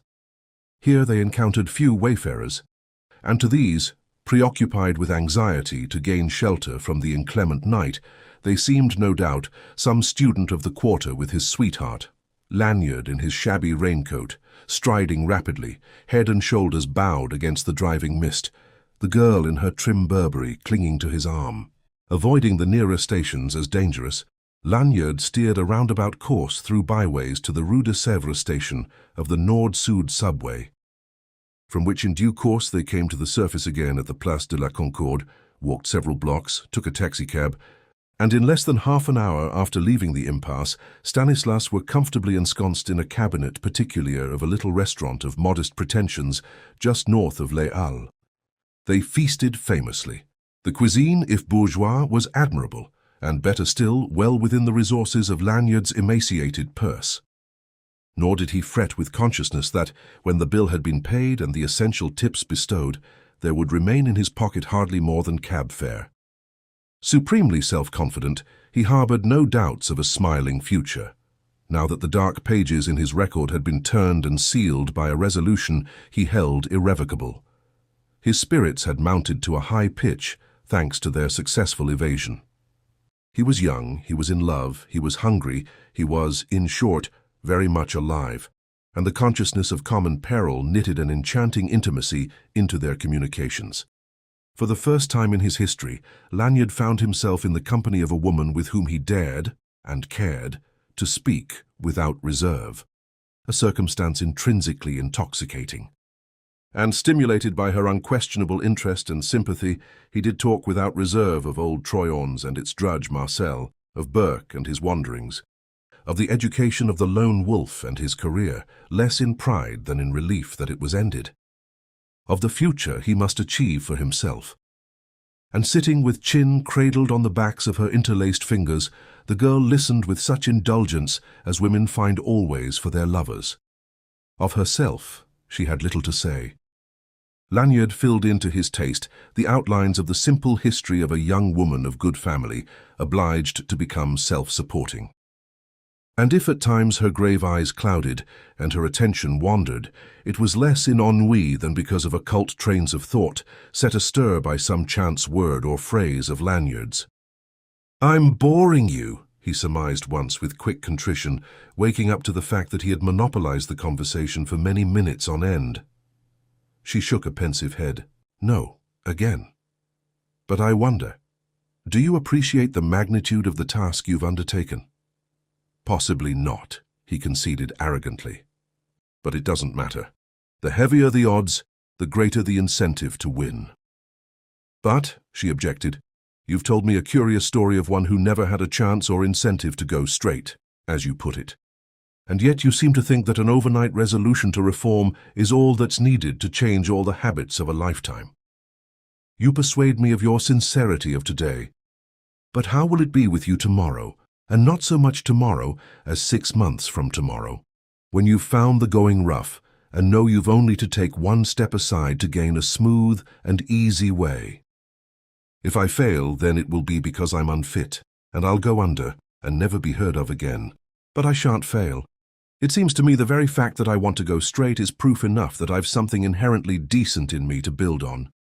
I do believe that, and yet—" She lowered her head and began to trace a meaningless pattern on the cloth before she resumed. "You've given me to understand I'm responsible for your sudden awakening, that it's because of a regard conceived for me you're so anxious to become an honest man. Suppose you were to find out you'd been mistaken in me." "That isn't possible," he objected promptly. She smiled upon him wistfully and leniently from her remote coign of superior intuitive knowledge of human nature. "But if it were, then I think," he said soberly, "I think I'd feel as though there were nothing but emptiness beneath my feet, and you'd backslide." "How can I tell?" he expostulated. "It's not a fair question. I don't know what I'd do, but I do know it would need something damnable to shake my faith in you." "You think so now," she said tolerantly, "but if appearances were against me, they'd have to be black. If you found I had deceived you—" "Miss Shannon," he threw an arm across the table and suddenly imprisoned her hand. "There's no use beating about the bush. You've got to know." She drew back suddenly with a frightened look and a monosyllable of sharp protest. "No. But you must listen to me. I want you to understand. Burke used to say to me, 'The man who lets love into his life opens a door no mortal hand can close, and God only knows what will follow in.' And Burke was right. Now that door is open in my heart, and I think that whatever follows in won't be evil or degrading. Oh, I've said it a dozen different ways of indirection, but I may as well say it squarely now. I love you. Its love of you makes me want to go straight. The hope that when I've proved myself, you'll maybe let me ask you to marry me. Perhaps you're in love with a better man today. I'm willing to chance that. A year brings many changes. Perhaps there's something I don't fathom in your doubting my strength and constancy. Only the outcome can declare that. But please understand this. If I fail to make good, it will be no fault of yours. It will be because I'm unfit and have proved it. All I ask is what you've generously promised me. Opportunity to come to you at the end of the year and make my report. And then, if you will, you can say no to the question I'll ask you, and I shan't resent it. and it won't ruin me. For if a man can stick to a purpose for a year, he can stick to it forever, with or without the love of the woman he loves. She heard him out without attempt at interruption, but her answer was prefaced by a sad little shake of her head. "That's what makes it so hard, so terribly hard," she said. "Of course I've understood you. All that you've said by indirection and much besides has had its meaning to me, and I'm glad and proud of the honor you offer me. But I can't accept it. I can never accept it, not now nor a year from now. It wouldn't be fair to let you go on hoping I might sometime consent to marry you, for that's impossible. You, forgive me, you're not already married? No. Or promised? No. Or in love with someone else?" Again she told him gently, "No." His face cleared. He squared his shoulders. He even mustered up a smile. "Then it isn't impossible. No human obstacle exists that time can't overthrow. In spite of all you say, I shall go on hoping with all my heart and soul and strength. But you don't understand. Can you tell me? Make me understand?" After a long pause, she told him once more, and very sadly, no. Chapter 15. Sheer impudence. Though it had been nearly 8 when they entered the restaurant, it was something after 11 before Lanyard called for his bill. "We've plenty of time," he had explained. "It'll be midnight before we can move." The gentle art of housebreaking has its technique, you know, its professional ethics. We can't well violate the privacy of Madame Omber's strongbox before the caretakers on the premises are sound asleep. It isn't done, you know, it isn't class, to go burglarizing when decent, law-abiding folk are wide awake. Meantime, we're better off here than trapezing the streets. It's a silent web of sideways, and a gloomy one by night, that backs up north of Les Halles. Old Paris, taciturn and sombre, steeped in its memories of grim romance. But for infrequent flickering corner lamps, the street that welcomed them from the doors of the warm and cozy restaurant was as dismal as an alley in some city of the dead. Its houses with their mansard roofs and boarded windows bent their heads together like mutes at a wake, black-cloaked and hooded. Seldom one showed a light. Never one betrayed by any sound the life that lurked behind its jealous blinds. Now again the rain had ceased, and though the sky remained overcast, the atmosphere was clear and brisk with a touch of frost, in grateful contrast to the dull and muggy airs that had obtained for the last 24 hours. "We'll walk," Lanyard suggested. "If you don't mind, part of the way at least. It'll eat up time, and a bit of exercise will do us both good." The girl assented quietly. The drum of their heels on fast-drying sidewalks struck sharp echoes from the silence of that drowsy quarter. A lonely clamour that rendered it impossible to ignore their apparent solitude, as impossible as it was for Lanyard to ignore the fact that they were followed.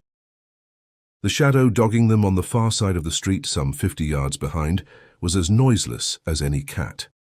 But for this circumstance, had it moved boldly with unmuffled footsteps, Lanyard would have been slow to believe it concerned with him, so confident had he felt, till that moment, of having given the pack the slip.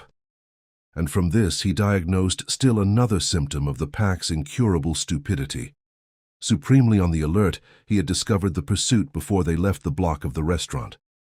Dissembling, partly to avoid alarming the girl, partly to trick the spy, he turned this way and that round several corners until quite convinced that the shadow was dedicated to himself exclusively, then promptly revised his first purpose, and instead of sticking to darker backways, struck out directly for the broad, well-lighted and lively Boulevard de Sébastopol. Crossing this without a backward glance, he turned north, seeking some café whose arrangements suited his designs. And presently, though not before their tramp had brought them almost to the Grand Boulevard, found one to his taste, a cheerful and well-lighted establishment occupying a corner, with entrances from both streets. A hedge of forlorn fir trees knee-deep in wooden tubs guarded its terrace of round metal tables and spindle-shanked chairs, of which few were occupied. Inside, visible through the wide plate-glass windows, perhaps a dozen patrons sat round half as many tables, no more, idling over dominoes and gossip. Steady-paced burghers with their wives, men in small ways of business of the neighborhood. Entering to this company, Lanyard selected a square marble-topped table against the back wall, entrenched himself with the girl upon the seat behind it, ordered coffee and writing materials, and proceeded to light a cigarette with the nonchalance of one to whom time is of no consequence. "What is it?" the girl asked guardedly, as the waiter scurried off to execute his commands. "You've not stopped in here for nothing." "True, but lower, please," he begged. "If we speak English loud enough to be heard, it will attract attention. The trouble is, we're followed. But as yet our faithful shadow doesn't know we know it, unless he's more intelligent than he seems. Consequently, if I don't misjudge him, he'll take a table outside, the better to keep an eye on us as soon as he sees we're apparently settled for some time. More than that, I've got a note to write, and not merely as a subterfuge. This fellow must be shaken off, and as long as we stick together, that can't well be done." He interrupted himself while the waiter served them, then added sugar to his coffee, arranged the ink bottle and paper to his satisfaction, and bent over his pen. "Come closer," he requested, as if you were interested in what I'm writing, and amused. "If you can laugh a bit at nothing, so much the better, but keep a sharp eye on the windows. You can do that more readily than I, more naturally from under the brim of your hat. And tell me what you see." He had no more than settled into the swing of composition than the girl, apparently following his pen with closest attention, giggled coquettishly and nudged his elbow. "The window to the right of the door we came in," she said, smiling delightedly. "He's standing behind the fir trees, staring in." "Can you make out who he is?" Lanyard asked without moving his lips. "Nothing more than that he's tall," she said, with every indication of enjoying a tremendous joke. "His face is all in shadow." "Patience," counseled the adventurer. "He'll take heart of courage when convinced of our innocence." He poised his pen, examined the ceiling for inspiration, and permitted a slow smile to lighten his countenance. "You'll take this note, if you please," he said cheerfully, to the address on the envelope by taxi. "It's some distance near the Étoile. A long chance, but one we must risk. Give me half an hour alone and I'll guarantee to discourage this animal one way or another. You understand?" "Perfectly," she laughed archly. He bent and for a few moments wrote busily. "Now he's walking slowly round the corner, never taking his eyes from you," the girl reported, shoulder to his shoulder and head distractingly near his head. "Good. Can you see him any better?" "Not yet." "This note," he said, without stopping his pen or appearing to say anything, "is for the concierge of a building where I rent stabling for a little motor car. I'm supposed there to be a chauffeur in the employ of a crazy Englishman who keeps me constantly traveling with him back and forth between Paris and London. That's to account for the irregularity with which I use the car. They know me, Monsieur and Madame of the Conciergerie, as Pierre Lamier, and I think they're safe, not only trustworthy and of friendly disposition, but quite simple-minded. I don't believe they gossip much, so the chances are de Morbihan and his gang know nothing of the arrangement. But that's all speculation, a forlorn hope." "I understand," the girl observed. "He's still prowling up and down outside the hedge. We're not going to need that car tonight, but the hotel of Madame Omber is close by, and I'll follow and join you there within an hour at most. Meantime, this note will introduce you to the concierge and his wife, I hope you won't mind, as my fiancée. I'm telling them we became engaged in England, and I've brought you to Paris to visit my mother in Montrouge, but I'm detained by my employer's business. And will they please give you shelter for an hour?" "He's coming in," the girl announced quietly. "In here?" "No, merely inside the row of little trees." "Which entrance?" "The boulevard side. He's taken the corner table. Now a waiter's going out to him. You can see his face now." Lanyard asked, sealing the note. "Not well." "Nothing you recognize about him, eh?" "Nothing." "You know Popinot and Wertheimer by sight?"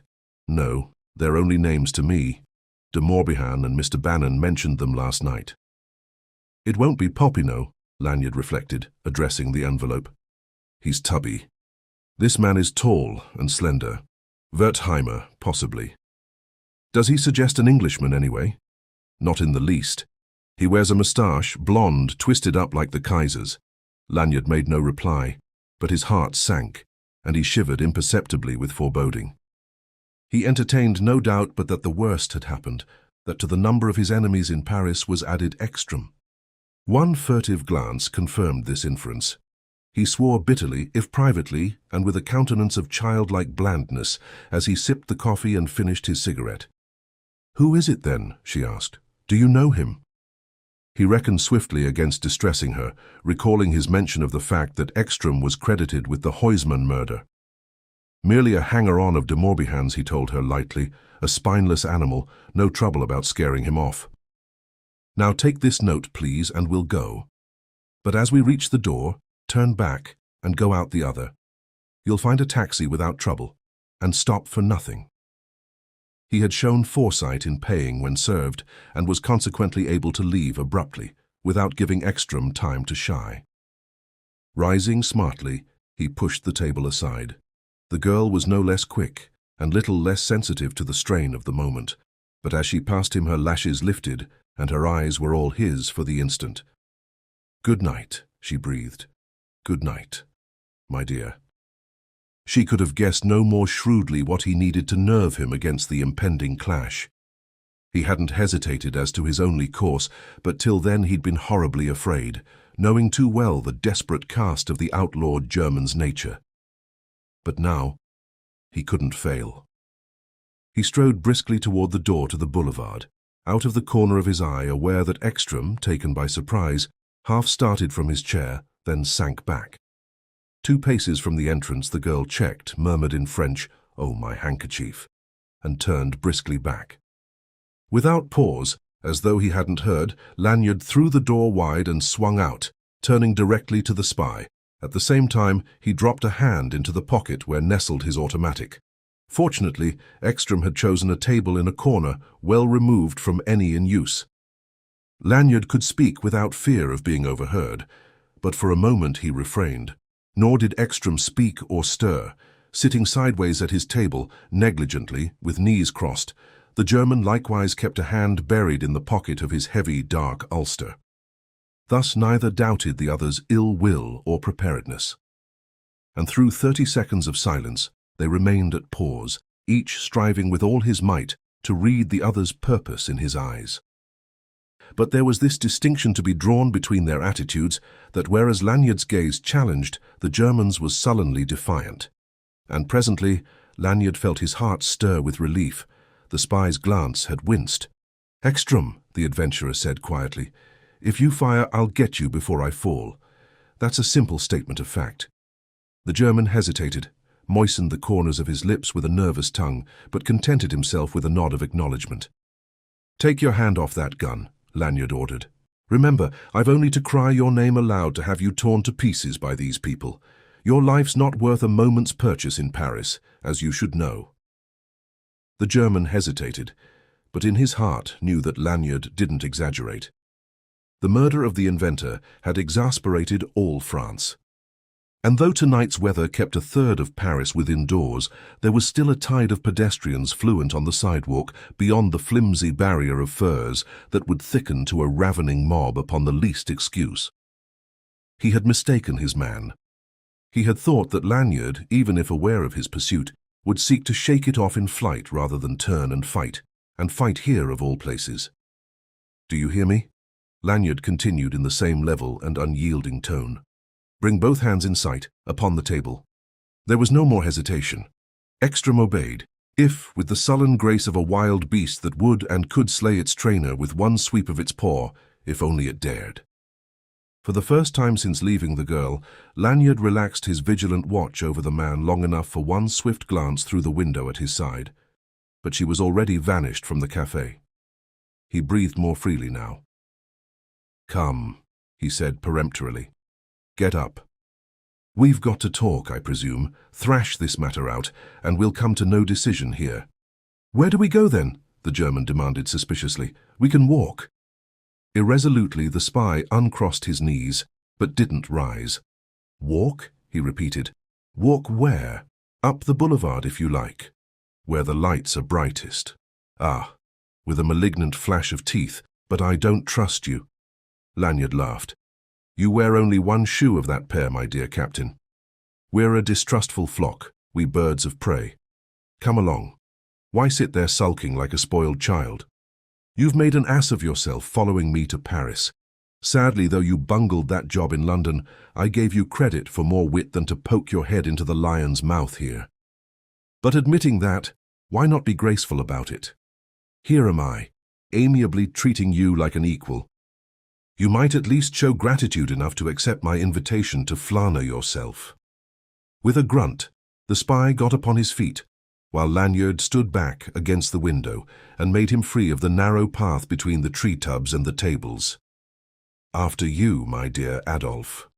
The German paused, half-turned towards him, choking with rage, his suffused face darkly relieving its white scars won at Heidelberg.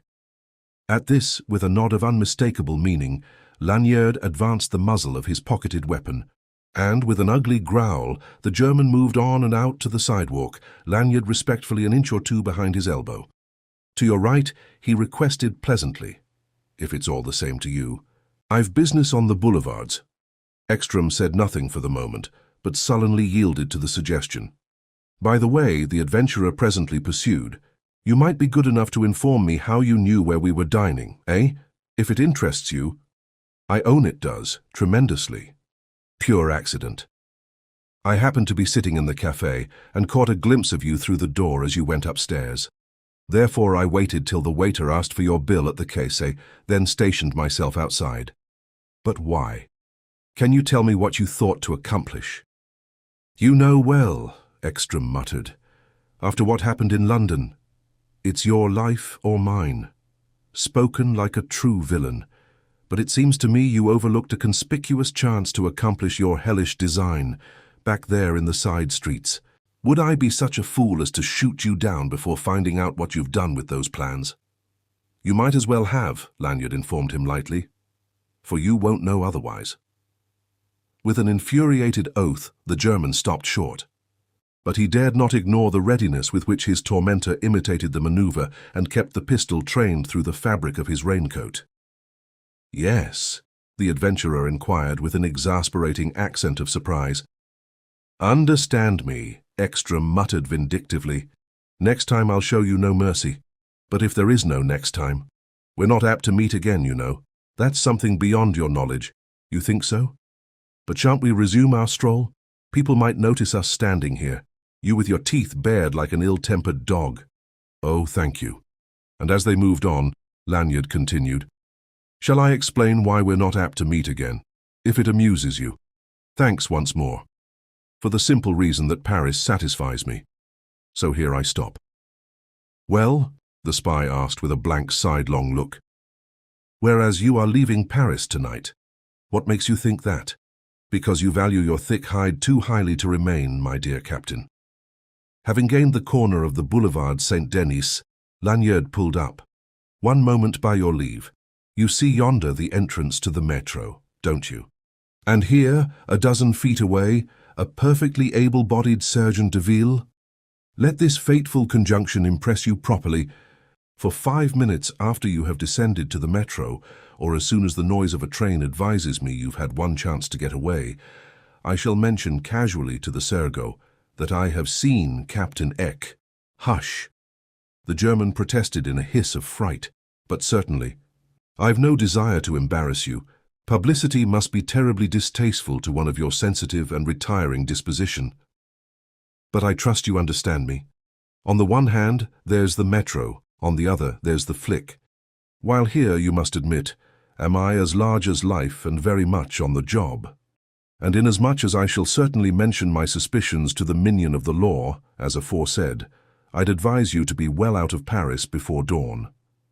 There was murder in the eyes of the spy as he lingered, truculently glowering at the smiling adventurer. And for an instant, Lanyard was well persuaded he had gone too far, that even there, even on that busy junction of two crowded thoroughfares, Ekstrom would let his temper get the better of his judgment and risk everything in an attempt upon the life of his despoiler. But he was mistaken. With a surly shrug, the spy swung about and marched straight to the kiosk of the Underground Railway, into which, without one backward glance, he disappeared. 2 minutes later, the earth beneath Lanyard's feet quaked with the crash and rumble of a northbound train. He waited 3 minutes longer. But Ekstrom didn't reappear, and at length, convinced that his warning had proved effectual, Lanyard turned and made off. Chapter 16. Restitution. For all that success had rewarded his effrontery, Lanyard's mind was far from easy during the subsequent hour that he spent before attempting to rejoin Lucy Shannon, dodging, ducking and doubling across Paris and back again, with design to confuse and confound any jackals of the pack that might have picked up his trail as adventitiously as Ekstrom had. His delight indeed in discomfiting his dupe was chilled by apprehension that it were madness, simply because the spy had proved unexpectedly docile to consider the affair Ekstrom closed. In the very fact of that docility inhered something strange and ominous, a premonition of evil which was hardly mitigated by finding the girl safe and sound under the wing of Madame la Concierge in the little court of private stables where he rented space for his car off the Rue des Acacias. Monsieur le Concierge, it appeared, was from home, and Madame, thick-witted, warm-hearted, simple body that she was, discovered a phase of beaming incuriosity most grateful to the adventurer, enabling him as it did to dispense with embarrassing explanations and to whisk the girl away as soon as he liked. This last was just as soon as personal examination had reassured him with respect to his automobile. Superficially, an ordinary motor cab of the better grade, but with an exceptionally powerful engine hidden beneath its hood. A car of such character passing readily as the town car of any family in modest circumstances, or else as what Paris calls a voiture de remise, a hackney car without taximeter, was a tremendous convenience, enabling its owner to scurry at will about cab-ridden Paris free of comment. But it could not be left standing in public places at odd hours or for long without attracting the interest of the police, and so was useless in the present emergency. Lanyard, however, entertained a shrewd suspicion that his plans might all miscarry and the command of a fast-travelling car soon prove essential to his salvation, and he cheerfully devoted a good half-hour to putting the motor in prime trim for the road. With this accomplished, and the facts established through discreet interrogation of Madame la Concierge that no inquiries had been made for Pierre Lamier, and that she had noticed no strange or otherwise questionable characters loitering in the neighborhood of late, he was ready for his first real step toward rehabilitation. It was past 1 in the morning when, with the girl on his arm, he issued forth into the dark and drowsy Rue des Acacias, and moving swiftly crossed the Avenue de la Grande Armée. Thereafter, avoiding main-traveled highways, they struck southward through tangled side streets to aristocratic Passy, skirted the boulevards of the fortifications, and approached the private park of La Muette. The Hôtel Particulier of that wealthy and amiable eccentric, Madame Hélène Omber, was a souvenir of those days when Passy had been suburban. A survival of the Revolution, a vast dour pile that had known few changes since the days of its construction, it occupied a large, unkempt park, irregularly triangular in shape, bounded by 2 streets and an avenue, and rendered private by high walls crowned with broken glass. Carriage gates opened on the avenue, guarded by a porter's lodge, while of 3 posterns that pierced the walls on the side streets, one only was in general use by the servants of the establishment. The other 2 were presumed to be permanently sealed. Lanyard, however, knew better. When they had turned off from the avenue, he slackened pace and moved at caution, examining the prospect narrowly. On the one hand rose the wall of the park, topped by naked sowing limbs of neglected trees. On the other, across the way, a block of tall old dwellings withdrawn behind jealous garden walls showed stupid, sleepy faces and lightless eyes. Within the perspective of the street, but 3 shapes stirred: Lanyard and the girl in the shadow of the wall, and a disconsolate, misprized cat that promptly decamped like a terror-stricken ghost. Overhead, the sky was breaking and showing ebon patches and infrequent stars through a wind-harried rack of cloud. The night had grown sensibly colder and noisy with the rushing sweep of a new-sprung wind. Several yards from the postern gate, Lanyard paused definitely and spoke for the first time in many minutes, for the nature of their errand had oppressed the spirits of both and enjoined an unnatural silence ever since their departure from the Rue des Acacias. "This is where we stop," he said, with a jerk of his head toward the wall, "but it's not too late." "For what?" the girl asked quickly. "I promised you no danger, but now I've thought it over. I can't promise that. There's always danger, and I'm afraid for you." It's not yet too late for you to turn back and wait for me in a safer place. You asked me to accompany you for a special purpose, she argued. You begged me to come with you, in fact. Now that I have agreed and come this far, I don't mean to turn back without good reason. His gesture indicated uneasy acquiescence. I should never have asked this of you. I think I must have been a little mad. If anything should come of this to injure you, if you mean to do what you promised, do you doubt my sincerity? It was your own suggestion that you leave me no excuse for doubt. Without further remonstrance, if with a mind beset with misgivings, he led on to the gate, a blank door of wood, painted a dark green, deeply recessed in the wall. In proof of his assertion that he had long since made every preparation to attack the premises, Lanyard had a key ready and in the lock almost before they reached it. And the door swung back easily and noiselessly as though on well-greased hinges. As silently, it shut them in. They stood upon a weed-grown gravel path, hedged about with thick masses of shrubbery. But the park was as black as a pocket, and the heavy effluvia of wet mould, decaying weeds and rotting leaves that choked the air seemed only to render the murk still more opaque. But Lanyard evidently knew his way blindfold. Though motives of prudence made him refrain from using his flashlamp, he betrayed not the least incertitude in his actions. Never once at loss for the right turning, he piloted the girl swiftly through a bewildering black labyrinth of paths, lawns, and thickets. In due course he pulled up, and she discovered that they had come out upon a clear space of lawn, close beside the featureless, looming bulk of a dark and silent building. An admonitory grasp tightened upon her fingers, and she caught his singularly penetrating yet guarded whisper. This is the back of the house, the service entrance. From this door a broad path runs straight to the main service gateway. You can't mistake it, and the gate itself has a spring lock, easy enough to open from the inside. Remember this in event of trouble. We might become separated in the darkness and confusion. Gently returning the pressure, I understand, she said in a whisper. Immediately he drew her onto the house, pausing but momentarily before a wide doorway, one half of which promptly swung open, and as soon as they had passed through, closed with no perceptible jar or click. And then Lanyard's flashlamp was lancing the gloom on every hand, swiftly raking the bounds of a large panelled servants' hall until it picked out the foot of a flight of steps at the farther end. To this they moved stealthily over a tiled flooring. The ascent of the staircase was accomplished, however, only with infinite care, Lanyard testing each rise before trusting it with his weight or the girl's. Twice he bade her skip one step, lest the complaints of the ancient woodwork betray them. In spite of all this, no less than 3 hideous squeals were evoked before they gained the top, each indicating a pause and wait of several breathless seconds. But it would seem that such servants as had been left in the house in the absence of its chatelaine either slept soundly or were accustomed to the midnight concert of those age-old timbers. And without mischance, at length they entered the main reception hall, revealed by the dancing spotlight as a room of noble proportions furnished with somber magnificence.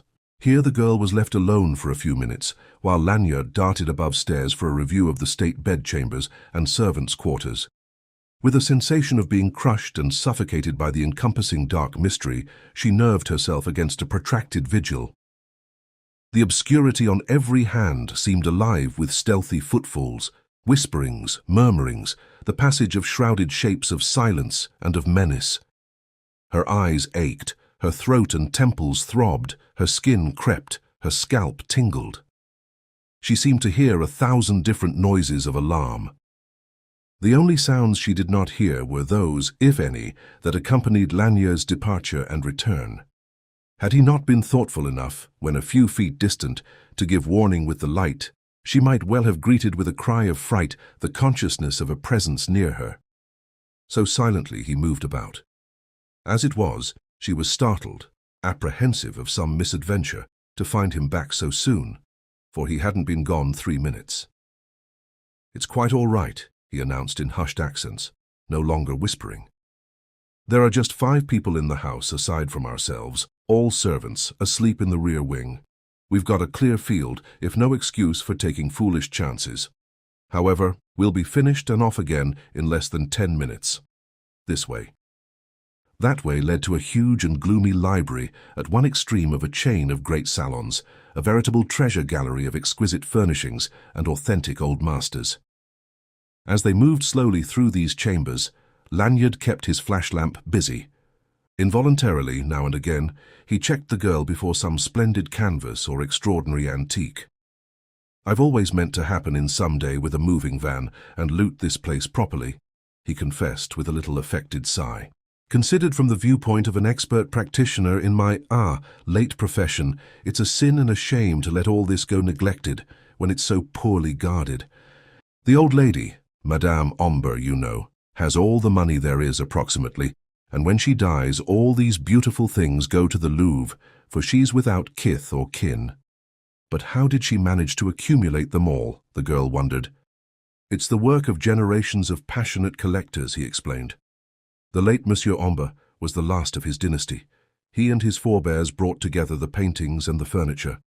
Madame added the Orientals gathered together by her first husband and her own collection of antique jewelry and precious stones, her particular fad." As he spoke, the light of the flashlamp was blotted out. An instant later the girl heard a little clashing noise of curtain rings sliding along a pole, and this was thrice repeated. Then, following another brief pause, a switch clicked, and streaming from the hood of a portable desk lamp, a pool of light flooded the heart of a vast place of shadows, an apartment whose doors and windows alike were cloaked with heavy draperies that hung from floor to ceiling in long and shining folds. Immense black bookcases lined the walls, their shelves crowded with volumes in rich bindings. From their tops, pallid marble masks peered down inquisitively, leering and scowling at the intruders. A huge mantelpiece of carved marble supporting a great dark mirror occupied the best of one wall. Beneath it, a wide, deep fireplace yawned, partly shielded by a screen of wrought brass and crystal. In the middle of the room stood a library table of mahogany. Huge leather chairs and couches encumbered the remainder of its space, and the corner to the right of the fireplace was shut off by a high Japanese screen of cinnabar and gold. To this, Lanyard moved confidently, carrying the lamp. Placing it on the floor, he grasped one wing of the screen with both hands and, at cost of considerable effort, swung it aside, uncovering the face of a huge, old-style safe built into the wall. For several seconds, but not for many, Lanyard studied this problem intently, standing quite motionless, his head lowered and thrust forward, hands resting on his hips. Then turning, he nodded an invitation to draw nearer. "My last job," he said with a smile oddly lighted by the lamp at his feet, "and my easiest, I fancy. Sorry, too, for I'd rather have liked to show off a bit, but this old-fashioned tin bank gives no excuse for spectacular methods." "But," the girl objected, "you've brought no tools." "Oh, but I have." And fumbling in a pocket, Lanyard produced a pencil. "Behold." He laughed, brandishing it. She knitted thoughtful brows. "I don't understand. All I need, except this." Crossing to the desk, he found a sheet of notepaper and, folding it, returned. "Now," he said, "give me 5 minutes." Kneeling, he gave the combination knob a smart preliminary twirl, then rested a shoulder against the sheet of painted iron, his cheek to its smooth, cold cheek, his ear close beside the dial, and with the practiced fingers of a master locksmith began to manipulate the knob. Gently, tirelessly, to and fro he twisted, turned, raced, and checked the combination, caressing it, humoring it, wheedling it, inexorably questioning it in the dumb language his fingers spoke so deftly. And in his ear the click and whir and thump of shifting wards and tumblers murmured articulate response in the terms of their cryptic code. Now and again, releasing the knob and sitting back on his heels, he would bend intense scrutiny to the dial. Note the position of the combination, and with the pencil jot memoranda on the paper. This happened perhaps a dozen times, at intervals of irregular duration. He worked diligently in a phase of concentration that apparently excluded from his consciousness the near proximity of the girl, who stood, or rather stooped, half kneeling, less than a pace from his shoulder, watching the process with interest hardly less keen than his own. Yet when one faint, odd sound broke the slumberous silence of the salons, Instantly he swung around and stood erect in a single movement, gaze to the curtains. But it had only been a premonitory rumble in the throat of a tall old clock about to strike in the room beyond. And as its sonorous chimes heralded 2 deep-toned strokes, Lanyard laughed quietly, intimately to the girl's startled eyes, and sank back before the safe. And now his task was nearly finished. Within another minute, he sat back with face aglow, uttered a hushed exclamation of satisfaction, studied his memoranda for a space, then swiftly and with assured movements threw the knob and dial into the several positions of the combination, grasped the lever handle, turned it smartly, and swung the door wide open. "Simple, eh?" he chuckled, with a glance aside to the girl's eager face, bewitchingly flushed and shadowed by the lamp's upthrown glow, when one knows the trick, of course, and now if one were not an honest man. A wave of his hand indicated the pigeonholes with which the body of the safe was fitted. Wide spaces and deep, stored tight with an extraordinary array of leather jewel cases, packets of stout paper bound with tape and sealed, and boxes of wood and pasteboard of every shape and size. They were only her finest pieces, her personal jewels, that Madame Omber took with her to England, he explained. She's mad about them, never separated from them. Perhaps the finest collection in the world, for size and purity of water. She had the heart to leave these, all this. Lifting a hand he chose at random, dislodged 2 leather cases, placed them on the floor, and with a blade of his penknife forced their fastenings. From the first, the light smote radiance in blinding coruscant welter. Here was nothing but diamond jewelry, mostly in antique settings. He took up a piece and offered it to the girl. She drew back her hand involuntarily. "No," she protested in a whisper of fright. "But just look," he urged.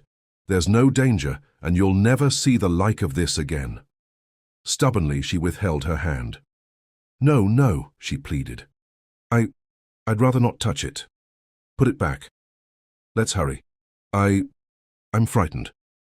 He shrugged and replaced the jewel, then yielded again to impulse of curiosity and lifted the lid of the second case. It contained nothing but pieces set with colored stones of the first order: emeralds, amethysts, sapphires, rubies, topaz, garnets, lapis lazuli, jacinthes, jades, fashioned by master craftsmen into rings, bracelets, chains, brooches, lockets, necklaces of exquisite design, the whole thrown heedlessly together, without order or care. For a moment, the adventurer stared down soberly at this priceless hoard, his eyes narrowing, his breathing perceptibly quickened. Then, with a slow gesture, he reclosed the case, took from his pocket that other which he had brought from London, opened it, and held it aside beneath the light for the girl's inspection. He looked not once either at its contents or at her, fearing lest his countenance betray the truth that he had not yet succeeded completely in exorcising that mutinous and rebellious spirit, the lone wolf, from the tenement over which it had so long held sway. And content with the sound of her quick, startled sigh of amaze that what she now beheld could so marvelously outshine what had been disclosed by the other boxes, he withdrew it, shut it, found it a place in the safe, and without pause closed the door, shot the bolts, and twirled the dial until the tumblers fairly sang. One final twist of the lever handle convincing him that the combination was effectively dislocated, he rose, picked up the lamp, replaced it on the desk with scrupulous care to leave no sign that it had been moved, and looked round to the girl. She was where he had left her, a small, tense, vibrant figure among the shadows, her eyes dark pools of wonder in a face of blazing pallor. With a high head and his shoulders well back, he made a gesture signifying more eloquently than any words, "All that is ended. And now?" she asked breathlessly. "Now for our getaway," he replied with assumed lightness. "Before dawn, we must be out of Paris. 2 minutes while I straighten this place up and leave it as I found it." He moved back to the safe, restored the wing of the screen to the spot from which he had moved it, and after an instant's close examination of the rug, began to explore his pockets. "What are you looking for?" the girl inquired. "My memoranda of the combination. I have it." She indicated its place in a pocket of her coat. You left it on the floor, and I was afraid you might forget. No fear." He laughed. "No," as she offered him the folded paper. "Keep it and destroy it, once we're out of this." Now those portières, extinguishing the desk light, he turned attention to the draperies at doors and windows. Within 5 minutes they were once more in the silent streets of Passy. They had to walk as far as the Trocadero before Lanyard found a fiacre, which he later dismissed at the corner in the Faubourg Saint-Germain. Another brief walk brought them to a gate in the garden wall of a residence at the junction of 2 quiet streets. "This, I think, ends our Parisian wanderings," Lanyard announced. "If you'll be good enough to keep an eye out for busybodies, and yourself as inconspicuous as possible in this doorway." And he walked back to the curb, measuring the wall with his eye. "What are you going to do?" He responded by doing it so swiftly that she gasped with surprise. Pausing momentarily within a yard of the wall, he gathered himself together, shot lithely into the air, caught the top curbing with both hands, and... She heard the soft thud of his feet on the earth of the enclosure. The latch grated behind her. The door opened. For the last time, Lanyard laughed quietly. "Permit me to invite you to break the law by committing an act of trespass." Securing the door, he led her to a garden bench secluded amid conventional shrubbery. "If you'll wait here," he suggested. "Well, it will be best. I'll be back as soon as possible, though I may be detained some time. Still, inasmuch as I'm about to break into this hotel, my motives, which are most commendable, may be misinterpreted, and I'd rather you'd stop here, with the street at hand. If you hear a noise like trouble, you've only to unlatch the gate. But let's hope my purely benevolent intentions toward the French Republic won't be misconstrued."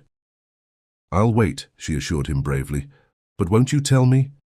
With a gesture, he indicated the mansion back of the garden. "I'm going to break in there to pay an early morning call and impart some interesting information to a person of considerable consequence, nobody less, in fact, than Monsieur Ducroix. And who is that?" "The present Minister of War. We haven't as yet the pleasure of each other's acquaintance. Still, I think he won't be sorry to see me. In brief, I mean to make him a present of the Huysman plans and bargain for our safe conduct from France." Impulsively, she offered her hand and, when he, surprised, somewhat diffidently took it, "Be careful," she whispered brokenly, her pale, sweet face upturned to his. "Oh, do be careful. I am afraid for you." And for a little, the temptation to take her in his arms was stronger than any he had ever known. But remembering his stipulated year of probation, he released her hand with an incoherent mumble, turned, and disappeared in the direction of the house. Chapter 17. The Forlorn Hope. Established behind his splendid mahogany desk in his office at the Ministère de la Guerre, or moving majestically abroad attired in frock coat and glossy topper, or lending the dignity of his presence to some formal ceremony in that beautiful uniform which appertained unto his office, Monsieur Hector Ducroix cut an imposing figure. Abed, it was sadly otherwise. Lanyard switched on the bedside light, turning it so that it struck full upon the face of the sleeper, and as he sat down, smiled.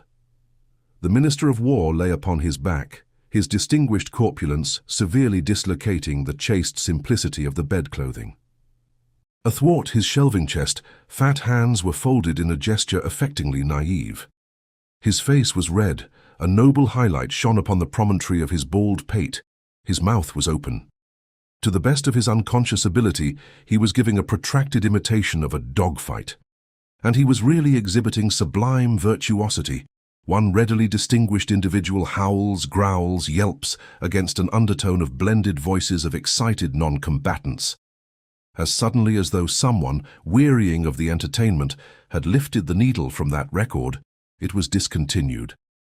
The Minister of War stirred uneasily in his sleep, muttered a naughty word, opened one eye, scowled, opened the other. He blinked furiously, half-blinded, but still able to make out the disconcerting silhouette of a man seated just beyond the glare. A quiet presence that moved not but eyed him steadfastly. An apparition the more arresting because of its very immobility. Rapidly, the face of the Minister of War lost several shades of purple. He moistened his lips nervously with a thick, dry tongue, and convulsively he clutched the bedclothing high and tight about his neck, as though laboring under the erroneous impression that the sanctity of his person was threatened. "What do you want, monsieur?" He stuttered in a still, small voice, which he would have been the last to acknowledge his own. "I desire to discuss a matter of business with monsieur," replied the intruder after a small pause. "If you will be good enough to calm yourself, I am perfectly calm." But here the Minister of War verified with one swift glance an earlier impression, to the effect that the trespasser was holding something that shone with metallic luster, and his soul began to curl up round the edges. "There are 1,800 francs in my pocketbook. About," he managed to articulate. "My watch is on the stand here. You will find the family plate in the dining room safe, behind the buffet. The key is on my ring. And the jewels of Madame my wife are in a small strongbox beneath the head of her bed. The combination—" "Pardon, Monsieur labors under a misapprehension," the housebreaker interposed dryly. "Had one desired these valuables, one would readily have taken them without going to the trouble of disturbing the repose of Monsieur. I have, however, already mentioned the nature of my errand." "Eh?" demanded the Minister of War. "What is that? But give me of your mercy one chance to explain.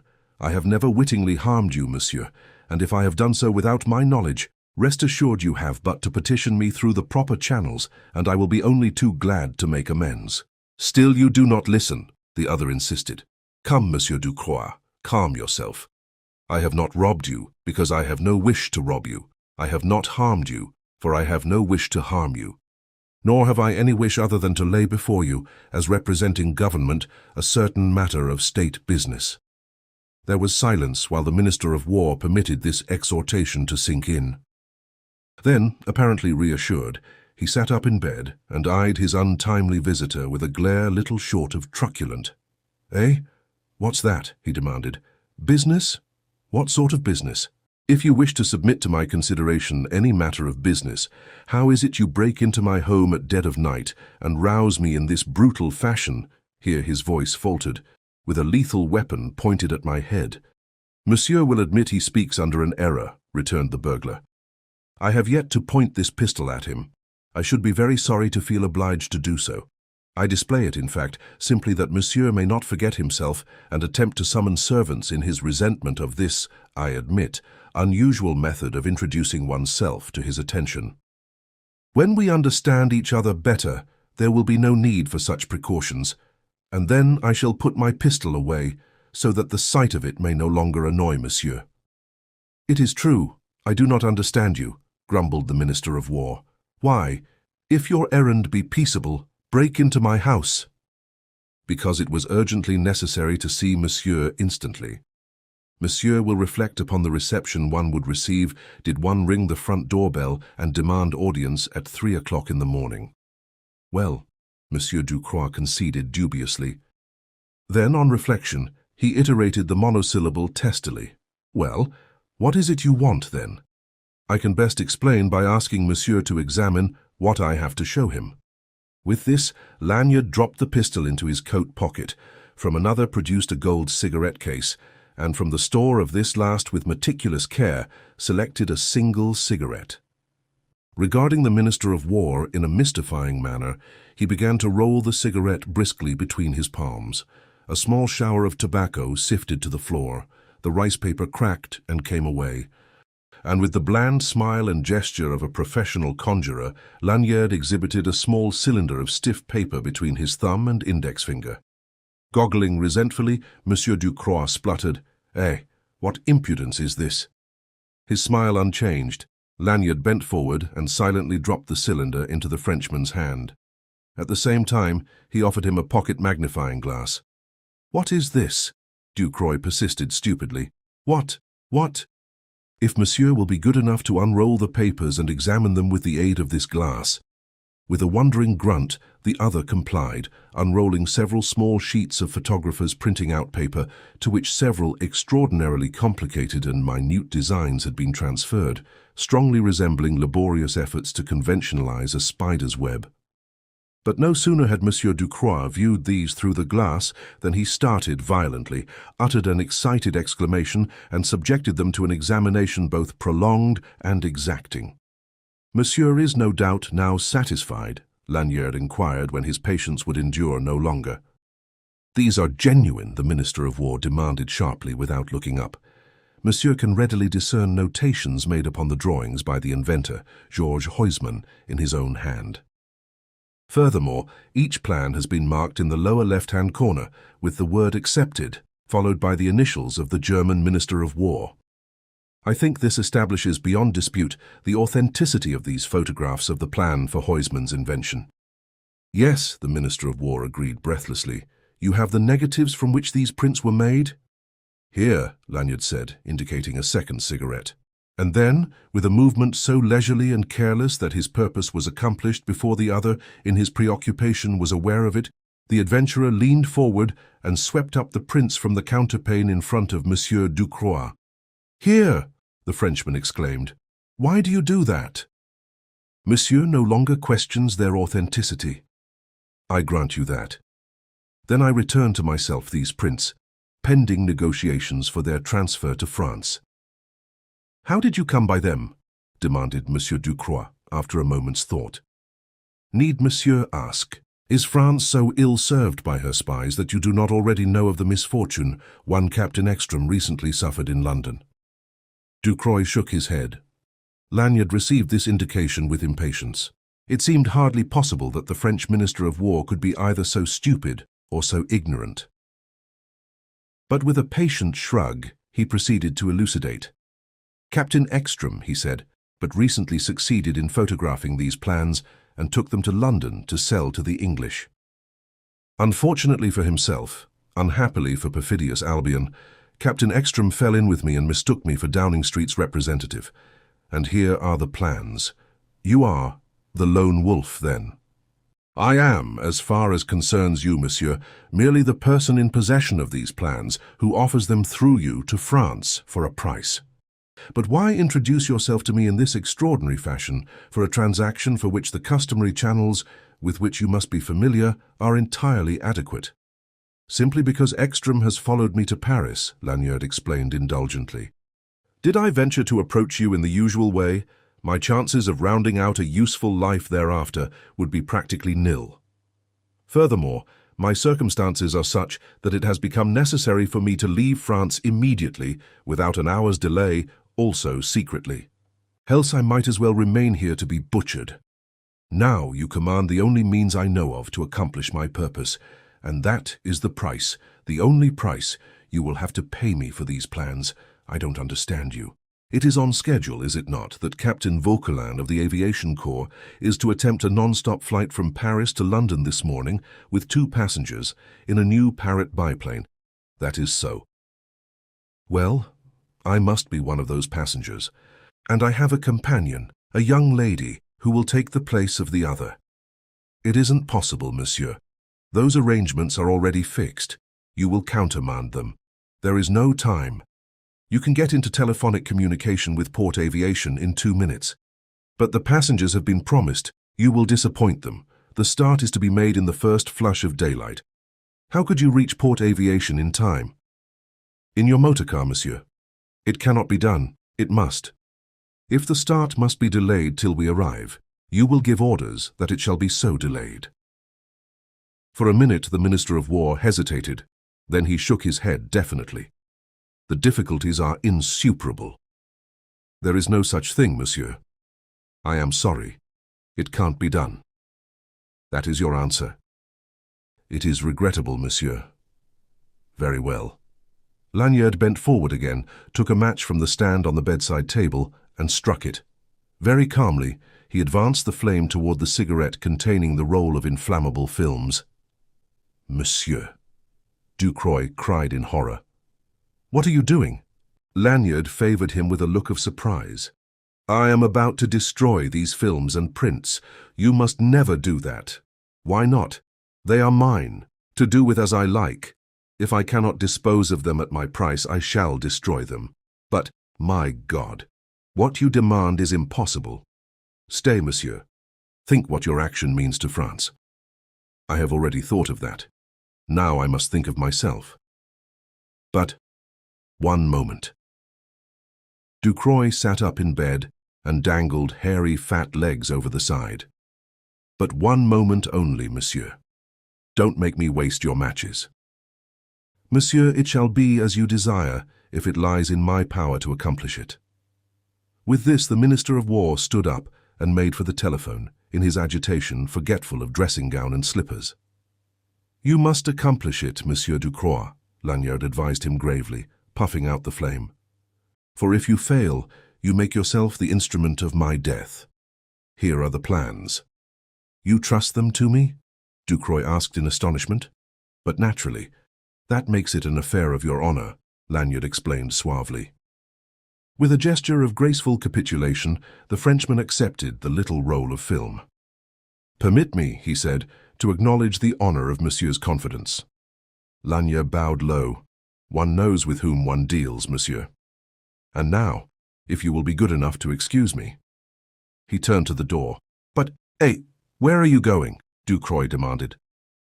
Mademoiselle, Lanyard said, pausing on the threshold. That is, the young lady who is to accompany me, is waiting anxiously in the garden out yonder. I go to find and reassure her and, with your permission, to bring her into the library, where we will await Monsieur when he has finished telephoning and, repaired the deficiencies in his attire, which one trusts he will forgive one's mentioning. He bowed again, impudently, gaily, and, when the Minister of War looked up again sheepishly from contemplation of his naked shanks, had vanished. In high feather Lanyard made his way to a door at the rear of the house which gave upon the garden, in his new social status of governmental protégé, disdaining any such a commonplace avenue as that conservatory window whose fastenings he had forced on entering. And boldly unbolting the door, he ran out into the night to rejoin his beloved like a man waking to new life. But she was no more there. The bench was vacant, the garden deserted, the gateway yawning on the street. With a low, stifled cry, Lanyard turned from the bench and stumbled out to the junction of the cross street. But nowhere in their several perspectives could he see anything that moved. After some time, he returned to the garden and quartered it with the thoroughness of a pointer beating a covert.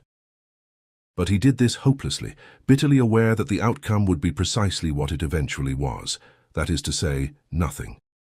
He was kneeling beside the bench, scrutinizing the turf with microscopic attention by aid of his flash lamp, seeking some sign of struggle to prove she had not left him willingly, and finding none, when a voice brought him momentarily out of his distraction.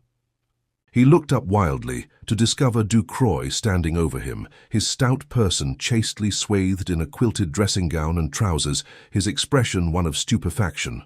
"Well, monsieur, well?" the Minister of War demanded irritably. "What, I repeat, what are you doing there?" Lanyard essayed response, choked up, and gulped. He rose and stood swaying, showing a stricken face. "Eh?" Ducroix insisted with an accent of exasperation. "Why do you stand glaring at me like that, eh? Come, monsieur, what ails you?" "I have arranged everything, I say. Where is mademoiselle?" Lanyard made a broken gesture. "Gone," he muttered forlornly. Instantly the countenance of the stout Frenchman was lightened with a gleam of eager interest, inveterate romantic that he was, and he stepped nearer, peering closely into the face of the adventurer. "Gone?" he echoed. "Mademoiselle?" "Your sweetheart, eh?" Lanyard assented with a disconsolate nod and sigh. Impatiently, Ducroix caught him by the sleeve. "Come," he insisted, tugging, "but come at once into the house. Now, monsieur, now at length you enlist all one's sympathies. Come, I say. Is it your desire that I catch my death of cold?" Indifferently, Lanyard suffered himself to be led away. He was indeed barely conscious of what was happening. All his being was possessed by the thought that she had forsaken him. And he could well guess why. Impossible for such an one as she to contemplate without a shudder association with the man who had been what he had been. Infatuate. To have dreamed that she would tolerate the devotion of a criminal, that she could ever forget his identity with the lone wolf. Inevitably, soon or late, she must have fled that ignominious thought in dread and horror, daring whatever consequences to escape and forget both it and him. And better now, perhaps, than later. Chapter 18. Enigma.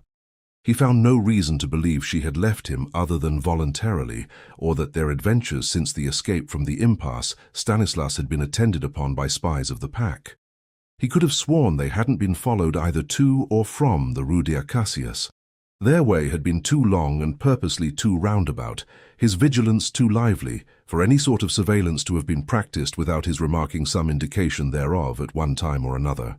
On the other hand, he told himself, there was every reason to believe she hadn't left him to go back to Bannon, concerning whom she had expressed herself too forcibly to excuse a surmise that she had preferred his protection to the lone wolf's. Reasoning thus, he admitted, one couldn't blame her. He could readily see how, eluded at first by a certain romantic glamour, she had not, until left to herself in the garden, come to clear perception of the fact that she was casting her lot with a common criminal's.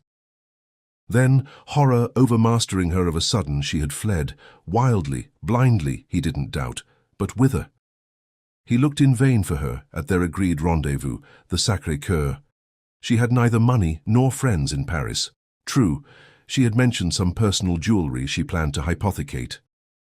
Her first move, then, would be to seek the Mont de Piété, not to force himself again upon her, but to follow at a distance and ward off interference on Bannon's part. The government pawnshop had its invitation for Lanyard himself.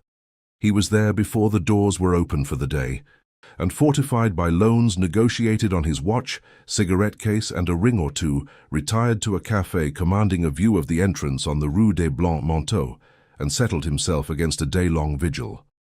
It wasn't easy. Drowsiness buzzed in his brain and weighted his eyelids. Now and again, involuntarily, he nodded over his glass of black coffee. And when evening came and the Mont de Piété closed for the night, he rose and stumbled off, wondering if possibly he had napped a little without his knowledge and so missed her visit. Engaging obscure lodgings close by the Rue des Acacias, he slept till nearly noon of the following day, then rose to put into execution a design which had sprung full-winged from his brain at the instant of wakening. He had not only his car but a chauffeur's license of long standing in the name of Pierre Lamier, was free, in short, to range at will the streets of Paris. And when he had levied on the stock of a second-hand clothing shop and a chemist's, he felt tolerably satisfied it would need sharp eyes, whether the Pack's or the Prefecture's, to identify Pierre Lamier with either Michael Lanyard or the lone wolf. His face, ears and neck, he stained a weather-beaten brown, a discreet application of rouge along his cheekbones, enhancing the effect of daily exposure to the winter winds and rains of Paris.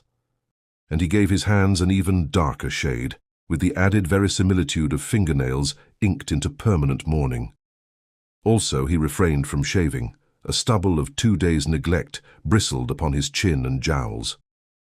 A rusty brown ulster with cap to match, shoddy trousers boasting conspicuous stripes of leaden colour, and patched boots completed the disguise. Monsieur and Madame of the Conciergerie he deceived with a yarn of selling his all to purchase the motor car and embark in business for himself. And with their blessing, sallied forth to scout Paris diligently for sight or sign of the woman to whom his every heartbeat was dedicated. By the close of the third day, he was ready to concede that she had managed to escape without his aid. And he began to suspect that Bannon had fled the town as well, for the most diligent inquiries failed to adduce the least clue to the movements of the American following the fire at Troyon's. As for Troyon's, it was now nothing more than a gaping excavation choked with ashes and charred timbers, and though still rumors of police interest in the origin of the fire persisted, nothing in the papers linked the name of Michael Lanyard with their activities. His disappearance and Lucy Shannon's seemed to be accepted as due to death in the Holocaust. The fact that their bodies hadn't been recovered was no longer a matter for comment. In short, Paris had already lost interest in the affair. Even so, it seemed, had the pack lost interest in the lone wolf. Or else his disguise was impenetrable. Twice he saw de Morbihan flanning elegantly on the boulevards, and once he passed close by Popinot, but neither noticed him. Toward midnight of the third day, Lanyard, driving slowly westward on the Boulevard de la Madeleine, noticed a limousine of familiar aspect round a corner half a block ahead and drawing up in front of Viel's, discharge 4 passengers. The first was Wertheimer, and at sight of his rather striking figure, decked out in evening apparel from Conduit Street and Bond, Lanyard slackened speed. Turning as he alighted, the Englishman offered his hand to a young woman. She jumped down to the sidewalk in radiant attire and a laughing temper. Involuntarily, Lanyard stopped his car, and one immediately to the rear, swerving out to escape collision, shot past, its driver cursing him freely, while a Sergeant de Ville scowled darkly and uttered an imperative word. He pulled himself together somehow and drove on. The girl was entering the restaurant by way of the revolving door, Wertheimer in attendance, while de Morbihan, having alighted, was lending a solicitous arm to Bannon. Quite automatically, the adventurer drove on, rounded the Madeleine, and turned up the Boulevard Malesherbes. Paris and all its brisk midnight traffic swung by without claiming a tithe of his interest. He was mainly conscious of lights that reeled dizzily round him like a multitude of malicious, mocking eyes. At the junction with the Boulevard Haussmann, a second Sergeant de Ville roused him with a warning about careless driving. He went more sanely thereafter, but bore a heart of utter misery. His eyes still wore a dazed expression, and now and again he shook his head impatiently, as though to rid it of a swarm of tormenting thoughts. So, it seemed, he had all along been her dupe. All the while that he had been ostentatiously shielding her from harm and diffidently discovering every evidence of devotion, she had been laughing in her sleeve and planning to return to the service she pretended to despise with her report of a fool self-duped. A great anger welled in his bosom. Turning round, he made back to the Boulevard de la Madeleine, and on one pretext and another contrived to haunt the neighborhood of Viel's until the party reappeared, something after 1 o'clock. It was plain that they had supped merrily. The girl seemed in the gayest humor, Wertheimer a bit exhilarated, de Morbihan much amused. Even Bannon, bearing heavily on the Frenchman's arm, was chuckling contentedly. The party piled back into de Morbihan's limousine and was driven up the Avenue des Champs-Élysées, pausing at the Élysée Palace Hotel to drop Bannon and the girl, his daughter, whoever she was. Whither it went thereafter, Lanyard didn't trouble to ascertain. He drove morosely home and went to bed, though not to sleep for many hours. Bitterness of disillusion ate like an acid in his heart. But for all his anguish, he continued in an uncertain temper. He had turned his back on the craft of which he was acknowledged master, for a woman's sake. For nothing else, he argued, had he dedicated himself to poverty and honest effort, and what little privation he had already endured was hopelessly distasteful to him. The art of the lone wolf, his consummate cunning and subtlety, was still at his command. With only himself to think of, he was profoundly contemptuous of the antagonism of the pack. While none knew better than he with what ease the riches of careless Paris might be diverted to his own pockets. A single step aside from the path he had chosen, and tomorrow night he might dine at the Ritz instead of in some sordid cocher's cabaret. And since no one cared, since she had betrayed his faith, what mattered? Why not? Yet he could not come to a decision. The next day saw him obstinately, even a little stupidly, pursuing the course he had planned before his disheartening disillusionment, because his money was fast ebbing, and motives of prudence alone, if none more worthy, forbade an attempt to replenish his pocketbook by revisiting the little rez-de-chaussée in the Rue Roget and realizing on its treasures. He had determined to have a taximeter fitted to his car and ply for hire until time or chance should settle the question of his future. Already, indeed, he had complied with the police regulations and received permission to convert his voiture de remise into a taxicab, and leaving it before noon at the designated depot, he was told it would be ready for him at 4 with the clock installed. Returning at that hour, he learned that it couldn't be ready before 6. And too bored and restless to while away 2 idle hours in a café, he wandered listlessly through the streets and boulevards, indifferent in the black melancholy oppressing him, whether or not he were recognized, and eventually found himself turning from the Rue Saint-Honoré through the Place Vendôme to the Rue de la Paix. This was not wise, a perilous business, a course he had no right to pursue, and Lanyard knew it. Nonetheless, he persisted. It was past 5 o'clock, deep twilight beneath a cloudless sky, the life of that street of streets fluent at its swiftest. All that Paris knew of wealth and beauty, fashion and high estate moved between the curbs. One needed the temper of a stoic to maintain indifference to the allure of its pageant. Trudging steadily, he of the rusty brown ulster all but touched shoulders with men who were all that he had been but a few days since.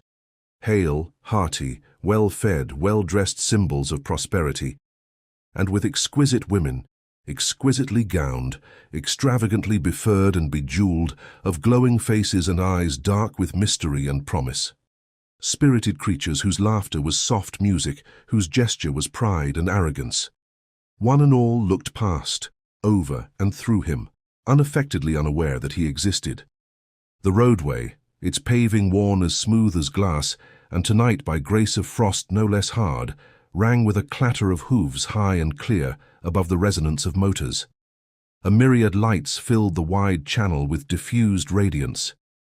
Two endless ranks of shop windows facing one another across the tide flaunted treasures that kings might pardonably have coveted, and would. Before one corner window, Lanyard paused instinctively. The shop was that of a famous jeweller. Separated from him by only the thickness of plate glass was the wealth of princes. Looking beyond that display, his attention focused on the interior of an immense safe, to which a dapper French salesman was restoring velvet-lined trays of valuables.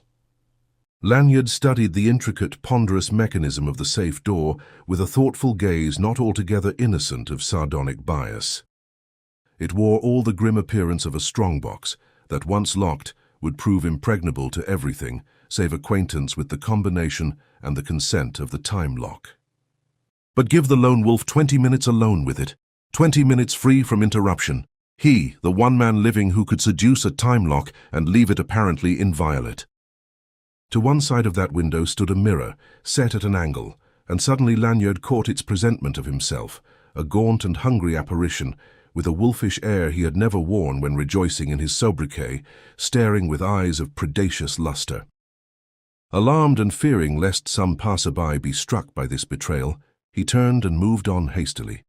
But his mind was poisoned by this brutal revelation of the wide, deep gulf that yawned between the lone wolf of yesterday and Pierre Lamier of today. Between Michael Lanyard, the debonair, the amateur of fine arts and fine clothing, the beau sabreur of gentleman cracksman, and that lean, worn, shabby and dispirited animal who had glared back at him from the jeweller's mirror.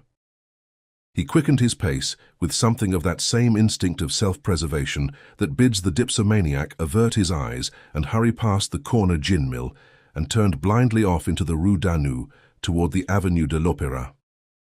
But this only made it worse for him, for he could not avoid recognition of the softly glowing windows of the Café de Paris that knew him so well, or forget the memory of its shining rich linen, its silver and crystal, its perfumed atmosphere and luxury of warmth and music and shaded lights, its cuisine that even Paris cannot duplicate. And the truth came home to him, that he was hungry not with that brute appetite he had money enough in his pocket to satisfy, but with the lust of flesh-pots for rare viands and old vintage wines, to know once more the snug embrace of a dress-coat and to breathe again the atmosphere of ease and station. In sudden panic, he darted across the avenue and hurried north, determined to tantalize himself no longer with sights and sounds so provocative and so disturbing. Halfway across the Boulevard des Capucines, to the east of the Opera, he leapt for his life from a man-killing taxi, found himself temporarily marooned upon one of those isles of safety which Paris has christened "Thank Gods," and stood waiting for an opening in the congestion of traffic to permit passage to the farther sidewalk. And presently the policeman in the middle of the boulevard signaled with his little white wand. The stream of eastbound vehicles checked and began to close up to the right of the crossing, upon which they encroached jealously. And a taxi on the outside, next the island, overshot the mark, pulled up sharply, and began to back into place. Before Lanyard could stir, its window was opposite him, and he was looking in, transfixed. There was sufficient light to enable him to see clearly the face of the passenger, its pale oval and the darkness of eyes, whose gaze clung to his, with an effect of confused fascination. She sat quite motionless until one white-gloved hand moved uncertainly toward her bosom. That brought him to. Unconsciously lifting his cap, he stepped back a pace and started to move on. At this, she bent quickly forward and unlatched the door. It swung wide to him. Hardly knowing what he was doing, he accepted the dumb invitation, stepped in, took the empty seat, and closed the door. Almost at once the car moved on with a jerk, the girl sinking back into her corner with a suggestion of breathlessness, as though her effort to seem composed had been almost too much for her strength. Her face, turned toward Lanyard, seemed wan in the half-light, but immobile, expressionless. Only her eyes were darkly quick with anticipation. On his part, Lanyard felt himself hopelessly confounded, in the grasp of emotions that would scarce suffer him to speak. A great wonder obsessed him, that she should have opened that door to him no less than that he should have entered through it. Dimly he understood that each had acted without premeditation, and asked himself, was she already regretting that momentary weakness? Why did you do that? He heard himself demand abruptly, his voice harsh, strained, and unnatural. She stiffened slightly with a nervous movement of her shoulders. Because I saw you. I was surprised. I had hoped, believed, you had left Paris. Without you. Hardly. But you must, she insisted. You must go as quickly as possible. It isn't safe. I'm all right, he insisted, able-bodied in full possession of my senses, but any moment you may be recognized. In this rig, it isn't likely. Not that I care. She surveyed his costume curiously, perplexed. Why are you dressed that way? Is it a disguise? A pretty good one. But in point of fact, it's the national livery of my present station in life. What do you mean by that? Simply that, out of my old job, I've turned to the first resort of the incompetent. I'm driving a taxi. Isn't it awfully risky? You'd think so, but it isn't. Few people ever bother to look at a chauffeur. When they hail a taxi, they're in a hurry, as a rule, preoccupied with business or pleasure. And then our uniforms are a disguise in themselves. To the public eye, we look like so many Chinamen. But you're mistaken. I knew you instantly, didn't I? And those others, they're as keen-witted as I. Certainly. Oh, you should not have stopped on in Paris. I couldn't go without knowing what had become of you. I was afraid of that, she confessed. Then why? Oh, I know what you're going to say. Why did I run away from you? And then, since he said nothing, she continued unhappily. I can't tell you. I mean, I don't know how to tell you. She kept her face averted, sat gazing blankly out of the window. But when he sat on, mute and unresponsive, in point of fact not knowing what to say, she turned to look at him, and the glare of a passing lamp showed her countenance profoundly distressed, mouth tense, brows knotted, eyes clouded with perplexity and appeal. And of a sudden, seeing her so tormented and so piteous, his indignation ebbed, and with it all his doubts of her were dissipated. Dimly he divined that something behind this dark fabric of mystery and inconsistency, no matter how inexplicable to him, excused all her apparent faithlessness and instability of character and purpose. He could not look upon this girl and hear her voice and believe that she was not at heart as sound and sweet, tender and loyal as any that ever breathed. A wave of tenderness and compassion brimmed his heart. He realized that he didn't matter, that his amour-propre was of no account, that nothing mattered so long as she was spared one little pang of self-reproach. He said gently, I wouldn't have you distress yourself on my account, Miss Shannon. I quite understand there must be things I can't understand, that you must have had your reasons for acting as you did. Yes, she said unevenly, but again with eyes averted, I had. But they're not easy. They're impossible to explain, to you. Yet, when all's said and done, I've no right to exact any explanation. Ah, but how can you say that, remembering what we've been through together? You owe me nothing, he insisted, whereas I owe you everything, even unquestioning faith. Even though I fail, I have this to thank you for, this one not ignoble impulse my life has known. You mustn't say that. You mustn't think it. I don't deserve it. You wouldn't say it, if you knew. Perhaps I can guess enough to satisfy myself. She gave him a swift, sidelong look of challenge, instinctively on the defensive. Why, she almost gasped. What do you think? Does it matter what I think? It does to me. I wish to know. Well, he conceded reluctantly, I think that, when you had a chance to consider things calmly, waiting back there in the garden, you made up your mind it would be better to use your best judgment and extricate yourself from an embarrassing position. You think that, she interrupted bitterly. You think that, after you had confided in me, after you'd confessed, when I made you, led you on to it, that you cared for me, after you'd told me how much my faith meant to you. You think that, after all that, I deliberately abandoned you because I suddenly realized you had been the lone wolf. I'm sorry if I hurt you, but what can I think? But you are wrong, she protested vehemently. Quite wrong. I ran away from myself, not from you, and with another motive too that I can't explain. You ran away from yourself, not from me, he repeated, puzzled. Don't you understand? Why make it so hard for me? Why make me say outright what pains me so? Oh, I beg of you. But if you won't understand otherwise, I must tell you, I suppose. She checked, breathless, flushed, trembling. You recall our talk after dinner that night? How I asked what if you found out you'd been mistaken in me, that I had deceived you, and how I told you it would be impossible for me ever to marry you. I remember. It was because of that, she said. I ran away. Because I hadn't been talking idly. Because you were mistaken in me, because I was deceiving you, because I could never marry you, and because suddenly I came to know that if I didn't go then and there, I might never find the strength to leave you, and only suffering and unhappiness could come of it all. I had to go, as much for your sake as for my own. You mean me to understand you found you were beginning to care a little for me? She made an effort to speak, but in the end answered only with a dumb inclination of her head, and ran away because love wasn't possible between us. Again she nodded silently. Because I had been a criminal, I presume.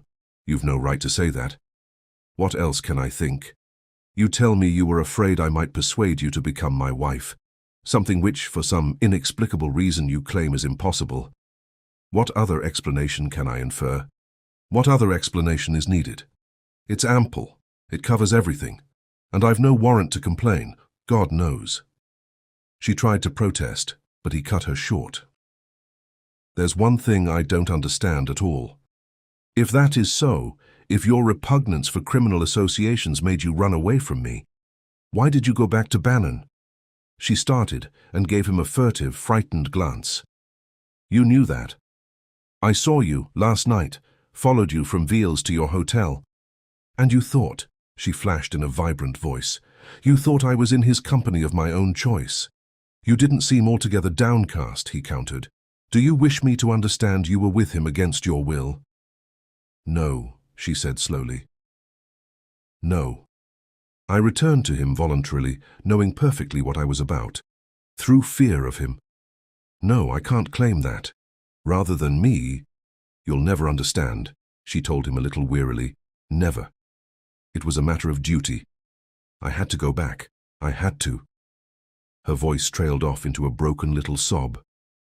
But as, moved beyond his strength to resist, Lanyard put forth a hand to take the white-gloved one resting on the cushion beside her, she withdrew it with a swift gesture of denial. No, she cried. Please, you mustn't do that. You only make it harder. But you love me. I can't.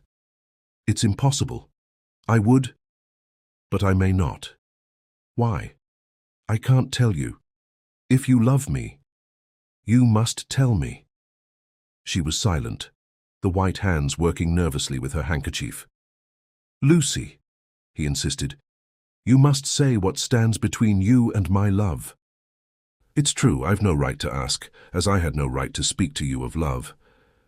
But when we've said as much as we have said, we can't stop there. You will tell me, dear. She shook her head. It's impossible. But you can't ask me to be content with that answer." "Oh," she cried, "how can I make you understand? When you said what you did that night, it seemed as if a new day were dawning in my life. You made me believe it was because of me. You put me above you, where I'd no right to be. But the fact that you thought me worthy to be there made me proud and happy. And for a little in my blindness, I believed I could be worthy of your love and your respect. I thought that if I could be as strong as you during that year you asked in which to prove your strength, I might listen to you, tell you everything and be forgiven. But I was wrong, how wrong I soon learned. So I had to leave you at whatever cost." She ceased to speak, and for several minutes there was silence. But for her quick, convulsive breathing, the girl sat like a woman of stone, staring dry-eyed out of the window, and Lanyard sat as moveless, the heart in his bosom as heavy and cold as a stone. At length, lifting his head, "You leave me no alternative," he said in a voice dull and hollow even in his own hearing. "I can only think one thing." "Think what you must," she said lifelessly. "It doesn't matter, so long as you renounce me, put me out of your heart, and leave me." Without other response, he leaned forward and tapped the glass, and as the cab swung in toward the curb, he laid hold of the door latch. "Lucy," he pleaded, "don't let me go believing—" She seemed suddenly infused with implacable hostility. "I tell you," she said cruelly, "I don't care what you think so long as you go." The face she now showed him was ashen, its mouth was hard, her eyes shone feverishly. And then, as still he hesitated, the cab pulled up and the driver, leaning back, unlatched the door and threw it open. With a curt, resigned nod, Lanyard rose and got out. Immediately the girl bent forward and grasped the speaking tube. The door slammed, the cab drew away and left him standing with the pose, with the gesture of one who has just heard his sentence of death pronounced. When he roused to know his surroundings, he found himself standing on a corner of the Avenue du Bois. It was bitter cold in the wind sweeping down from the west, and it had grown very dark. Only in the sky above the Bois a long reef of crimson light hung motionless, against which leafless trees lifted gnarled, weird silhouettes. While he watched, the pushing crimson ebbed swiftly and gave way to mauve, to violet, to black. Chapter 19. Unmasked. When there was no more light in the sky, a profound sigh escaped Lanyard's lips, and with the gesture of one signifying submission to an omen, he turned and tramped heavily back across town.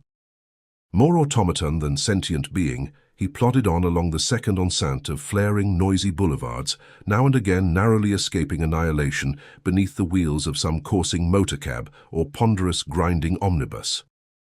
Barely conscious of such escapes, he was altogether indifferent to them.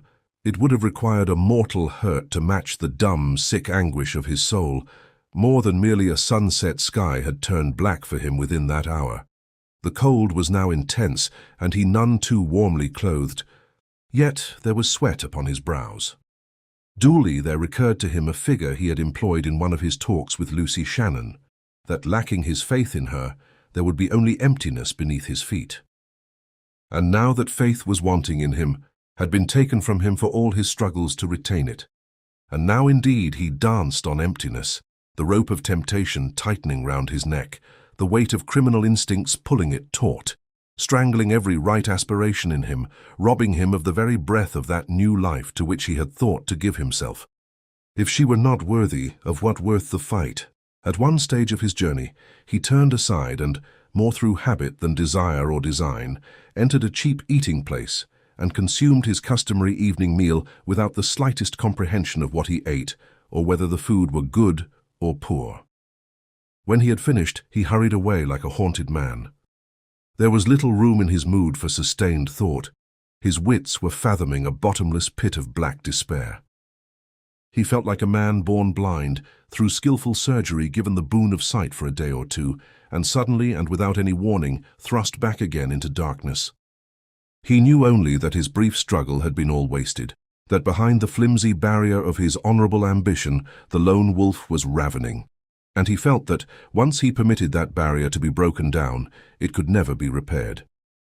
He had set it up by main strength of will for love of a woman, He must maintain it now for no incentive other than to retain his own goodwill or resign himself utterly to that darkness out of which he had fought his way, to its powers that now beset his soul. And he didn't care. Quite without purpose, he sought the machine shop where he had left his car. He had no plans, but it was in his mind a murderous thought that before another dawn he might encounter Bannon. Interim, he would go to work. He could think out his problem while driving as readily as in seclusion. Whatever he might ultimately elect to do, he could accomplish little before midnight.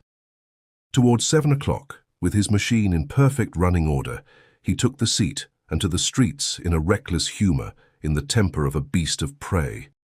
The barrier was down. Once more the lone wolf was on the prowl. But for the present he controlled himself and acted perfectly his temporary role of taxi bandit, fellow to those thousands who infest Paris.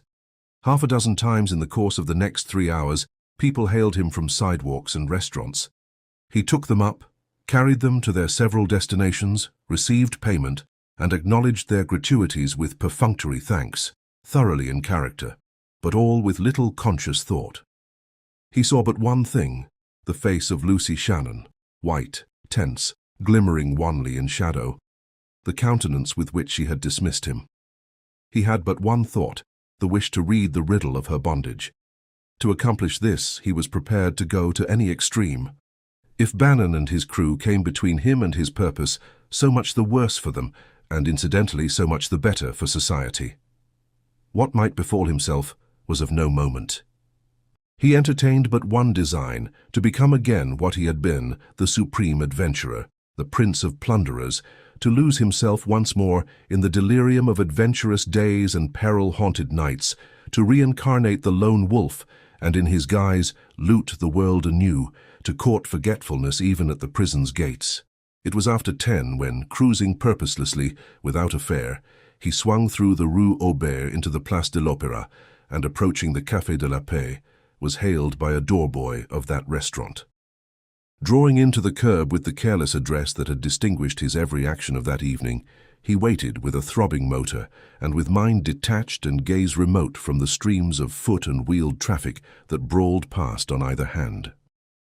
After a moment, 2 men issued from the revolving door of the café and approached the cab. Lanyard paid them no attention. His thoughts were now engaged with a certain hotel particulier in the neighborhood of La Muette, and in his preoccupation he would need only the name of a destination and the sound of the cab door slammed to send him off like a shot. Then he heard one of the men cough heavily, and in a twinkling stiffened to rigidity in his seat.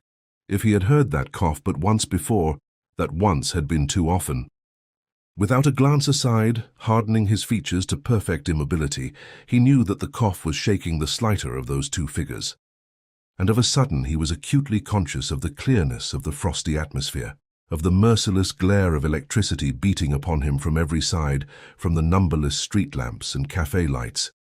And poignantly, he regretted neglecting to mask himself with his goggles. He wasn't left long in suspense. The coughing died away by spasms. Followed the unmistakable sonorous accents of Bannon. "Well, my dear boy, I have to thank you for an excellent dinner and a most interesting evening.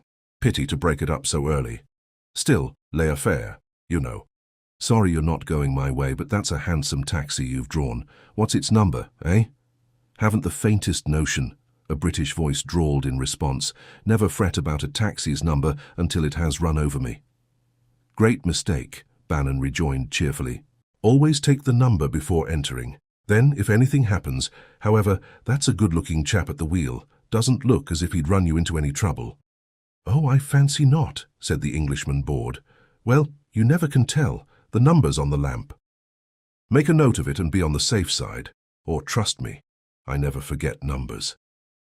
With this speech, Bannon ranged alongside Lanyard and looked him over, keenly malicious enjoyment gleaming in his evil old eyes. "You are an honest-looking chap," he observed with a mocking smile, but in a tone of the most inoffensive admiration. "Honest and, what shall I say? What's the word we're all using nowadays?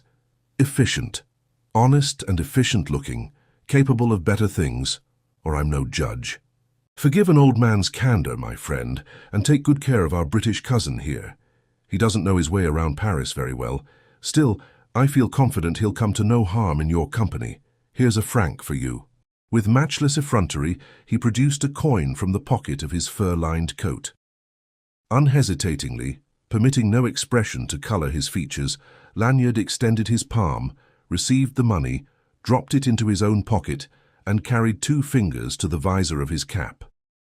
"Merci, monsieur," he said evenly. "Ah, that's the right spirit," the deep voice jeered. "Never be above your station, my man. Never hesitate to take a tip. Here, I'll give you another gratis. Get out of this business. You're too good for it. Don't ask me how I know. I can tell by your face. Hello." "Why do you turn down the flag? You haven't started yet." "Conversation goes up on the clock," Lanyard replied stolidly in French. He turned and faced Bannon squarely, loosing a glance of venomous hatred into the other's eyes. "The longer I have to stop here listening to your senile monologue, the more you'll have to pay. What address, please?" he added, turning back to get a glimpse of his passenger. "Hotel Astoria," the porter supplied. "Very good." The porter closed the door. "But remember my advice," Bannon counselled coolly, stepping back and waving his hand to the man in the cab. "Good night."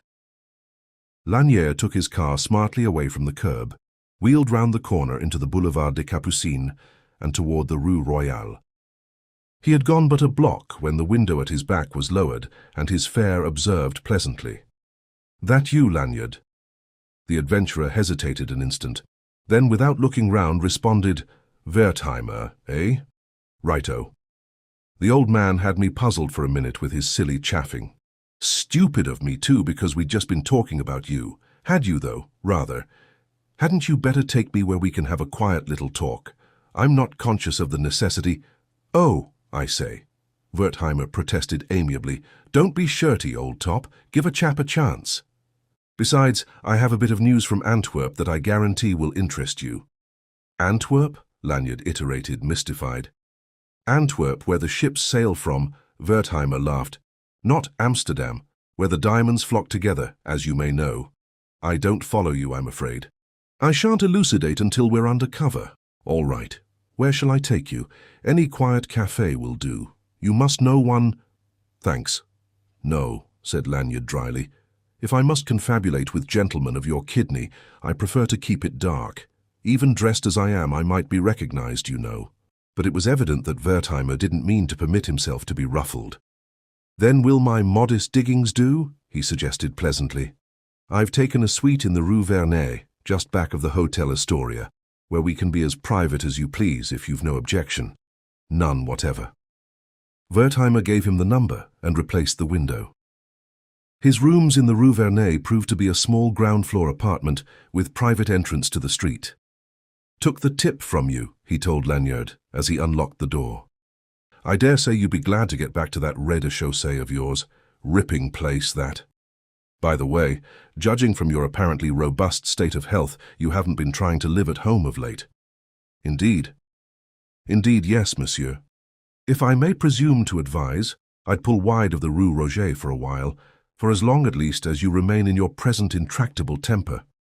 "Dare say you're right," Lanyard assented carelessly, following, as Wertheimer turned up the lights, into a modest salon cosily furnished.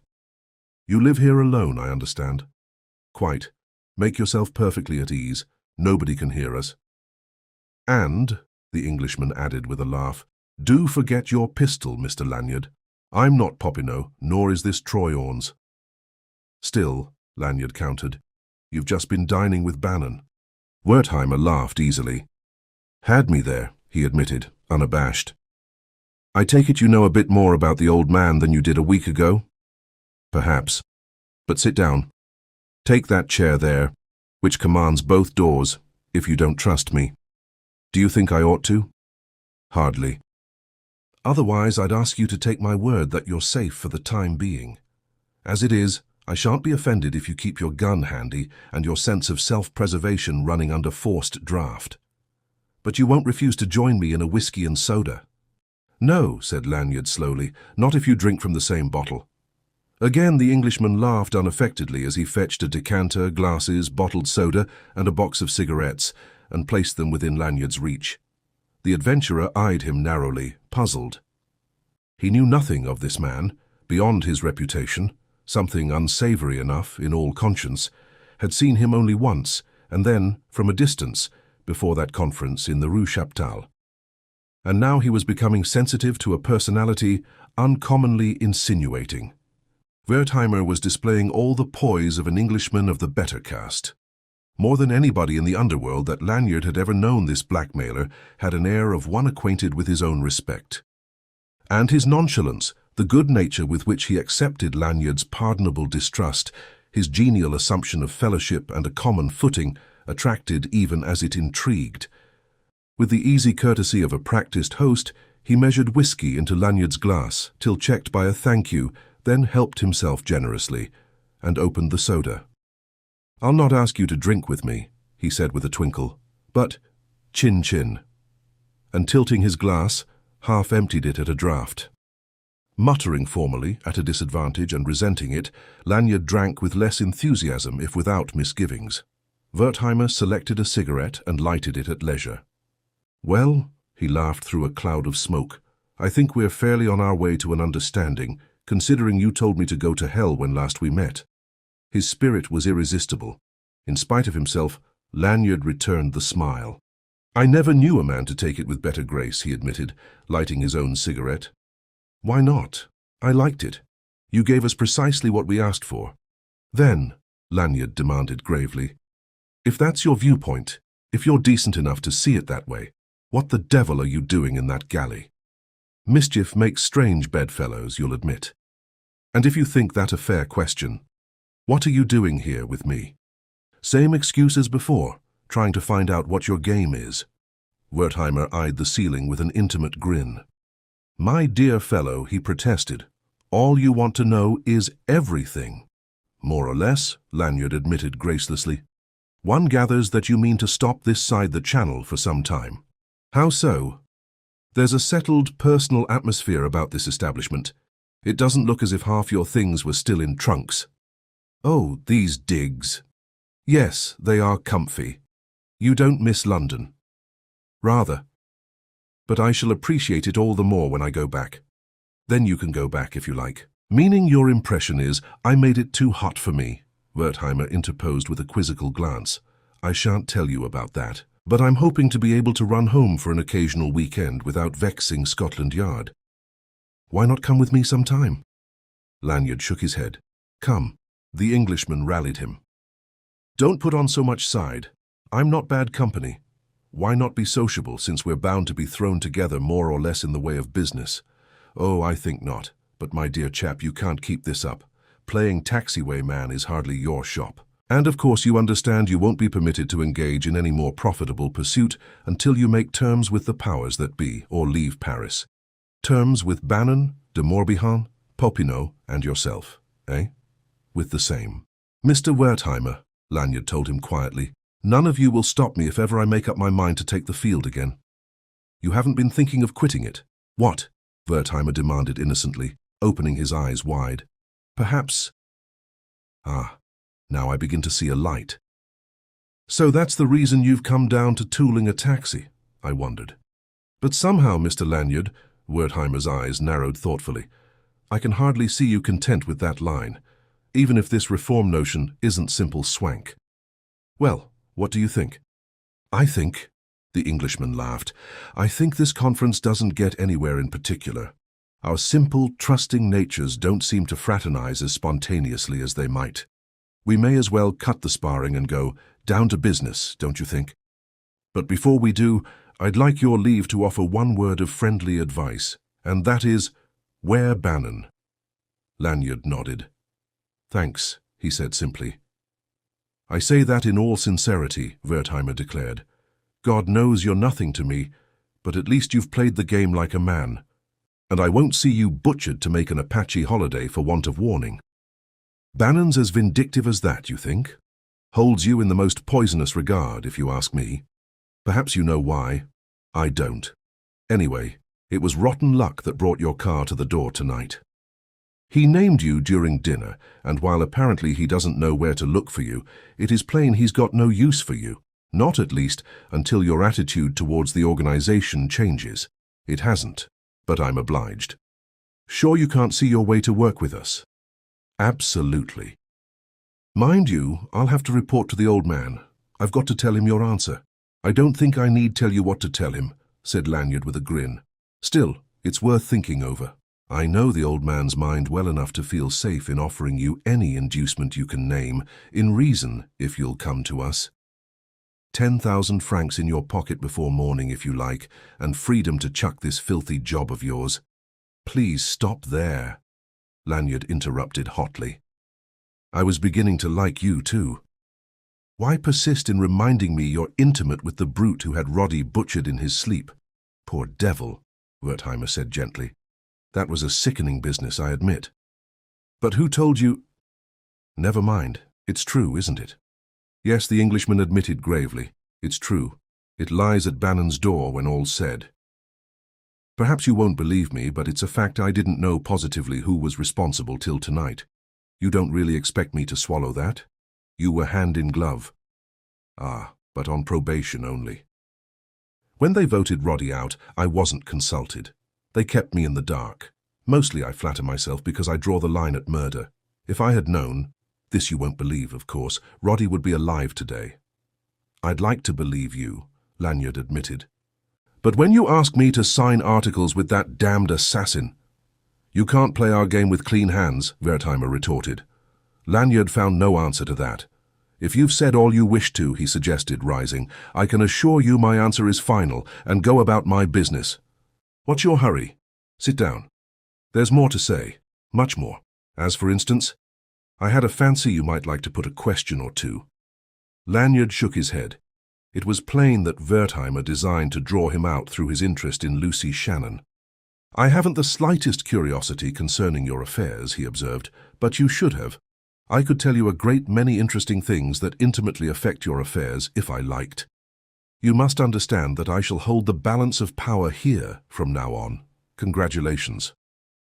Lanyard laughed derisively. No joke, my dear chap. I've been promoted over the heads of your friends de Morbihan and Popinot, and shall henceforth be, as they say in America, the whole works. By what warrant? The illustrious Bannon's. I've been appointed his lieutenant, Vice Greggs, deposed for bungling. Do you mean to tell me Bannon controls de Morbihan and Popinot? The Englishman smiled indulgently. If you didn't know it, he's Commander-in-Chief of our Allied forces, presiding genius of the international underworld unlimited. Bosh! Cried Lanyard contemptuously. Why talk to me as if I were a child, to be frightened by a bogey tale like that? Take it or leave it, the fact remains. I know if you don't. I confess I didn't till tonight, but I've learned some things that have opened my eyes. You see, we had a table in a quiet corner of the Café de la Paix, and since the old man's sailing for home before long, it was time for him to unbosom rather thoroughly to the man he leaves to represent him in London and Paris. I never suspected our power before he began to talk. Lanyard, watching the man closely, would have sworn he had never seen one more sober. He was indescribably perplexed by this ostensible candor, mystified and mistrustful. And then there's this to be considered from your side, Wertheimer resumed with the most businesslike manner. You can work with us without being obliged to deal in any way with the old man or de Morbihan or Popinot. Bannon will never cross the Atlantic again, and you can do pretty much as you like, within reason. Subject to my approval, that is. One of us is mad, Lanyard commented profoundly. One of us is blind to his best interests, Wertheimer amended with entire good humor. Perhaps... let it go at that. I'm not interested. Never did care for fairy tales. Don't go yet. There is still much to be said on both sides of the argument. Has there been one? Besides, I promised you news from Antwerp. To be sure, Lanyard said, and paused, his curiosity at length engaged.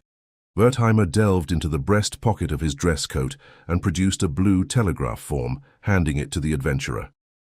Of even date, from Antwerp, it read, Underworld, Paris. Greggs arrested today, boarding steamer for America.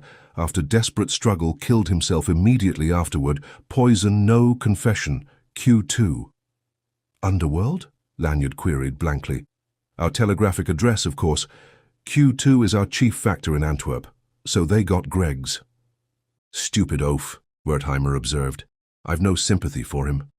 The whole affair was a blunder, from first to last, but you got Greg's out and burned Troyon's. Still, our friends at the Prefecture weren't satisfied. Something must have roused their suspicions. You don't know what? There must have been a leak somewhere. If so, it would certainly have led the police to me after all the pains you were at to saddle me with the crime. There's something more than simple treachery in this, Mr. Wertheimer. Perhaps you're right, said the other thoughtfully. And it doesn't speak well for the discipline of your precious organization, granting for the sake of the argument the possibility of such nonsense. Well, well, have your own way about that. I don't insist, so long as you agree to join forces with me. Oh, it's with you alone now, is it? Not with that insane fiction, the International Underworld Unlimited. With me alone. I offer you a clear field. Go where you like, do what you will. I wouldn't have the cheek to attempt to guide or influence you. Lanyard kept himself in hand with considerable difficulty. But you? He asked. Where do you come in? Wertheimer lounged back in his chair and laughed quietly. Need you ask? Must I recall to you the foundations of my prosperity? You had the name of it glib enough on your tongue the other night in the Rue Chaptal. When you've done your work, you'll come to me and split the proceeds fairly, and as long as you do that, never a word will pass my lips. Blackmail. Oh, if you insist. Odd, how I dislike that word. Abruptly, the adventurer got to his feet. By God, he cried, I'd better get out of this before I do you an injury. The door slammed behind him on a room ringing with Wertheimer's unaffected laughter. Chapter 20. War. But why, he asked himself as he swung his cab aimlessly away, why that blind rage with which he had welcomed Wertheimer's overtures? Unquestionably, the business of blackmailing was despicable enough, and as a master cracksman of the highest caste of the criminal world, the lone wolf had warrantably treated with scorn and contempt the advances of a pariah like Wertheimer. But in no such spirit had he comprehended the Englishman's meaning, when finally that one came to the point. No cool disdain had colored his attitude, but in the beginning, hot indignation, in the end, insensate rage. He puzzled himself. That fit of passion had all the aspect of a psychical inconsistency impossible to reconcile with reason. He recalled in perplexity how, toward the last, the face of the Englishman had swum in haze before his eyes. With what disfavor approaching hatred he had regarded its fixed, false smirk, with what loathing he had suffered the intimacy of Wertheimer's tone, how he had been tempted to fly at the man's throat and shake him senseless in reward of his effrontery. Emotions that had suited better a man of unblemished honor and integrity subjected to the insolent addresses of a contemptible blackguard, emotions that might well have been expected of the man Lanyard had once dreamed to become. But now, since he had resigned that infatuate ambition and turned apostate to all his vows, his part in character had been to laugh in Wertheimer's face and bid him go to the devil ere a worse thing befall him, instead of which he had flown into fury. And as he sat brooding over the wheel, he knew that, were the circumstances to be duplicated, his demeanor would be the same. Was it possible he had changed so absolutely in the course of that short-lived spasm of reform? He cried no to that.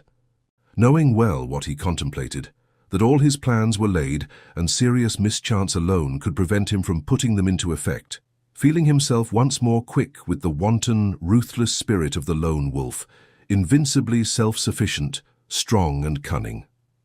When at length he roused from his reverie, it was to discover that his haphazard course had taken him back toward the heart of Paris. And presently, weary with futile cruising and being in the neighborhood of the Madeleine, he sought the cab rank there, silenced his motor, and relapsed into morose reflections so profound that nothing objective had any place in his consciousness.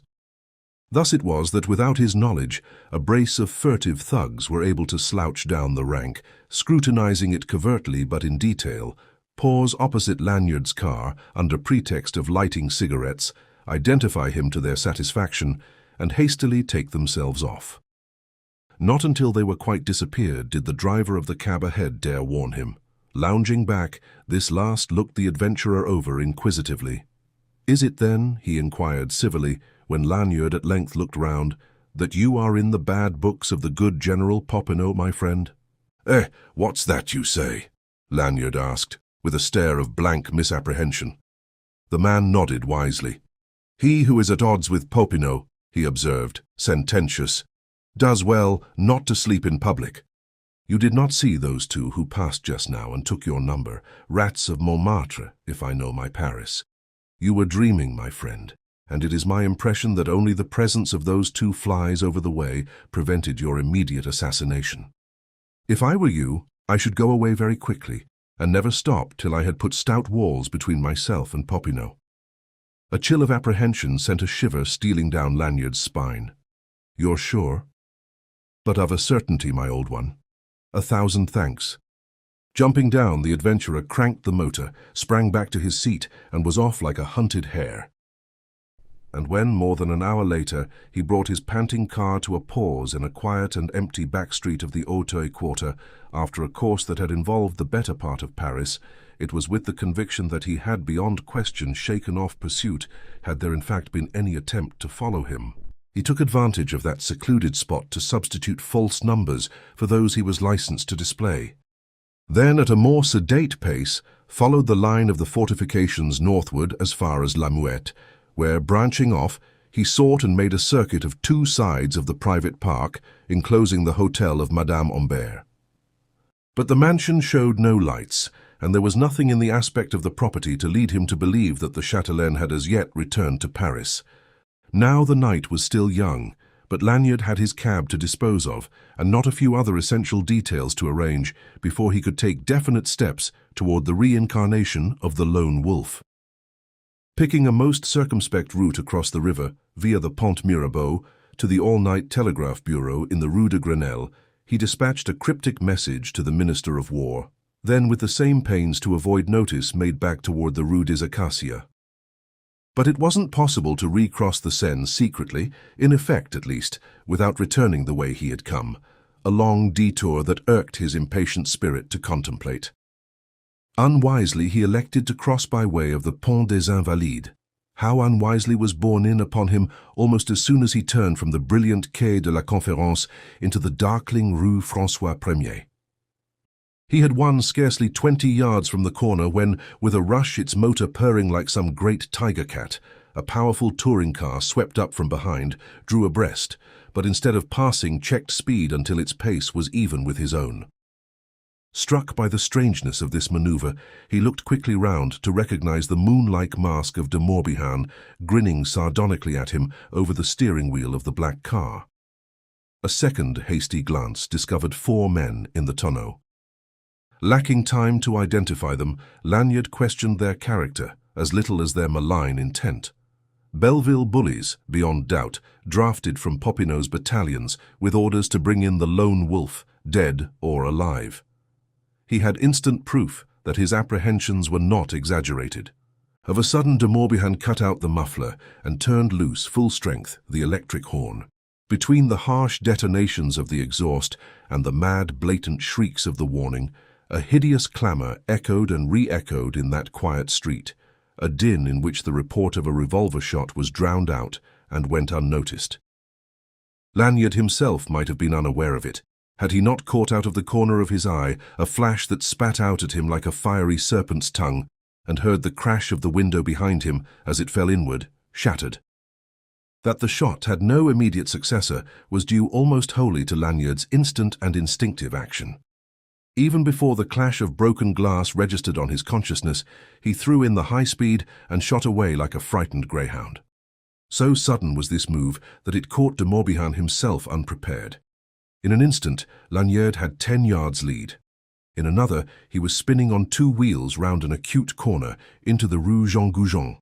And in a third, as he shot through that short block to the Avenue d'Antin, had increased his lead to 15 yards. But he could never hope to better that. Rather, the contrary. The pursuit had the more powerful car, and it was captained by one said to be the most daring and skillful motorist in France.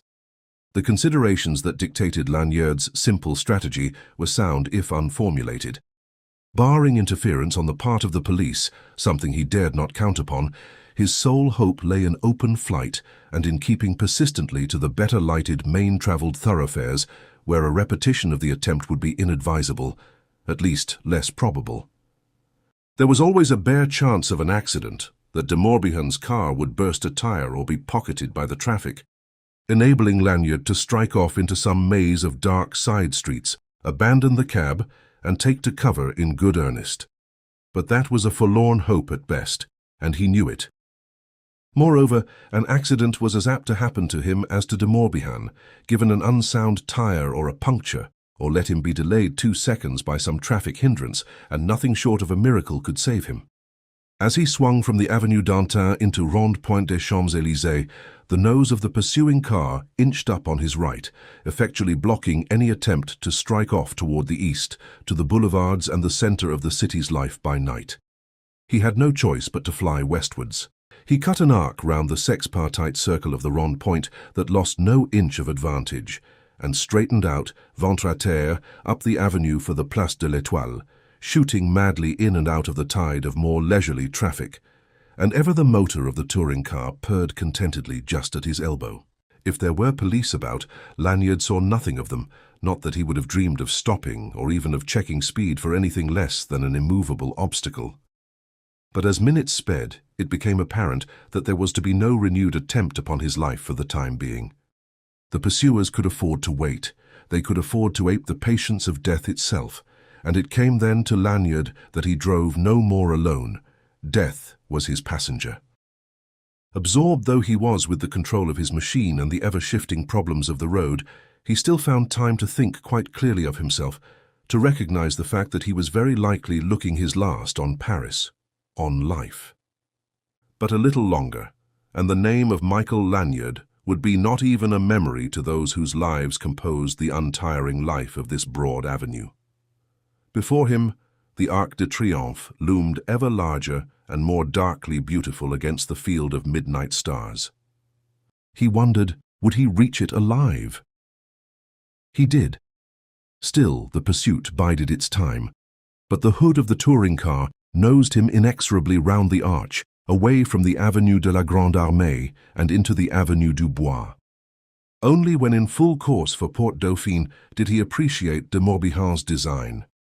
He was to be rushed out into the midnight solitudes of the Bois de Boulogne and there run down and slain. But now he began to nurse a feeble thrill of hope.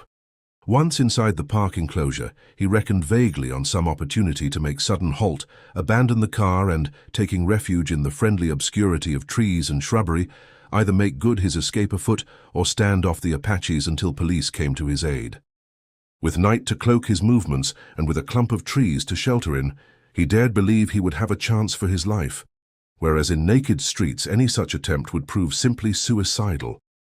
Infrequent glances over shoulder showed no change in the gap between his own and the car of the assassins, but his motor ran sweet and true. Humoring it, coaxing it, he contrived a little longer to hold his own.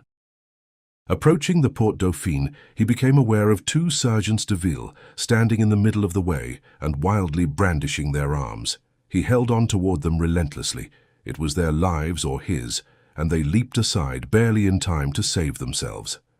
And as he slipped into the park like a hunted shadow, he fancied that he heard a pistol shot, whether directed at himself by the Apaches or fired by the police to emphasize their indignation, he couldn't say. But he was grateful enough it was a taxicab he drove, not a touring car. Lacking the body of his vehicle to shield him, he little doubted that a bullet would long since have found him. In that dead hour, the drives of the Bois were almost deserted. Between the port and the first carrefour, he passed only one motor car, a limousine whose driver shouted something inarticulate as Lanyard hummed past. The freedom from traffic dangers was a relief. But the pursuit was creeping up, inch by inch, as he swung down the roadway along the eastern border of the lake. And still he had found no opening, had recognized no invitation in the lay of the land to attempt his one plan. As matters stood, the Apaches would be upon him before he could jump from his seat. Bending low over the wheel, searching with anxious eyes the shadowed reaches of that winding drive, he steered for a time with one hand, while the other tore open his ulster and brought his pistol into readiness. Then, as he topped the brow of the incline, above the whine of his motor, the crackle of road metal beneath the tires, and the boom of the rushing air in his ears, he heard the sharp clatter of hoofs, and surmised that the gendarmerie had given chase. And then, on a slight downgrade, though he took it at perilous speed and seemed veritably to ride the wind, the following machine, aided by its greater weight, began to close in still more rapidly. Momentarily, the hoarse snoring of its motor sounded more loud and menacing. It was now a mere question of seconds. Inspiration of despair came to him, as wild as any ever conceived by mind of man. They approached a point where, on the left, a dense plantation walled the road.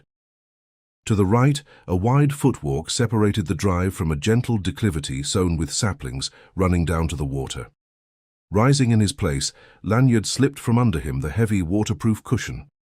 Then, edging over to the left of the middle of the road, abruptly he shut off power and applied the brakes with all his might. From its terrific speed, the cab came to a stop within twice its length.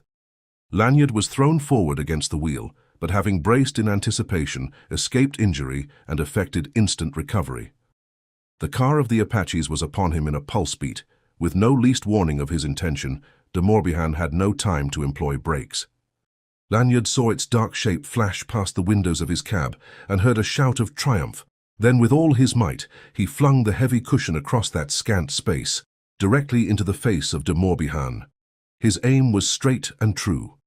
In alarm, unable to comprehend the nature of that large, dark, whirling mass, de Morbihan attempted to lift a warding elbow. He was too slow. The cushion caught him in the face, full force, and before he could recover or guess what he was doing, he had twisted the wheel sharply to the right. The car, running a little less than locomotive speed, shot across the strip of sidewalk, caught its right forewheel against a sapling, swung heavily broadside to the drive, and turned completely over as it shot down the slope to the lake. A terrific crash was followed by a hideous chorus of oaths, shrieks, cries, and groans. Promptly, Lanyard started his motor anew, and, trembling in every limb, ran on for several hundred yards. But time pressed, and the usefulness of his car was at an end as far as he was concerned. There was no saying how many times its identity might not have been established by the police in the course of that wild chase through Paris, or how soon these last might contrive to overhaul and apprehend him. And as soon as a bend in the road shut off the scene of wreck, he stopped finally, jumped down, and plunged headlong into the dark midnight heart of the Bois, seeking its silences where trees stood thickest and lights were few. Later, like some worried creature of the night, panting, disheveled, his rough clothing stained and muddied, he slunk across an open space, a mile or so from his point of disappearance, dropped cautiously down into the dry bed of the moat, climbed as stealthily as slippery glacis of the fortifications, darted across the inner boulevard, and began to describe a wide arc toward his destination, the Hotel Omber. Chapter 21. Apostate. He was singularly free from any sort of exultation over the manner in which he had at once compassed his own escape and brought down catastrophe upon his self-appointed murderers. His mood was quick with wonder and foreboding and bewilderment. The more closely he examined the affair, the more strange and inexplicable it bulked in his understanding. He had not thought to defy the pack and get off lightly, but he had looked for no such overt effort at disciplining him so long as he kept out of the way and suspended his criminal activities. An unwilling recruit is a potential traitor in the camp, and retired competition isn't to be feared. So it seemed that Wertheimer hadn't believed his protestations, or else Bannon had rejected the report which must have been made him by the girl. In either case, the pack had not waited for the lone wolf to prove his insincerity. It hadn't bothered to declare war. It had simply struck. With less warning than a rattlesnake gives, it had struck, out of the dark, at his back. And so, Lanyard swore grimly, even so would he strike, now that it was his turn, now that his hour dawned. But he would have given much for a clue to the riddle. Why must he be saddled with this necessity of striking in self-defense? Why had this feud been forced upon him, who asked nothing better than to be let alone?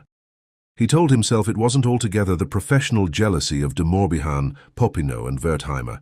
It was the strange, rancorous spite that animated Bannon. But again, why? Could it be that Bannon so resented the aid and encouragement Lanyard had afforded the girl in her abortive attempt to escape? Or was it perhaps that Bannon held Lanyard responsible for the arrest and death of Greggs? Could it be possible that there was really anything substantial at the bottom of Wertheimer's wild yarn about the pretentiously named International Underworld Unlimited? Was this really a demonstration of purpose to crush out competition and hang the expense? Or was there some less superficially tangible motive to be sought? Did Bannon entertain some secret, personal animus against Michael Lanyard himself, as distinguished from the lone wolf?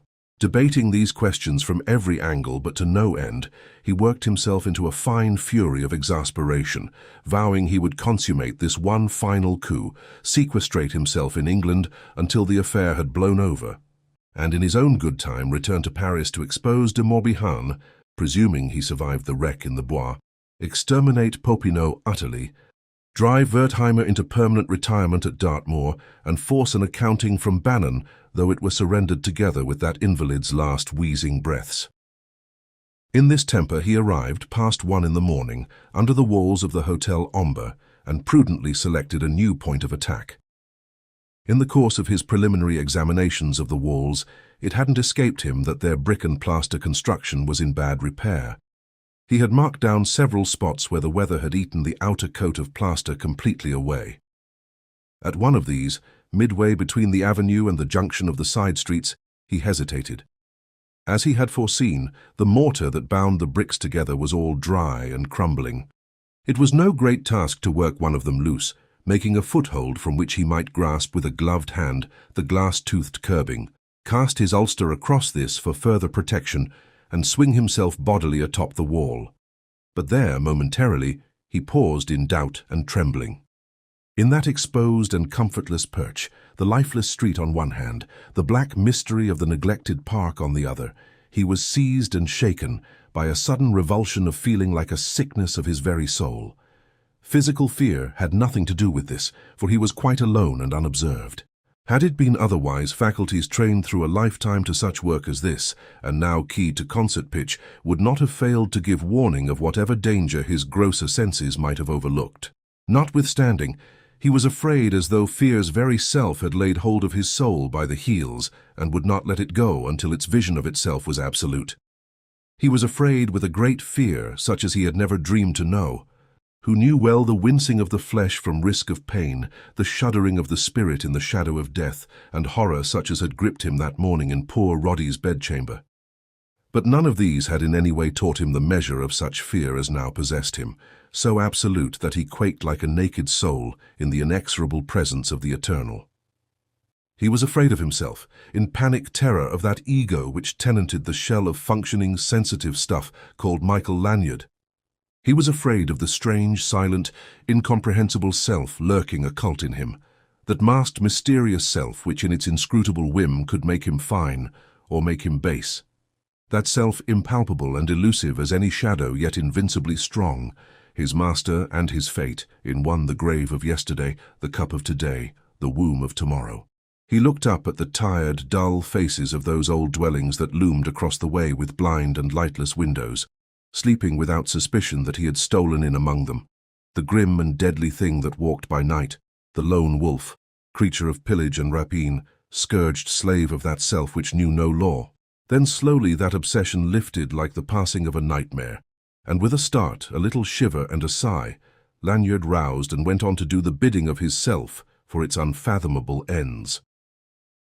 Dropping silently to the soft, damp turf, he made himself one with the shadows of the park, as mute, intangible and fugitive as they, until presently coming out beneath the stars, on an open lawn running up to the library wing of the hotel, he approached a shallow stone balcony which jutted forth 8 feet above the lawn, an elevation so inconsiderable that, with one bound grasping its stone balustrade, the adventurer was upon it in a brace of seconds. Nor did the long French windows that opened on the balcony offer him any real hindrance. A penknife quickly removed the dried putty round one small, lozenge-shaped pane, then pried out the pane itself. A hand through this space readily found and turned the latch. A cautious pressure opened the two wings far enough to admit his body, and he stood inside the library. He had made no sound, and thanks to thorough familiarity with the ground, he needed no light. The screen of cinnabar afforded all the protection he required. And because he meant to accomplish his purpose and be out of the house with the utmost expedition, he didn't trouble to explore beyond a swift, casual review of the adjoining salons. The clock was chiming the 3/4 as he knelt behind the screen and grasped the combination knob. But he did not turn it. That mellow music died out slowly and left him transfixed, there in the silence and gloom, his eyes staring wide into blackness at nothing, his jaw set and rigid, his forehead knotted and damp with sweat, his hands so clenched that the nails bit deep into his palms. While he looked back over the abyss yawning between the lone wolf of tonight and the man who had within the week knelt in that spot in company with the woman he loved, bent on making restitution that his soul might be saved through her faith in him. He was visited by clear vision of himself. The thief caught in his crime by his conscience, or whatever it was, what for want of a better name he must call his conscience. This thing within him that revolted from his purpose, mutinied against the dictates of his self, and stopped his hand from reaping the harvest of his cunning and daring. This sense of honor and of honesty that in a few brief days had grown more dear to him than all else in life, knitting itself inextricably into the fiber of his being, so that to deny it were against nature. He closed his eyes to shut out the accusing vision, and knelt on, unstirring, though torn this way and that in the conflict of man's dual nature. Minutes passed without his knowledge. But in time he grew more calm. His hands relaxed, the muscles of his brow smoothed out. He breathed more slowly and deeply. His set lips parted, and a profound sigh whispered in the stillness. A great weariness upon him, he rose slowly and heavily from the floor, and stood erect, free at last and forever from that ancient evil which so long had held his soul in bondage. And in that moment of victory, through the deep hush reigning in the house, he detected an incautious footfall on the parquetry of the reception hall. Chapter 22. Trapped. It was a sound so slight, so very small and still, that only a super-subtle sense of hearing could have discriminated it from the confused multiplicity of almost inaudible, interwoven, interdependent sounds that make up the slumberous quiet of every human habitation by night. Lanyard, whose training had taught him how to listen, had learned that the nocturnal hush of each and every house has its singular cadence, its own gentle movement of muted but harmonious sound, in which the introduction of an alien sound produces immediate discord, and to which, while at his work, he need attend only subconsciously, since the least variation from the norm would give him warning. Now, in the silence of this old mansion, he detected a faint flutter of discordance that sounded a note of stealth, such a note as no move of his since entering had evoked. He was no longer alone, but shared the empty magnificence of those vast salons with one whose purpose was as furtive, as secret, as wary as his own. No servant or watchman roused by an intuition of evil, but one who had no more than he any lawful business there. And while he stood at alert attention, the sound was repeated from a point less distant, indicating that the second intruder was moving toward the library. In 2 swift strides, Lanyard left the shelter of the screen and took to cover in the recess of one of the tall windows behind its heavy velvet hangings, an action that could have been timed no more precisely had it been rehearsed. He was barely in hiding when a shape of shadow slipped into the library, paused beside the massive desk, and raked the room with the light of a powerful flashlamp. Its initial glare struck squarely into Lanyard's eyes, dazzling them as he peered through a narrow opening in the portieres. And though the light was instantly shifted, for several moments a blur of peacock color, blending, ebbing, hung like a curtain in the darkness, and he could see nothing distinctly, only the trail traced by that dancing spotlight over walls and furnishings. When at length his vision cleared, The newcomer was kneeling in turn before the safe, but more light was needed, and this one, lacking Lanyard's patience and studious caution, turned back to the desk and, taking the reading lamp, transferred it to the floor behind the screen. But even before the flood of light followed the dull click of the switch, Lanyard had recognized the woman. For an instant he felt dazed, half-stunned, suffocating, much as he had felt with Greg's fingers tightening on his windpipe that week-old night at Troyon's. He experienced real difficulty about breathing and was conscious of a sickish throbbing in his temples and a pounding in his bosom like the tolling of a great bell. He stared, swaying. The light, gushing from the opaque hood, made the safe door a glare and was thrown back into her intent, masked face, throwing out in sharp silhouette her lithe, sweet body, indisputably identified by the individual poise of her head and shoulders and the gracious contours of her tailored coat.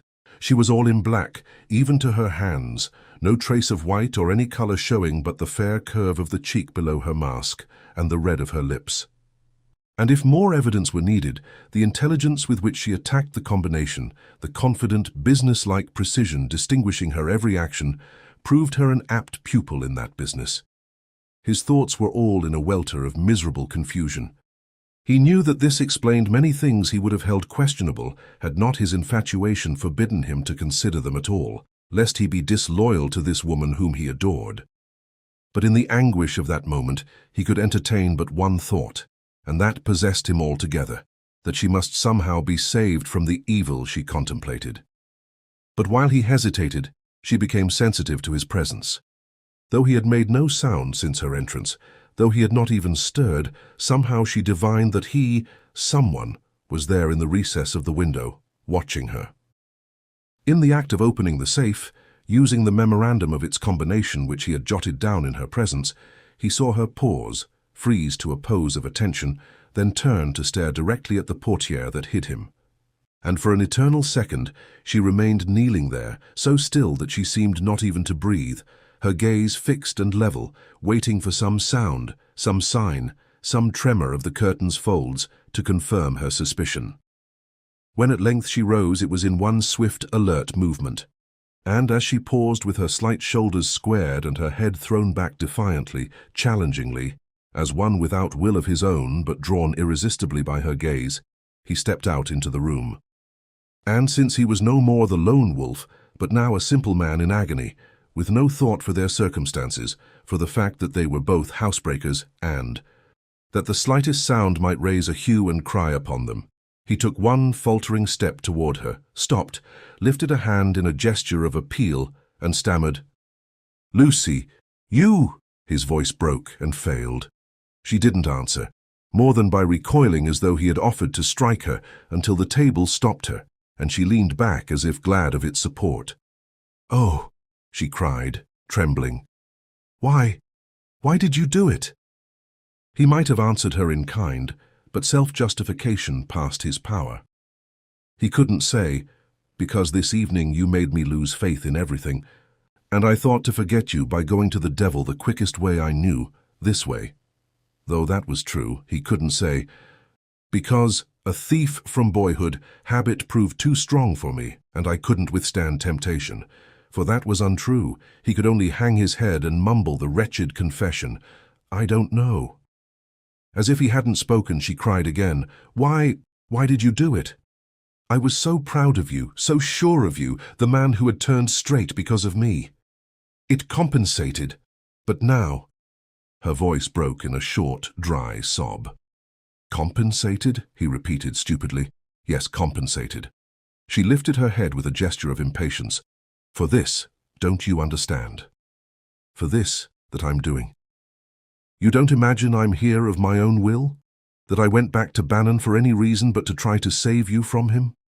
I knew something of his power, and you didn't. I knew if I went away with you, he'd never rest until he had you murdered.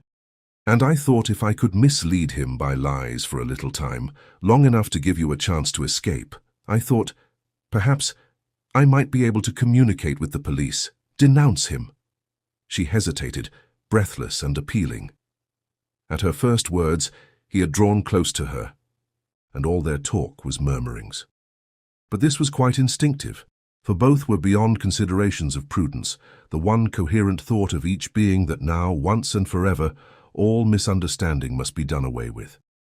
Now, as naturally as though they had been lovers always, Lanyard took her hand and clasped it between his own. "You cared as much as that." "I love you," she told him.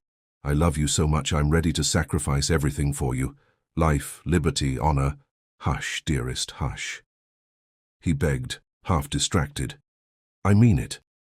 If honor could hold me back, do you think I would have broken in here tonight to steal for Bannon?" "He sent you, eh?" Lanyard commented in a dangerous voice. "He was too cunning for me. I was afraid to tell you. I meant to tell. To warn you this evening in the cab. But then I thought perhaps if I said nothing and sent you away believing the worst of me, perhaps you would save yourself and forget me. But never. I tried my best to deceive him but couldn't. They got the truth from me by threats they wouldn't dare. They dare anything, I tell you. They knew enough of what had happened through their spies to go on, and they tormented and bullied me until I broke down and told them everything. And when they learned you had brought the jewels back here, Bannon told me I must bring them to him, that if I refused, he'd have you killed. I held out until tonight. Then just as I was about to go to bed, he received a telephone message and told me you were driving a taxi and followed by Apaches and wouldn't live till daylight if I persisted in refusing. You came alone?" "No. 3 men brought me to the gate. They're waiting outside in the park." "Apaches?" "2 of them. The other is Captain Ekstrom." "Ekstrom!" Lanyard cried in despair. "Is he—" The dull, heavy, crashing slam of the great front doors silenced him. Chapter 23. Madame Omber. Before the echo of that crash ceased to reverberate from room to room, Lanyard slipped to one side of the doorway, from which point he could command the perspective of the salons together with a partial view of the front doors. And he was no more than there in the shadow of the portière when light from an electrolyre flooded the reception hall. It showed him a single figure, that of a handsome woman considerably beyond middle age but still a well-poised, vigorous and commanding presence, in full evening dress of such magnificence as to suggest recent attendance at some state function. Standing beneath the light, she was restoring a key to a brocaded handbag. This done, she turned her head and spoke indistinguishably over her shoulder. Promptly, there came into view a second woman of about the same age, but even more strong and able of appearance, a serving woman in plain, dark garments, undoubtedly Madame's maid. Handing over the brocaded bag, Madame unlatched the throat of her ermine cloak and surrendered it to the servant's care. Her next words were audible and reassuring in as far as they indicated ignorance of anything amiss. "Thank you, Sidonie. You may go to bed now." "Madame will not need me to undress her. I'm not ready yet. When I am, I'm old enough to take care of myself. Besides, I prefer you to go to bed, Sidonie. It doesn't improve your temper to lose your beauty sleep. Many thanks, madame. Good night." "Good night." The maid moved off toward the main staircase, while her mistress turned deliberately through the salons toward the library. At this, swinging back to the girl in a stride, and grasping her wrist to compel attention, Lanyard spoke in a rapid whisper, mouth close to her ear, but his solicitude so unselfish and so intense that for the moment he was altogether unconscious of either her allure or his passion. "This way," he said, imperatively drawing her toward the window by which he had entered. "There's a balcony outside, a short drop to the ground." And unlatching the window, he urged her through it. "Try to leave by the back gateway, the one I showed you before, avoiding Ekstrom." "But surely you are coming too," she insisted, hanging back. "Impossible. There's no time for us both to escape undetected. I shall keep Madame interested only long enough for you to get away. But take this," and he pressed his automatic into her hand. "No, take it. I've another," he lied, "and you may need it. Don't fear for me, but go, oh my heart, go." The footfalls of Madame Omber were sounding dangerously near, and without giving the girl more opportunity to protest, Lanyard closed the windows, shot the latch, and stole like a cat round the farther side of the desk, pausing within a few feet of the screen and safe. The desk lamp was still burning, where the girl had left it behind the cinnabar screen, and Lanyard knew that the diffusion of its rays was enough to render his figure distinctly and immediately visible to one entering the doorway. Now everything hung upon the temper of the householder, whether she would take that apparition quietly, deceived by Lanyard's mumming into believing she had only a poor thievish fool to deal with, or with a storm of bourgeois hysteria. In the latter event, Lanyard's hand was ready planted, palm down, on the top of the desk. Should the woman attempt to give the alarm, a single bound would carry the adventurer across it in full flight for the front doors. In the doorway, the mistress of the house appeared and halted, her quick bright eyes shifting from the light on the floor to the dark figure of the thief. Then, in a stride, she found a switch and turned on the chandelier, a blaze of light. As this happened, Lanyard cowered, lifting an elbow as though to guard his face, as though expecting to find himself under the muzzle of a revolver.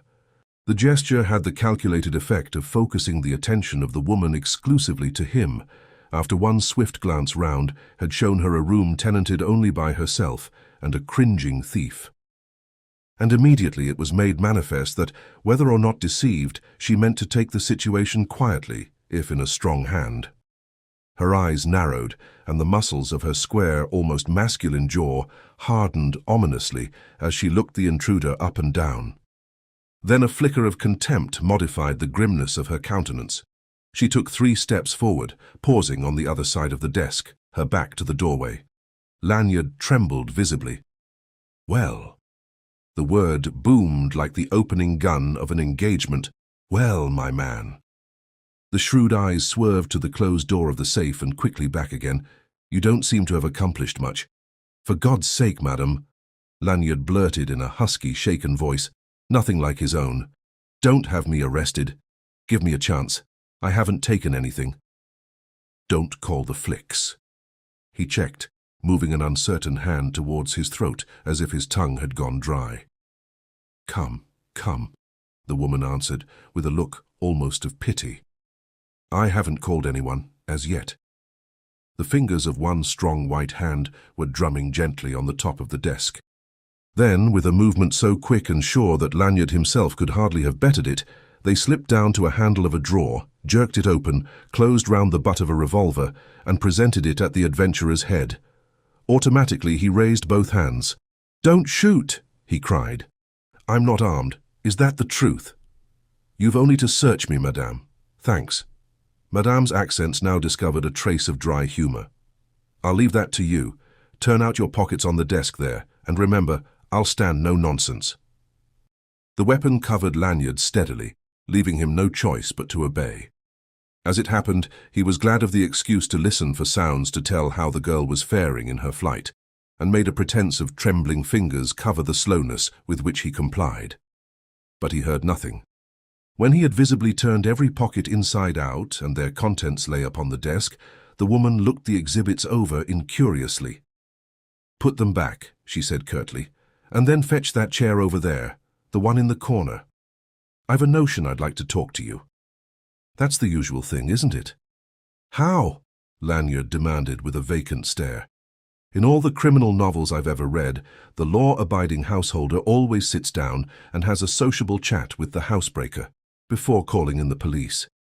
I'm afraid that's part of the price you've got to pay for my hospitality." She paused, eyeing Lanyard inquisitively while he restored his belongings to his pockets. "Now get that chair," she ordered, and waited, standing until she had been obeyed. "That's it. There. Sit down." Leaning against the desk, her revolver held negligently, the speaker favored Lanyard with a more leisurely inspection. The harshness of her stare was softened, and the anger which at first had darkened her countenance was gone by the time she chose to pursue her catechism. "What's your name?" "No, don't answer. I saw your eyes waver, and I'm not interested in a makeshift alias. But it's the stock question, you know. Do you care for a cigar?" She opened a mahogany humidor on the desk. "No, thanks." "Right. According to Hoyle, the criminal always refuses to smoke in these scenes. But let's forget the book and write our own lines. I'll ask you an original question. Why were you acting just now?" "Acting," Lanyard repeated, intrigued by the acuteness of this masterful woman's mentality. "Precisely. Pretending you were a common thief." For a moment you actually made me think you were afraid of me, but you're neither the one nor the other. How do I know? Because you're unarmed, your voice has changed in the last 2 minutes to that of a cultivated man. You've stopped cringing and started thinking, and the way you walked across the floor and handled that chair showed how powerfully you're made. If I didn't have this revolver, you could overpower me in an instant, and I'm no weakling as women go. So, why the acting? Studying his captor with narrow interest, Lanyard smiled faintly and shrugged, but made no answer. He could do no more than this, no more than spare for time. The longer he indulged Madame in her whim, the better Lucy's chances of scot-free escape. By this time, he reckoned, she would have found her way through the service gate to the street. But he was on edge with unending apprehension of mischance. "Come, come," Madame Omber insisted. "You're hardly civil, my man. Answer my question. You don't expect me to, do you? Why not? You owe me at least satisfaction of my curiosity in return for breaking into my house. But if, as you suggest, I am, or was, acting with a purpose, why expect me to give the show away? That's logic. I knew you could think. More's the pity. Pity I can think. Pity you can get your own consent to waste yourself like this. I'm an old woman, and I know men better than most. I can see ability in you. So I say, it's a pity you won't use yourself to better advantage. Don't misunderstand me. This isn't the conventional act. I don't hold with encouraging a fool in his folly. You're a fool for all your intelligence, and the only cure I can see for you is drastic punishment. Meaning the santé, madame? Quite so. I tell you frankly, when I'm finished lecturing you, off you go to prison. If that's the case, I don't see I stand to gain much by retailing the history of my life. This seems to be your cue to ring for servants to call the police. A trace of anger shone in the woman's eyes. You're right, she said shortly. I dare say Sidonie isn't asleep yet. I'll get her to telephone while I keep an eye on you. Bending over the desk, without removing her gaze from the adventurer, his captor groped for, found, and pressed a call button. From some remote quarter of the house sounded the grumble of an electric bell. Pity you're so brazen, she observed. Just a little less side, and you'd be a rather engaging person. Lanyard made no reply. In fact, he wasn't listening. Under the strain of that suspense, the iron control which had always been his was breaking down, since now it was for another he was concerned. And he wasted no strength trying to enforce it. The stress of his anxiety was both undisguised and undisguisable, nor did Madame Omber overlook it. What's the trouble, eh? Is it that already you hear the cell door clang in your ears? As she spoke, Lanyard left his chair with a movement in the execution of which all his wits cooperated, with a spring as lithe and sure and swift as an animal's that carried him like a shot across the 2 yards or so between them.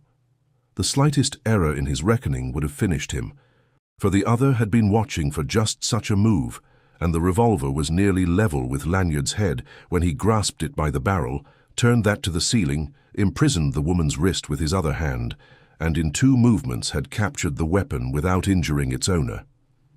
"Don't be alarmed," he said quietly. "I'm not going to do anything more violent than to put this weapon out of commission." Breaking it smartly, he shot a shower of cartridges to the door and tossed the now useless weapon into a wastebasket beneath the desk. "Hope I didn't hurt you," he added abstractedly, "but your pistol was in my way." He took a stride toward the door, pulled up, and hung in hesitation, frowning absently at the woman, who, without moving, laughed quietly and watched him with a twinkle of malicious diversion. He repaid this with a stare of thoughtful appraisal. From the first he had recognized in her a character of uncommon tolerance and amiability. "Pardon, madame, but—" he began abruptly, and checked in constrained appreciation of his impudence. "If that's permission to interrupt your reverie," Madame Omber remarked, "I don't mind telling you, you're the most extraordinary burglar I ever heard of." Footfalls became audible on the staircase, the hasty scuffling of slippered feet. "Is that you, Sidonie?" Madame called. The voice of the maid replied, "Yes, madame, coming." "Well, don't just yet, not till I call you." "Very good, madame." The woman returned complete attention to Lanyard. "Now, Monsieur of Two Minds, what is it you wish to say to me? Why did you do that?" The adventurer asked, with a jerk of his head toward the hall. Tell Sidonie to wait instead of calling for help? Because you interest me strangely. I've got a theory you're in a desperate quandary and are about to throw yourself on my mercy." "You are right," Lanyard admitted tersely. "Ah, now you do begin to grow interesting. Would you mind explaining why you think I'll be merciful?" "Because, madame, I've done you a great service and feel I can count upon your gratitude." The Frenchwoman's eyebrows lifted at this. "Doubtless monsieur knows what he's talking about. Listen, madame, I am in love with a young woman, an American, a stranger, and friendless in Paris. If anything happens to me tonight, if I am arrested or assassinated, is that likely?" "Quite likely, madame. I have enemies among the Apaches, and in my own profession as well, and I have reason to believe that several of them are in this neighborhood tonight. I may possibly not escape their attentions. In that event, this young lady of whom I speak will need a protector." "And why must I interest myself in her fate, pray?" "Because, madam, of this service I have done you. Recently, in London, you were robbed."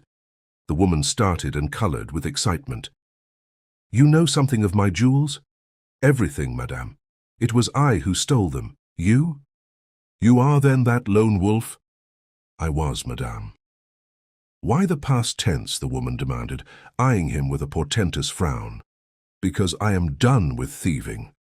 She threw back her head and laughed, but without mirth. "A likely story, monsieur. Have you reformed since I caught you here? Does it matter when? I take it that proof, visible, tangible proof of my sincerity, more than a meaningless date, would be needed to convince you. No doubt of that, monsieur the lone wolf. Could you ask better proof than the restoration of your stolen property? Are you trying to bribe me to let you off with an offer to return my jewels? I'm afraid emergency reformation wouldn't persuade you. You may well be afraid, monsieur. But if I can prove I've already restored your jewels, but you have not. If madame will do me the favor to open her safe, she will find them there, conspicuously placed. What nonsense! Am I wrong in assuming that madame didn't return from England until quite recently, but today, in fact, and you haven't troubled to investigate your safe since returning? It had not occurred to me, then why not test my statement before denying it? With an incredulous shrug, Madame Omber terminated a puzzled scrutiny of Lanyard's countenance and turned to the safe. But to have done what you declare you have, she argued, you must have known the combination, since it appears you haven't broken this open. The combination ran glibly off Lanyard's tongue, and at this, with every evidence of excitement, at length beginning to hope if not to believe, the woman set herself to open the safe. Within a minute she had succeeded. The Morocco-bound jewel case was in her hand, and a hasty examination had assured her its treasure was intact. "But why?" she stammered, pale with emotion. "Why, monsieur, why? Because I decided to leave off stealing for a livelihood. When did you bring these jewels here? Within the week, 4 or 5 nights since. And then, repented, eh? I own it. But came here again tonight, to steal a second time what you had stolen once? That's true too. And I interrupted you. Pardon, madame, not you, but my better self. I came to steal. I could not. Monsieur, you do not convince. I fail to fathom your motives, but—" A sudden shock of heavy trampling feet in the reception hall, accompanied by a clash of excited voices, silenced her and brought Lanyard instantly to the face about. Above that loud wrangle, of which neither had received the least warning, so completely had their argument absorbed them, Sidonie's accents were audible. "Madame, madame," a cry of protest. "What is it?" madame demanded of Lanyard. He threw her the word, "police," as he turned and flung himself into the recess of the window. But when he wrenched it open, the voice of a picket on the lawn saluted him in sharp warning. And when involuntarily he stepped out upon the balcony, a flash of flame split the gloom below. A loud report rang in the quiet of the park, and a bullet slapped viciously the stone facing of the window. Chapter 24. Rendezvous. With as little ceremony as though the bullet had lodged in himself, Lanyard tumbled back into the room, tripped, and fell sprawling. While to a tune of clattering boots, 2 sergeants de ville lumbered valiantly into the library and pulled up to discover Madame Omber standing calmly, safe and sound, beside her desk, and Lanyard picking himself up from the floor by the open window. Behind them, Sidonie trotted, wringing her hands. "Madame," she bleated. "They wouldn't listen to me, madame. I couldn't stop them." "All right, Sidonie, go back to the hall. I'll call you when needed." "Messieurs, good morning." One of the sergeants advanced with an uncertain salute and a superfluous question. "Madame Omber?" The other waited on the threshold, barring the way. Lanyard measured the two speculatively. The spokesman seemed a bit old and fat, ripe for his pension, little apt to prove seriously effective in a rough and tumble. But the other was young, sturdy, and broad-chested, with the poise of an athlete, and carried in addition to his sword a pistol naked in his hand, while his clear blue eyes, meeting the adventurers, lighted up with a glint of invitation. For the present, however, Lanyard wasn't taking any. He met that challenge with a look of utter stupidity, folded his arms, lounged against the desk, and watched Madame Omber acknowledge, none too cordially, the other sergeant's query. "I am Madame Omber. Yes. What can I do for you?" The sergeant gaped. "Pardon," he stammered, then laughed as one who tardily appreciates a joke. "It is well we are arrived in time, madame," he added, "though it would seem you have not had great trouble with this miscreant. Where is the woman?" He moved a pace toward Lanyard. Handcuffs jingled in his grasp. "But a moment," Madame interposed. "Woman? What woman?" Pausing, the older sergeant explained in a tone of surprise, but his accomplice naturally. "Such were our instructions, to proceed at once to Madame's hotel, come in quietly by the servants' entrance, which would be open, and arrest a burglar with his female accomplice." Again the stout sergeant moved toward Lanyard. Again Madame Omber stopped him. "But one moment more, if you please." Her eyes, dense with suspicion, questioned Lanyard, who, with a significant nod toward the jewel case still in her hands, gave her a glance of dumb entreaty. After brief hesitation, "It is a mistake," Madame declared. "There is no woman in this house, to my certain knowledge, who has no right to be here. But you say you received a message. I sent none." The fat sergeant shrugged. "That is not for me to dispute, madame. I have only my orders to go by." He glared sullenly at Lanyard, who returned a placid smile that, despite such hope as he might derive from Madame's irresolute manner, masked a vast amount of trepidation. He felt tolerably sure Madame Omber had not sent for police on prior knowledge of his presence in the library. All this, then, would seem to indicate a new form of attack on the part of the pack. He had probably been followed and seen to enter, or else the girl had been caught attempting to steal away and the information wrung from her by force majeure. Moreover, he could hear two more pair of feet tramping through the salons. Pending the arrival of these last, Madame Omber said nothing more. And, unceremoniously enough, the newcomers shouldered into the library, one pompous uniformed body, of otherwise undistinguished appearance, promptly identified by the sergeants de ville as Monsieur le Commissaire of that quarter. The other, a puffy mediocrity, known to Lanyard at least, if apparently to no one else, as Popinot. At this confirmation of his darkest fears, the adventurer abandoned hope of aid from Madame Omber and began quietly to reckon his chances of escape through his own efforts. But he was quite unarmed, and the odds were heavy, 4 against 1, all 4 no doubt under arms, and 2, at least, the sergeant's men of sound military training. "Madame Omber?" inquired the commissaire, saluting that lady with immense dignity. "One trusts that this intrusion may be pardoned, the circumstances remembered. In an affair of this nature, involving this repository of so historic treasures—" "That is quite well understood, Monsieur le Commissaire," Madame replied distantly. "And this monsieur is, no doubt, your aide?" "Pardon." The official hastened to identify his companion, Monsieur Popinot, agent de la sûreté, who lays these informations. With a profound obeisance to Madame Omber, Popinot strode dramatically over to confront Lanyard and explore his features with his small, keen, shifty eyes of a pig. A scrutiny which the adventurer suffered with superficial calm. "It is he," Popinot announced with a gesture. "Messieurs, I call upon you to arrest this man, Michael Lanyard, alias the Lone Wolf." He stepped back a pace, expanding his chest in vain effort to eclipse his abdomen, and glanced triumphantly at his respectful audience. Accused, he added with intense relish, of the murder of Inspector Roddy of Scotland Yard at Troyon's, as well as of setting fire to that establishment. For this, Popinot, Lanyard interrupted in an undertone, I shall some day cut off your ears. He turned to Madame Omber. Accept, if you please, Madame, my sincere regrets. But this charge happens to be one of which I am altogether innocent. Instantly, from lounging against the desk, Lanyard straightened up, and the heavy humidor of brass and mahogany on which his right hand had been resting seemed fairly to leap from its place as, with a sweep of his arm, he sent it spinning point-blank at the younger sergeant. Before that one, wholly unprepared, could more than gasp, the humidor caught him a blow like a kick just below the breastbone.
He had only found his feet when an unidentified person hurled himself bodily through the gloom and wrapped his arms round Lanyard's thighs.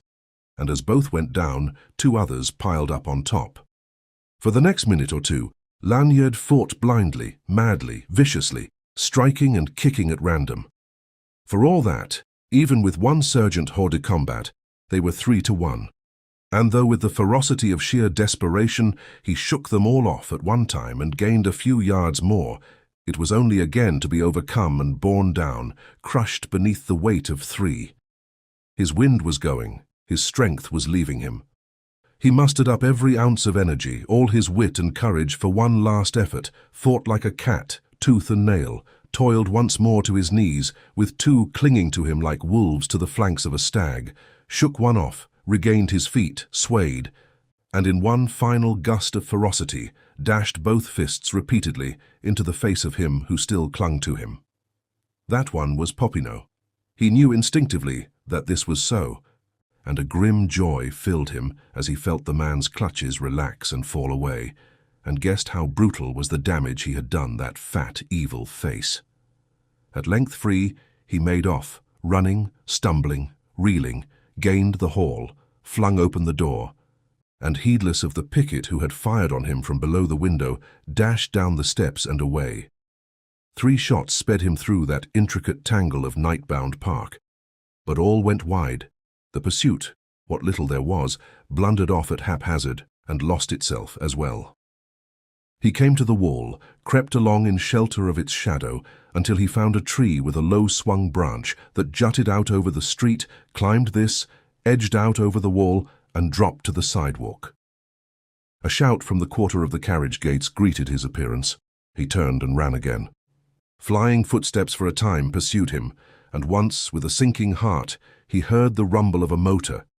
But he recovered quickly, regained his wind, and ran well with long, steady, ground-consuming strides, and he doubled, turned, and twisted in a manner to wake the envy of the most subtle fox.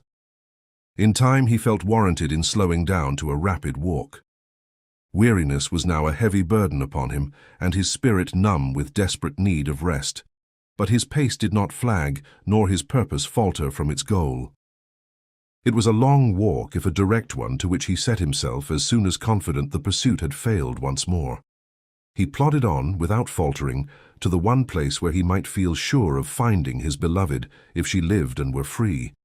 He knew that she had not forgotten, and in his heart he knew that she would never again of her own will fail him. Nor had she. When, weary and spent from that heartbreaking climb up the merciless acclivity of the Butte Montmartre, he staggered rather than walked past the sleepy verger and found his way through the crowding shadows to the softly luminous heart of the Basilica of the Sacré-Cœur. He found her there, kneeling, her head bowed upon hands resting on the back of the chair before her. A slight and timid figure, lost and lonely in the long ranks of empty chairs that filled the nave. Slowly, almost fearfully, he went to her, and silently he slipped into the chair by her side. She knew, without looking up, that it was he. After a little, her hand stole out, closed round his fingers, and drew him forward with a gentle, insistent pressure. He knelt then with her, hand in hand, filled with the wonder of it, that he to whom religion had been nothing should have been brought to this by a woman's hand. He knelt for a long time, for many minutes, profoundly intrigued, his somber gaze questioning the golden shadows and ancient mystery of the distant choir and shining altar. And there was no question in his heart but that, whatever should ensue of this, the unquiet spirit of the lone wolf was forevermore at rest. Chapter 25. Wings of the Morning. About 6:30, Lanyard left the dressing-room assigned him in the barracks at Port Aviation, and waddling quaintly in the heavy wind-resisting garments supplied him at the instance of Ducroix, made his way between two hangars toward the practice field. Now the eastern skies were pulsing with fitful promise of the dawn, but within the vast enclosure of the aerodrome the gloom of night lingered so stubbornly that two huge searchlights had been pressed into the service of those engaged in tuning up the motor of the Parrot biplane. In the intense, white, concentrated glare that rippled oddly upon the wrinkled, oily garments of the dozen or so mechanics busy about the machine, the undersides of those wide, motionless planes hung against the dark with an effect of impermanence, as though they were already afloat and needed but a breath to send them winging skyward. To one side, a number of young and keen-faced Frenchmen, officers of the corps, were lounging and watching the preparations with alert and intelligent interest. To the other, all the majesty of Mars was incarnate in the person of Monsieur Ducroix, posing valiantly in fur-lined coat and shining top hat while he chatted with an officer whose trim, athletic figure was well set off by his aviating uniform. As Lanyard drew near, this last brought his heels together smartly, saluted the Minister of War, and strode off toward the flying machine. "Captain Vauquelin informs me he will be ready to start in 5 minutes, monsieur," Ducroix announced. "You are in good time. And mademoiselle?" the adventurer asked, peering anxiously round. Almost immediately the girl came forward from the shadows with a smile apologetic for the strangeness of her attire. She had donned over her street dress an ample leather garment which enveloped her completely, buttoning tight at throat and wrists and ankles. Her small hat had been replaced by a leather helmet, which left only her eyes, nose, mouth, and chin exposed, and even these were soon to be hidden by a heavy veil for protection against spattering oil. "Mademoiselle is not nervous?" Ducroix inquired politely. Lucy smiled brightly. "I? Why should I be, monsieur? I trust mademoiselle will permit me to commend her courage. But pardon, I have one last word for the ear of Captain Vauquelin." Lifting his hat, the Frenchman joined the group near the machine.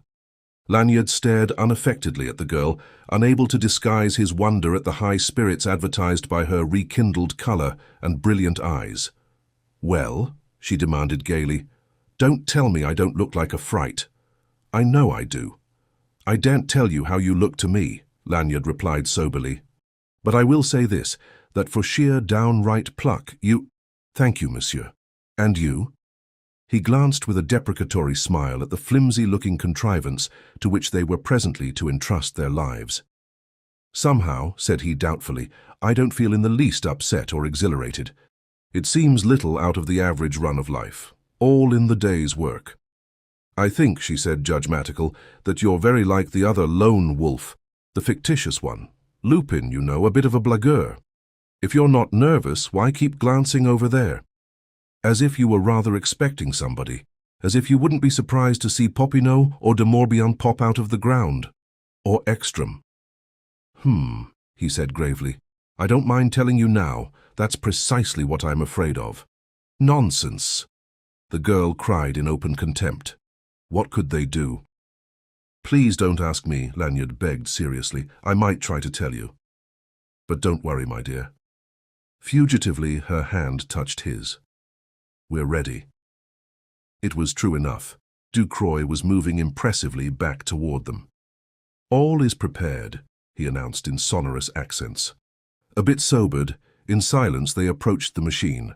Vauquelin kept himself aloof while Lanyard and a young officer helped the girl to the seat to the right of the pilot and strapped her in.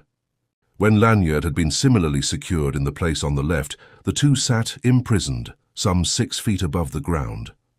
Lanyard found his perch comfortable enough. A broad band of webbing furnished support for his back. Another crossed his chest by way of provision against forward pitching. There were rests for his feet, and for his hands cloth-wound grips fixed to struts on either side. He smiled at Lucy across the empty seat, and was surprised at the clearness with which her answering smile was visible. But he wasn't to see it again for a long and weary time. Almost immediately she began to adjust her veil. The morning had grown much lighter within the last few minutes. A long wait ensued, during which the swarm of mechanics, assistants and military aviators buzzed round their feet like bees. The sky was now pale to the western horizon. A fleet of heavy clouds was drifting off into the south, leaving in their wake thin veils of mist that promised soon to disappear before the rays of the sun. The air seemed tolerably clear and not unseasonably cold. The light grew stronger still. Features of distant objects defined themselves. Traces of color warmed the winter landscape. At length their pilot, wearing his wind mask, appeared and began to climb to his perch. With a cool nod for Lanyard and a civil bow to his woman passenger, he settled himself, adjusted several levers, and flirted a gay hand to his brother officers. There was a warning cry. The crowd dropped back rapidly to either side. Ducroix lifted his hat in parting salute, cried bon voyage, and scuttled clear like a startled rooster before a motor car. And the motor and propeller broke loose with a mighty roar, comparable only, in Lanyard's fancy, to the chant of 10,000 riveting locusts. He felt momentarily as if his eardrums must burst with the incessant and tremendous concussions registered upon them. But presently this sensation passed, leaving him with that of permanent deafness. Before he could recover and regain control of his startled wits, the aviator had thrown down a lever, and the great fabric was in motion. It swept down the field like a frightened swan, and the wheels of its chassis, registering every infinitesimal irregularity in the surface of the ground, magnified them all 100-fold. It was like riding in a tumbril driven at top speed over the giant's causeway. Lanyard was shaken violently to the very marrow of his bones. He believed that even his eyes must be rattling in their sockets. Then the Parrot began to ascend. Singularly enough, this change was marked at first by no more than slight lessening of the vibration. Still the machine seemed to be dashing over a cobbled thoroughfare at breakneck speed, and Lanyard found it difficult to appreciate that they were afloat, even when he looked down and discovered 100 feet of space between himself and the practice field. In another breath, they were soaring over housetops. Momentarily now, the shocks became less frequent, and presently they ceased almost altogether, to be repeated only at rare intervals when the drift of air opposing the planes developed irregularities in its velocity. There succeeded, in contrast, the sublimest peace. Even the roaring of the propeller dwindled to a sustained drone. The biplane seemed to float without an effort upon a vast still sea, floored only occasionally by inconsiderable ripples. Still rising, they surprised the earliest rays of the sun, and in their virgin light the aeroplane was transformed into a thing of gossamer gold. Continually, the air buffeted their faces like a flood of icy water. Below, the scroll of the world unrolled like some vast and intricately illuminated missal, or like some strange mosaic, marvelously minute. Lanyard could see the dial of the compass, fixed to a strut on the pilot's left. By that telltale, their course lay nearly due northeast. Already the weltering roofs of Paris were in sight. To the right, the Eiffel Tower spearing up like a fairy pillar of gold lacework, the Seine looping the cluttered acres like a sleek brown serpent, the Sacré-Cœur a dream palace of opalescent walls. Versailles broke the horizon to port and slipped astern. Paris closed up, telescoped its panorama, became a mere blur, a smoky smudge. But it was long before the distance eclipsed that admonitory finger of the Eiffel. Vauquelin manipulating the levers, the plane tilted its nose and swam higher and yet higher. The song of the motor dropped an octave to a richer tone. The speed was sensibly increased. Lanyard contemplated with untempered wonder the fact of his equanimity. There seemed nothing at all strange in this extraordinary experience. He was by no means excited, remained merely if deeply interested, and he could detect in his physical sensations no trace of that qualmish dread he always experienced in high places. The sense he had of security, of solidity, was and ever remained wholly unaccountable in his understanding. Of a sudden, surprised by a touch on his arm, he turned to see through the mica windows of the windmask the eyes of the aviator informed with importunate doubt. Infinitely mystified and so an easy prey to sickening fear, lest something were going wrong with the machine, Lanyard shook his head to indicate lack of comprehension. With an impatient gesture, the aviator pointed downward. Appreciating the fact that speech was impossible, Lanyard clutched the struts and bent forward. But the pace was now so fast and their elevation so great that the landscape swimming beneath his vision was no more than a brownish plain, fugitively maculated with blots of contrasting color. He looked up blankly, but only to be treated to the same gesture. Piqued, he concentrated attention more closely upon the flat, streaming landscape. And suddenly he recognized something oddly familiar in an approaching bend of the Seine. Saint-Germain-en-Laye, he exclaimed with a start of alarm. This was the danger point. And over there, he reminded himself, to the left, that wide field with a queer white thing in the middle that looks like a winged grub.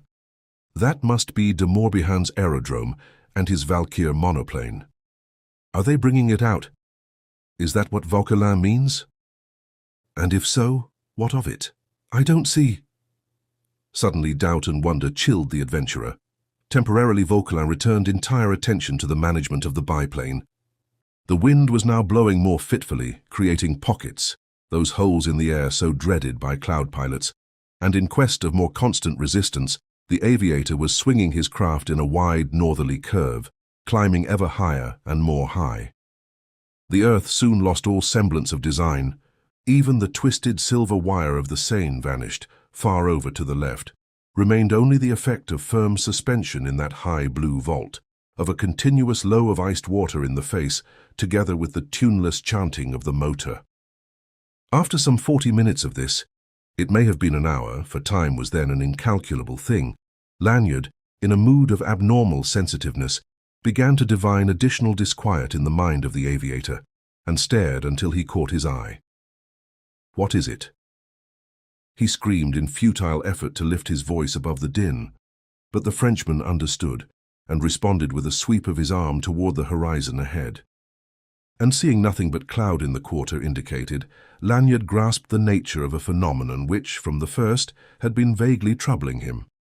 The reason why he had been able to perceive no real rim to the world was that the earth was all asteam from the recent heavy rains. All the more remote distances were veiled with rising vapor. And now they were approaching the coast, to which, it seemed, the mists clung closest. For all the world before them slept beneath a blanket of dull grey. Nor was it difficult now to understand why the aviator was ill at ease facing the prospect of navigating a channel fog. Several minutes later, he startled Lanyard with another peremptory touch on his arm, followed by a significant glance over his shoulder. Lanyard turned quickly. Behind them, at a distance which he calculated roughly as 2 miles, the silhouette of a monoplane hung against the brilliant firmament, resembling, with its single spread of wings, more a solitary soaring gull than any man-directed mechanism. Only an infrequent and almost imperceptible shifting of the wings proved that it was moving. He watched it for several seconds, in deepening perplexity and anxiety, finding it impossible to guess whether it were gaining or losing in that long chase, or who might be its pilot. Yet he had little doubt but that the pursuing machine had risen from the aerodrome of Count Remy de Morbihan at Saint-Germain-en-Laye. That it was nothing less, in fact, than de Morbihan's Valkyr, reputed the fastest monoplane in Europe and winner of a dozen international events. And that it was guided, if not by de Morbihan himself, by one of the creatures of the pack, quite possibly, even more probably, by Ekstrom. But assuming all this, what evil could such pursuit portend? In what conceivable manner could the pack reckon to further its ends by commissioning the monoplane to overtake or distance the Parrot? They could not hinder the escape of Lanyard and Lucy Shannon to England in any way, by any means reasonably to be imagined. Was this simply one more move to keep the pair under espionage? But that might more readily have been accomplished by telegraphing or telephoning the pack's confrères, Wertheimer's associates in England.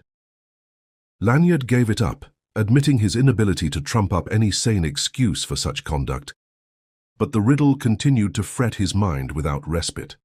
From the first, from that moment when Lucy's disappearance had required postponement of this flight, he had feared trouble.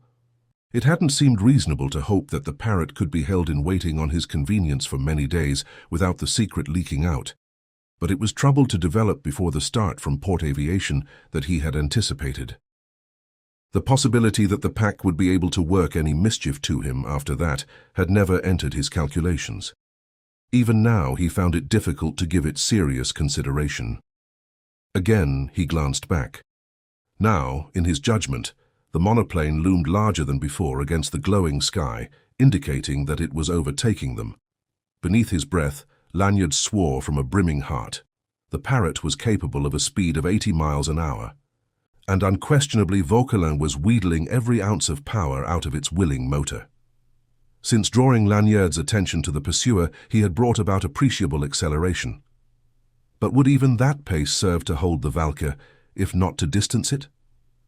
His next backward look reckoned the monoplane no nearer, and another 30 minutes or so elapsed without the relative positions of the two flying machines undergoing any perceptible change. In the course of this period, the Parrot rose to an altitude, indicated by the barograph at Lanyard's elbow, of more than half a mile. Below, the Channel fog spread itself out like a sea of milk, slowly churning. Staring down in fascination, Lanyard told himself gravely, "Blue water below that, my friend." It seemed difficult to credit the fact that they had made the flight from Paris in so short a time. By his reckoning, a very rough one, the Parrot was then somewhere off Dieppe. It ought to pick up England in such case not far from Brighton. If only one could see. By bending forward a little and staring past the aviator, Lanyard could catch a glimpse of Lucy Shannon. Though all her beauty and grace of person were lost in the clumsy swaddling of her makeshift costume, she seemed to be comfortable enough, and the rushing air, keen with the chill of that great altitude, moulded her wind veil precisely to the exquisite contours of her face and stung her firm cheeks until they glowed with a rare fire that even that thick, dark mesh could not wholly quench. The sun crept above the floor of mist, played upon it with iridescent rays, shot it through and through with a warm, pulsating glow like that of a fire opal, and suddenly turned it to a tumbled sea of gold which, apparently boundless, baffled every effort to surmise their position, whether they were above land or sea. Nonetheless, Lanyard's rough and rapid calculations persuaded him that they were then about mid-channel. He had no more than arrived at this conclusion when a sharp, startled movement that rocked the planes drew his attention to the man at his side. Glancing in alarm at the aviator's face, he saw it as white as marble. What little of it was visible beyond and beneath the wind mask. Vauquelin was holding out an arm and staring at it incredulously. Lanyard's gaze was drawn to the same spot, a ragged perforation in the sleeve of the pilot's leather surtout just above the elbow. "What is it?" he inquired stupidly, again forgetting that he could not be heard. The eyes of the aviator, lifting from the perforation to meet Lanyard's stare, were clouded with consternation. Then Vauquelin turned quickly and looked back. Simultaneously he ducked his head, and something slipped whining past Lanyard's cheek, touching his flesh with a touch more chill than that of the icy air itself. "Damnation!" he shrieked almost hysterically. "That madman in the Valkyr is firing at us." Chapter 26. The Flying Death. Steadying himself with a splendid display of self-control and sheer courage, Captain Vauquelin concentrated upon the management of the biplane. The drone of its motor thickened again, its speed became greater, and the machine began to rise still higher, tracing a long, graceful curve. Lanyard glanced apprehensively toward the girl, but apparently she remained unconscious of anything out of the ordinary. Her face was still turned forward, and still the wind veil trembled against her glowing cheeks. Thanks to the racket of the motor, no audible reports had accompanied the sharpshooting of the man in the monoplane, while Lanyard's cry of horror and dismay had been audible to himself exclusively. Hearing nothing, Lucy suspected nothing. Again Lanyard looked back. Now the Valkyr seemed to have crept up to within the quarter of a mile of the biplane and was boring on at a tremendous pace, its single spread of wings on an approximate level with that of the lower plane of the Parrot. But this last was rising steadily. The driver's seat of the Valkyr held a muffled, burly figure that might be anybody, de Morbihan, Ekstrom, or any other homicidal maniac. At the distance, its actions were as illegible as their results were unquestionable. Lanyard saw a little tongue of flame lick out from a point close beside the head of the figure. He couldn't distinguish the firearm itself, and, like Vauquelin, quite without premeditation, he ducked. At the same time, there sounded a harsh, ripping noise immediately above his head, and he found himself staring up at a long, ragged tear in the canvas, caused by the bullet striking it aslant. "What's to be done?" he screamed passionately at Vauquelin. The aviator shook his head impatiently, and they continued to ascend. Already the web of gold that cloaked earth and sea seemed thrice as far beneath their feet as it had when Vauquelin made the appalling discovery of his bullet-punctured sleeve. But the monoplane was doggedly following suit. As the Parrot rose, so did the Valkyr, if a trace more slowly and less flexibly. Lanyard had read somewhere or heard it said that monoplanes were poor machines for climbing. He told himself that if this were true, Vauquelin knew his business, and from this reflection drew what comfort he might. And he was glad, very glad, of the dark wind veil that shrouded his face, which he believed to be nothing less than a mask of panic terror. He was, in fact, quite rigid with fright and horror. It were idle to argue that only unlikely chance would wing one of the bullets from the Valkyr to a vital point. There was the torn canvas overhead. There was that hole through Vauquelin's sleeve. And then the barograph on the strut beside Lanyard disappeared as if by magic. He was aware of a slight jar. The framework of the biplane quivered as from a heavy blow. Something that resembled a handful of black crumbs sprayed out into the air ahead and vanished. And where the instrument had been, nothing remained but an iron clamp gripping the strut. And even as any one of these bullets might have proved fatal, their first successor might disable the aviator if it did not slay him outright. In either case, the inevitable result would be death following a fall from a height, as recorded on the barograph dial an instant before its destruction, of more than 4,000 feet. They were still climbing. Now the pursuer was losing some of the advantage of his superior speed. The Parrot was perceptibly higher. The Valkyr must needs mount in a more sweeping curve. Nonetheless, Lanyard, peering down, saw still another tongue of flame spit out at him, and 2 bullet holes appeared in the port-side wings of the biplane, one in the lower, one in the upper spread of canvas. White-lipped and trembling, the adventurer began to work at the fastenings of his surtout. After a moment he plucked off one of his gloves and cast it impatiently from him. Asprawl, it sailed down the wind like a wounded sparrow. He caught Vauquelin's eye upon him, quick with a curiosity which changed to a sudden gleam of comprehension, as Lanyard, thrusting his hand under the leather coat, groped for his pocket and produced an automatic pistol which Ducroix had pressed upon his acceptance. They were now perhaps 100 feet higher than the Valkyr, which was soaring a quarter of a mile off to starboard. Under the guidance of the Frenchman, The parrot swooped round in a narrow circle until it hung almost immediately above the other, a maneuver requiring, first and last, something more than 5 minutes to effect. Meanwhile, Lanyard rebuttoned his surtout and clutched the pistol, trying hard not to think. But already his imagination was sick with the thought of what would ensue when the time came for him to carry out his purpose. Vauquelin touched his arm with urgent pressure. But Lanyard only shook his head, gulped, and without looking surrendered the weapon to the aviator. Bearing heavily against the chest band, he commanded the broad white spread of the Valkyr's back and wings. Invisible beneath these hung the motor and driver's seat. An instant more, and he was aware that Vauquelin was leaning forward and looking down.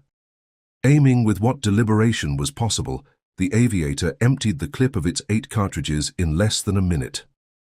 The vicious reports rang out against the drum of the motor like the cracking of a blacksnake whip.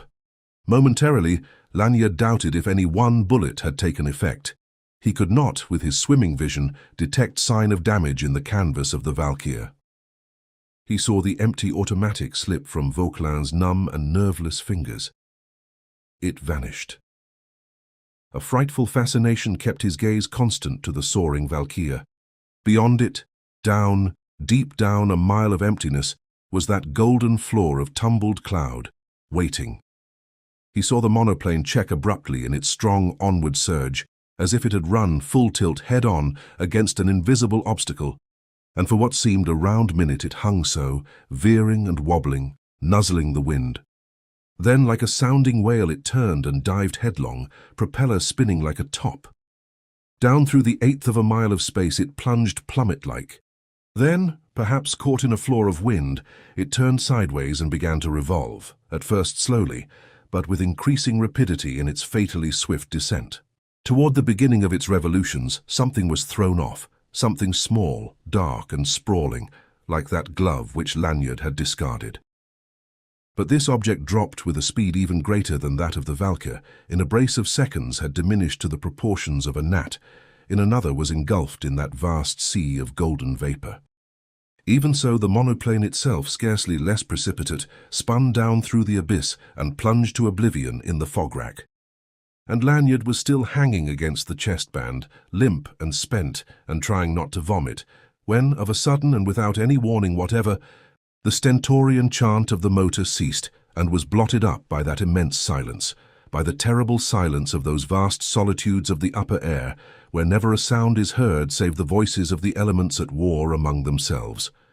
A silence that rang with an accent as dreadful as the crack of doom in the ears of those 3 suspended there, in the heart of that unimaginably pellucid and immaculate radiance, in the vast hollow of the heavens, midway between the deep blue of the eternal dome and the rose and golden welter of the fog, that fog which, cloaking earth and sea, hid as well every vestige of the tragedy they had wrought, every sign of the murder that they had done, that they themselves might not be murdered and cast down to destruction.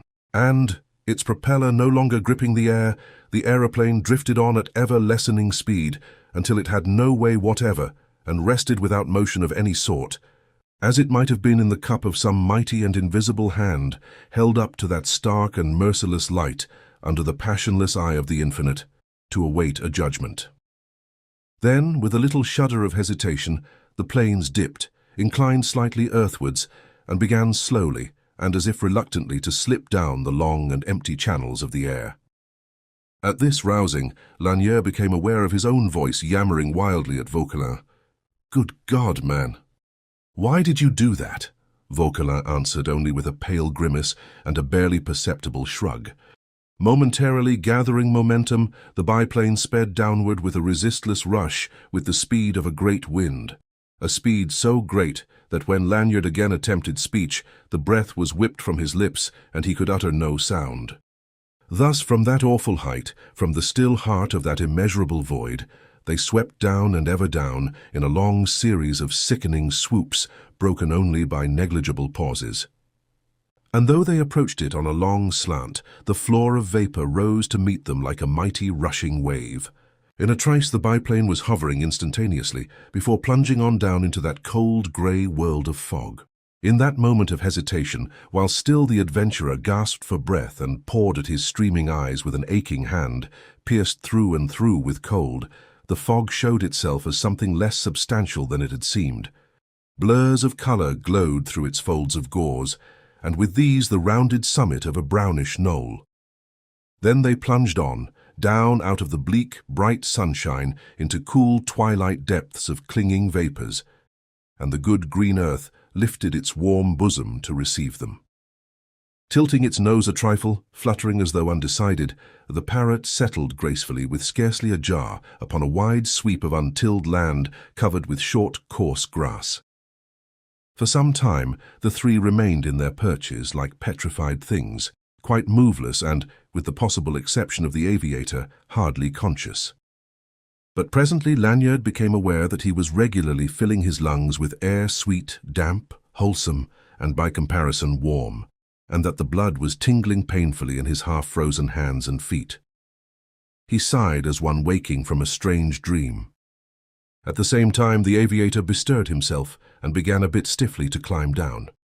Feeling the earth beneath his feet, he took a step or two away from the machine, reeling and stumbling like a drunken man, then turned back. "Come, my friend," he urged Lanyard in a voice of strangely normal intonation. "Look alive, if you're able, and lend me a hand with Mademoiselle. I'm afraid she has fainted." The girl was reclining inertly in the bands of webbing, her eyes closed, her lips ajar, her limbs slackened. Small blame to her, Lanyard commented, fumbling clumsily with the chest band. That dive was enough to drive a body mad. "But I had to do it," the aviator protested earnestly. "I dared not remain longer up there. I have never before been afraid in the air, but after that, I was terribly afraid. I could feel myself going, taking leave of my senses, and I knew I must act if we were not to follow that other God. What a death!" He paused, shuddered, and drew the back of his hand across his eyes before continuing. "So I cut off the ignition and volplaned. Here, my hand. So, all right, eh?" "Oh, I'm all right," Lanyard insisted confidently. But his confidence was belied by a look of daze, for the earth was billowing and reeling round him as though bewitched, and before he knew what had happened, he sat down hard and stared foolishly up at the aviator. "Here," said the latter courteously, his wind mask hiding a smile. "My hand again, monsieur. You've endured more than you know. And now for Mademoiselle." But when they approached the girl, she surprised both by shivering, sitting up, and obviously pulling herself together. "You feel better now, Mademoiselle?" Vauquelin inquired, hastening to loosen her fastenings. "I'm better, yes, thank you," she admitted in a small, broken voice, "but not yet quite myself." She gave a hand to the aviator, the other to Lanyard, and as they helped her to the ground, Lanyard, warned by his experience, stood by with a ready arm. She needed that support, and for a few minutes didn't seem even conscious of it. Then, gently disengaging, she moved a foot or two away. "Where are we? Do you know?" "On the South Downs somewhere," Lanyard suggested, consulting Vauquelin. "That is probable," this last affirmed, "at all events, judging from the course I steered. Somewhere well in from the coast, at a venture. I don't hear the sea. Near Louis, perhaps. I have no reason to doubt that." A constrained pause ensued. The girl looked from the aviator to Lanyard, then turned away from both and, trembling with fatigue and enforcing self-control by clenching her hands, stared aimlessly off into the mist. Painfully, Lanyard set himself to consider their position. The parrot had come to rest in what seemed to be a wide, shallow, saucer-like depression, whose irregular bounds were cloaked in fog. In this space no living thing stirred save themselves, and the waste was crossed by not so much as a sheep track. In brief, they were lost. There might be a road running past the saucer 10 yards from its brim in any quarter. There might not. Possibly there was a town or village immediately adjacent. Quite as possibly, the downs billowed away for desolate miles on either hand. "Well, what do we do now?" the girl demanded suddenly in a nervous voice, sharp and jarring. "Oh, we'll find a way out of this somehow," Vauquelin asserted confidently. "England isn't big enough for anybody to remain lost in it. Not for long, at all events. I'm sorry only on Miss Shannon's account. We'll manage somehow, Lanyard affirmed stoutly. The aviator smiled curiously. To begin with, he advanced, I dare say we might as well get rid of these awkward costumes.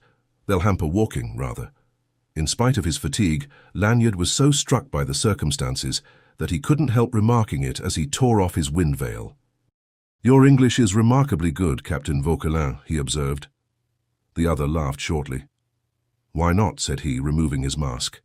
Lanyard looked up into his face, stared, and fell back a pace. Wertheimer. He gasped. Chapter 27. Daybreak. The Englishman smiled cheerfully in response to Lanyard's cry of astonishment. In effect, he observed, stripping off his gauntlets, You're right, Mr. Lanyard. Wertheimer isn't my name, but it is so closely identified with my, insinuative personality as to warrant the misapprehension. I shan't demand an apology, so long as you permit me to preserve an incognito which may yet prove somewhat useful. Incognito, Lanyard stammered, utterly discountenanced. Useful. You have my meaning exactly. Although my work in Paris is now ended, there's no saying when it may not be convenient to be able to go back without establishing a new identity. Before Lanyard replied to this, the look of wonder in his eyes had yielded to one of understanding. Scotland Yard, eh? He queried curtly. Wertheimer bowed. Special agent, he added. I might have guessed, if I'd had the wit of a goose, Lanyard affirmed bitterly. But I must admit. Yes. The Englishman assented pleasantly. I did pull your leg, didn't I? But not more than our other friends. Of course, it's taken some time. I had to establish myself firmly as a shining light of the swell mob over here before de Morbihan would take me to his hospitable bosom. I presume I'm to consider myself under arrest. With a laugh, the Englishman shook his head vigorously. No, thank you, he declared. I've had too convincing proof of your distaste for interference in your affairs. You fight too sincerely, Mr. Lanyard, and I'm a tired sleuth this very morning as ever was. I would need a week's rest to fit me for the job of taking you into custody, a week and some able-bodied assistance.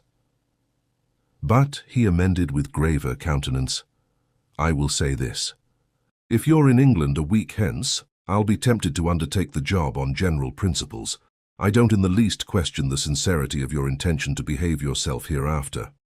But as a servant of the King, it's my duty to advise you that England would prefer you to start life anew, as they say, in another country. Several steamers sail for the States before the end of the week. Further details I leave entirely to your discretion. But go you must, he concluded firmly. I understand, said Lanyard, and would have said more, but couldn't. There was something suspiciously like a mist before his eyes.